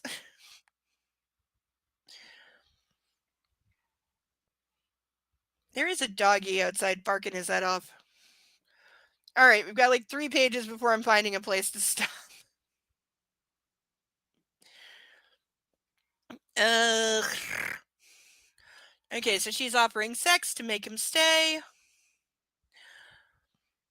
I've crossed so many lines here tonight. I have to go. What lines? I'll see you on Sunday. I stand up. I'll have the revised contract ready for you, and then we can really start to play. Also, when you're referring to your relationship and sex as play all of the time, that's a problem. I use that term, but not all the time, and I know sex is sex and not a game, which also speaks to his extreme level of immaturity, that to him, sex is just that. It's no different than a game of Scrabble. It's a game. It's the same as playing a video game to make himself happy for 15 minutes. It has no meaning, no consequence, no emotional consequences, no emotional impact, because she's just an object. She's a toy. That's it. Play, she squeaks. I'd like to do a scene with you, but I won't until you've signed, so I know you're ready. Yes, because her signing a piece of paper says she's ready for a live, interactive role-play scenario where you expect her to take on a character, a persona, to know all the rules and act in a certain way based on the scene you set. Like, off the top of my head, there's the obvious ones: teacher-student, doctor-patient, the farmer and the hot girl next door, barista and girl who comes in for 2 coffees a day and he finally asks her out. There's all kinds of scenes you can set in scenarios, but you have to know what you're doing. It's not easy for normal people who don't know what they're doing. Oh, so I could stretch this out if I don't sign? Shit, I hadn't thought of that. Her chin tilts up in defiance. Ah, topping from the bottom again. She always finds a way. That's not a real term. Well, I suppose you could, but I may crack under the strain. Crack how? She queries, her eyes alive with curiosity. Could get really ugly. I tense, narrowing my eyes. So now he's threatening her, even though supposedly he's joking. He is not. Ugly how? Her grin matches mine. Oh, explosions, car chases, kidnapping, incarceration. Ha ha ha! Book thinks it's funny, foreshadowing all the things that are about to happen. Because his helicopter will explode, he orders her to go on a high stakes, very dangerous car chase. His sister gets kidnapped and people get incarcerated. Ha ha ha ha ha. You'd kidnap me? You already did. Did you forget because of the roofies? He already kidnapped you. Oh, yes. Hold me against my will? Oh, yes. Now that's an interesting idea. That's him in his head. She says, hold me against my will. His response in his head is, that's an interesting idea. Just because it can't be done enough. Don't drop things. Massive red fucking flag here. Massive, massive, massive, massive, massive, massive, massive, massive, massive.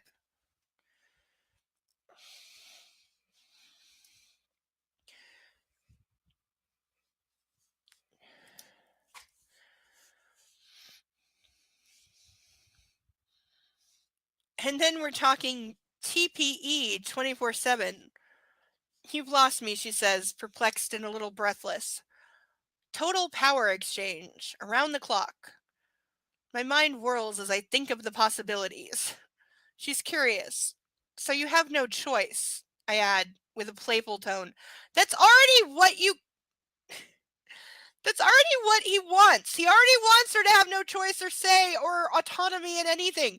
That's already what you asked for. That's not a different thing. Clearly, her tone is sarcastic and she rolls her eyes to the heavens, perhaps looking for divine inspiration to understand my sense of humor. Oh, sweet joy. Anastasia Steele. I know, I know. The red flag should be bigger. I need a graphic or something. But hey, I hand sewed that, so I'm gonna keep using it because I'm proud of it. Yes, I totally have had this thought. I totally have had this thought of having a graphic of literally a plane pulling a banner that says red flag and is flashing across the top of the screen.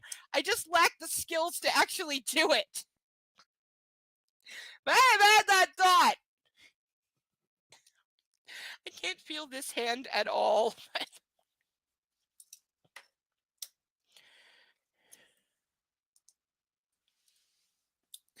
We only got a few more minutes. I'll be fine. Unless you actually sever the nerve right here, you'll get the feeling back.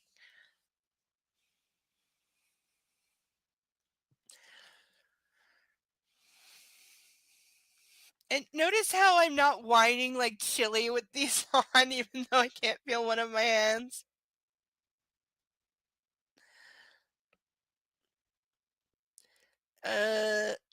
Anastasia Steele, did you just roll your eyes at me? No, I think you did. What did I say I'd do to you if you rolled your eyes at me again? My words hang between us and I sit down again on the bed.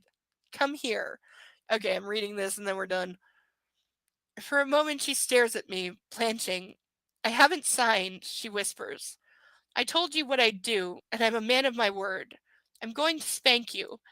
Then I'm going to fuck you very quick and very hard. Looks like we'll need that condom after all. Okay, so she just told you no, dude. She just told you no.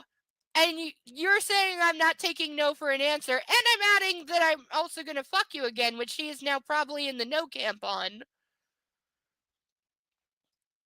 Will she, won't she? This is it. Proof of whether she can do this or not. No, it is not. It's proof that you're a rapist.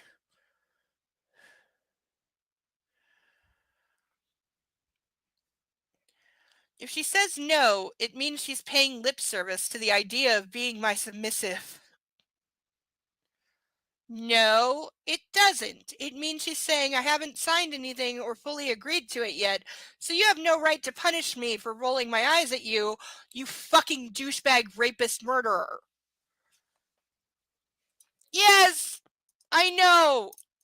I know. And with all the innuendo about him being such a closet case. And apparently there's proof that he used to work at a gay strip club. So, like, seriously. I doubt he's unfamiliar with being in cuffs outside of a police custody situation.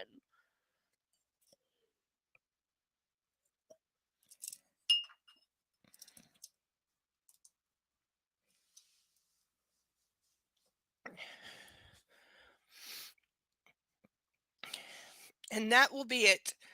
Make the right choice, Hannah.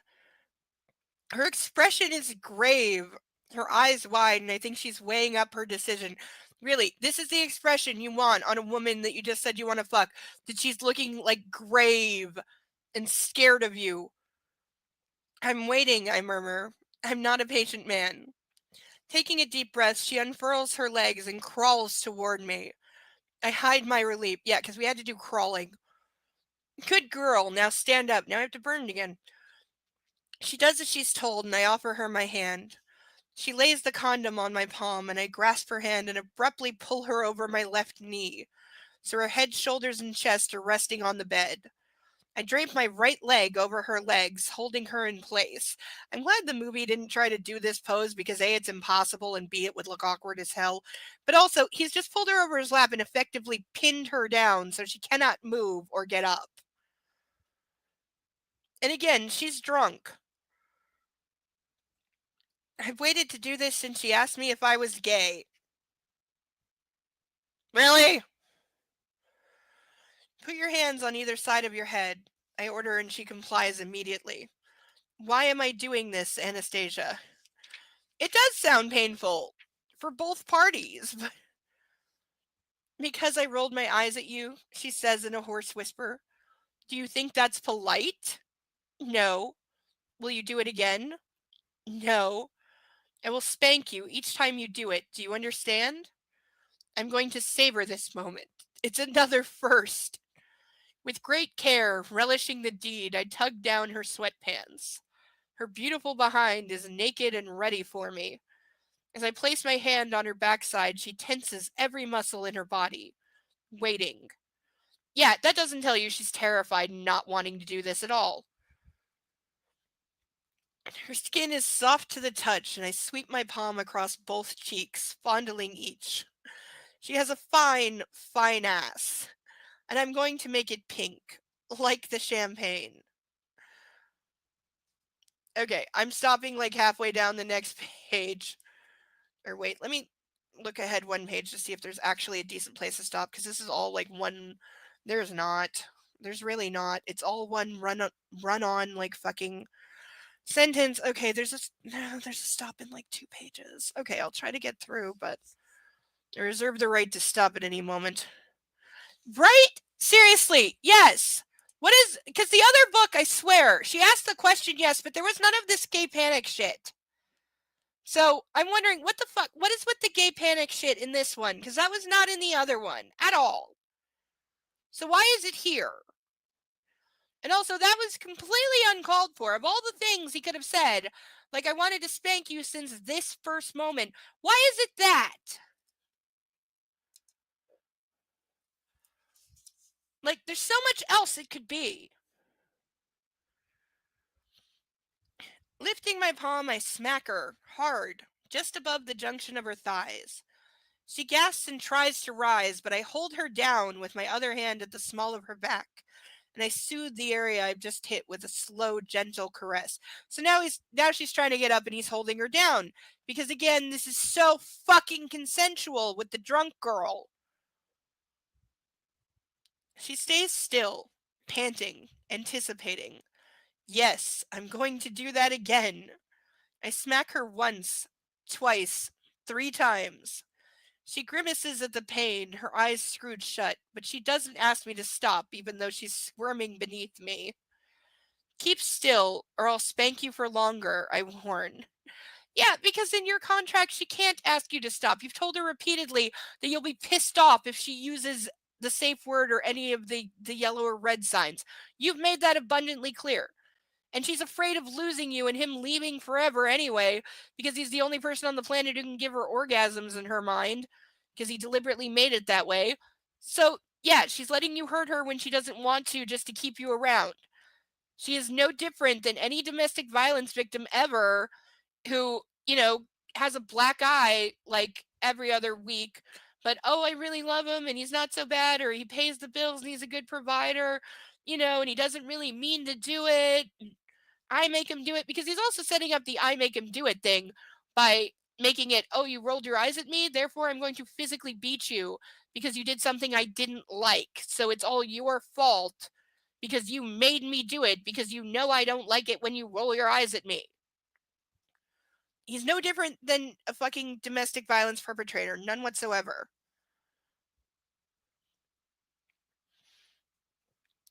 I rub her sweet blush and start again, taking turns. Left cheek, right cheek, middle. She cries out, but she doesn't move her arms, and she still doesn't ask me to stop. I'm just getting warmed up. My voice is husky. I smack her again and trace the pink handprint I've left on her skin. Her ass is pinking up nicely. It looks glorious. I smack her once more, and she cries out again.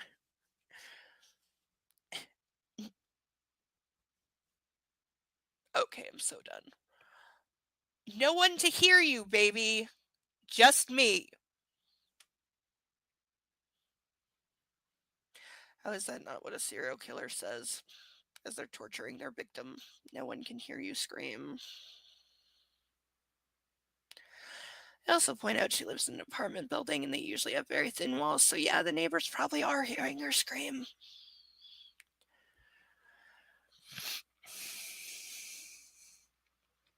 I spank her over and over, the same pattern. Left cheek, right cheek, middle. And she yelps each time. When I reach 18, I stop. I'm breathless. My palm is stinging and my cock rigid. See, this is what gets him off. Hearing her scream and inflicting pain, that's what really gets him off. Enough, I rasp, trying to catch my breath.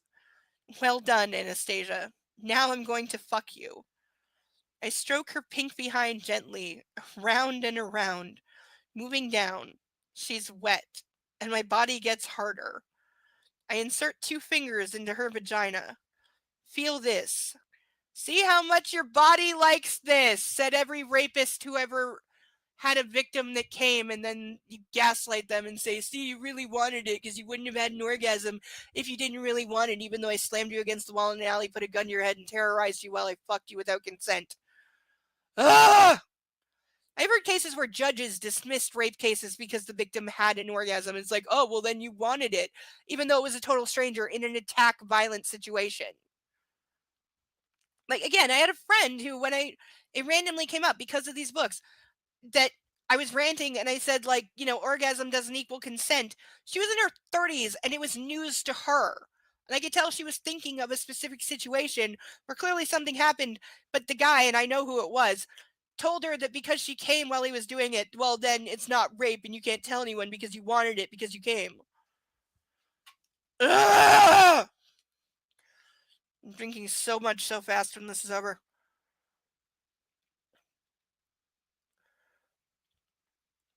You're soaking just for me. Again, also reinforcing I'm the only one who can make you feel like this. I slide my fingers in and out and she groans, her body curling around them with each push and her breath accelerating. I withdraw them. I want her. Now.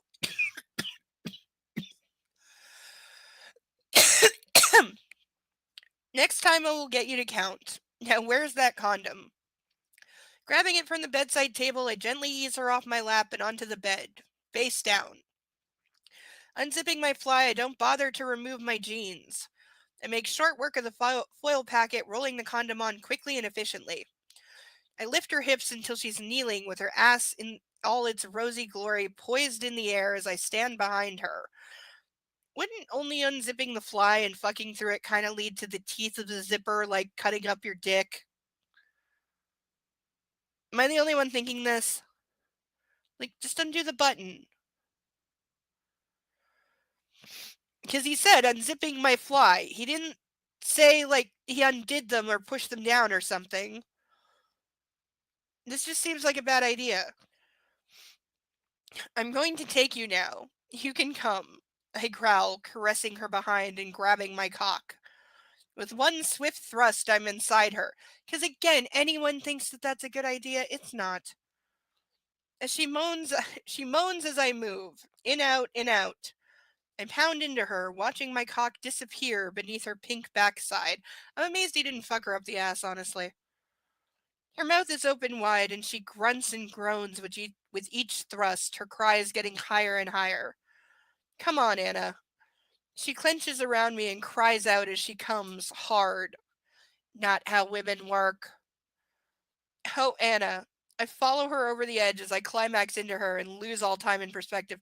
By the way, he just lasted about, 10 seconds if I'm being incredibly generous?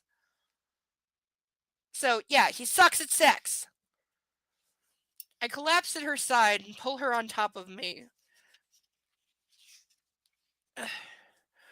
And wrapping my arms around her, I whisper into her hair, oh, baby, welcome to my world.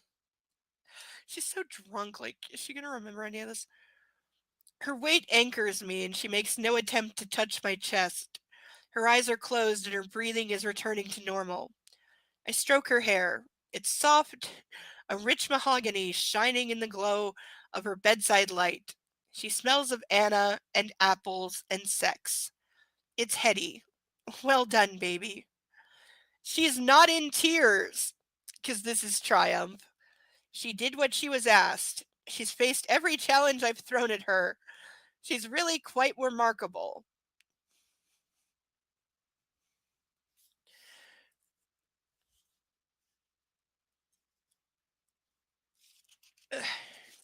Come on. Oh, for fuck's sakes. Ugh. Alright, I'm going like one more page. Because there's a natural break coming up. I fingered the thin strap of her cheap cotton camisole. Is this what you sleep in? Yes. She sounds drowsy. That would be the combination of all the champagne with the roofies.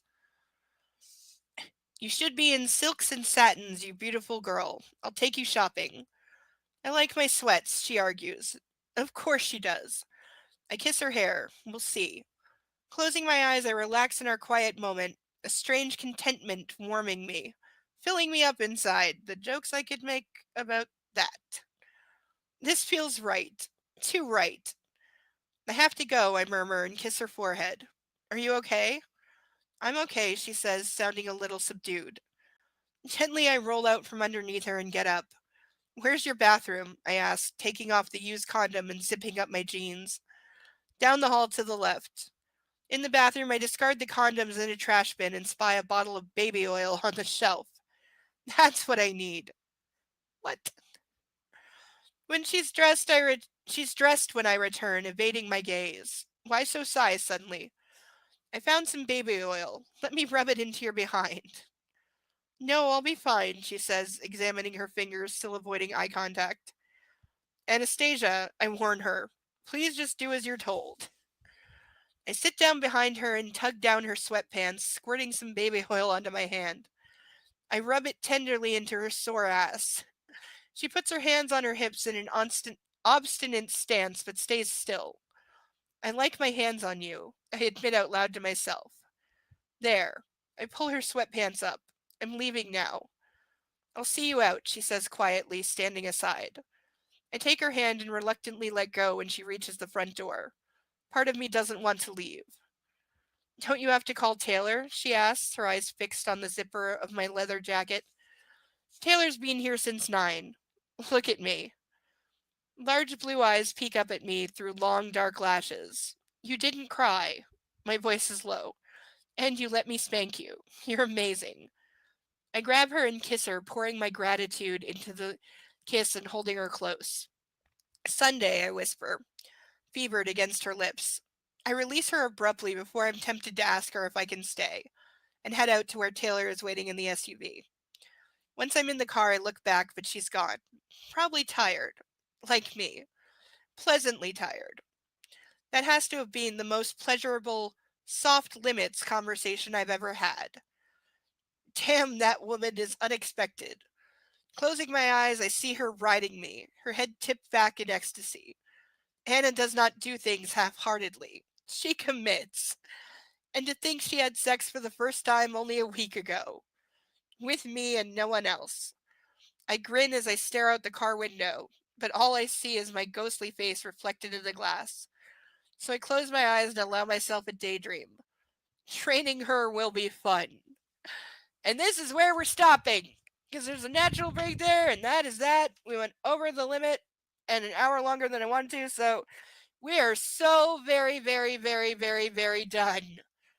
Because there is so much gross and non-con in that, and sussy, questionable stuff, and he's a criminal, and a rapist, and a domestic violence abuser, and all kinds of other things, and I just really need to be done with this. We didn't even get a duck tonight. I'm disappointed.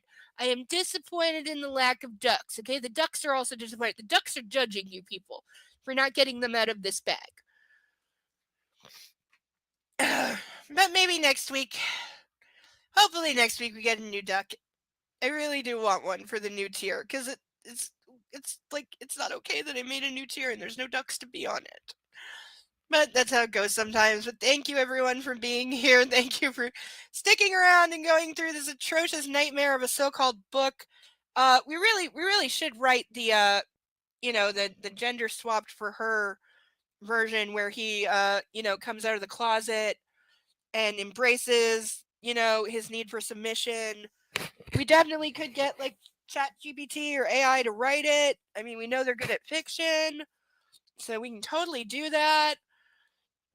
And we'll submit it to the same publishers that took this. That's what we'll do. We'll go to the same publisher because they clearly like that. So that's what we'll do. But I hope everyone was at least able to have some good laughs tonight and make your Saturday a little better. Thank you all for being here. Thank you for enjoying our ducks. Aren't they wonderful? And for helping me through this atrocious so-called book. We'll have more next week. Until then, take care of yourself, love yourself, and love on a fur baby. I've been Insane Lane. Bye-bye.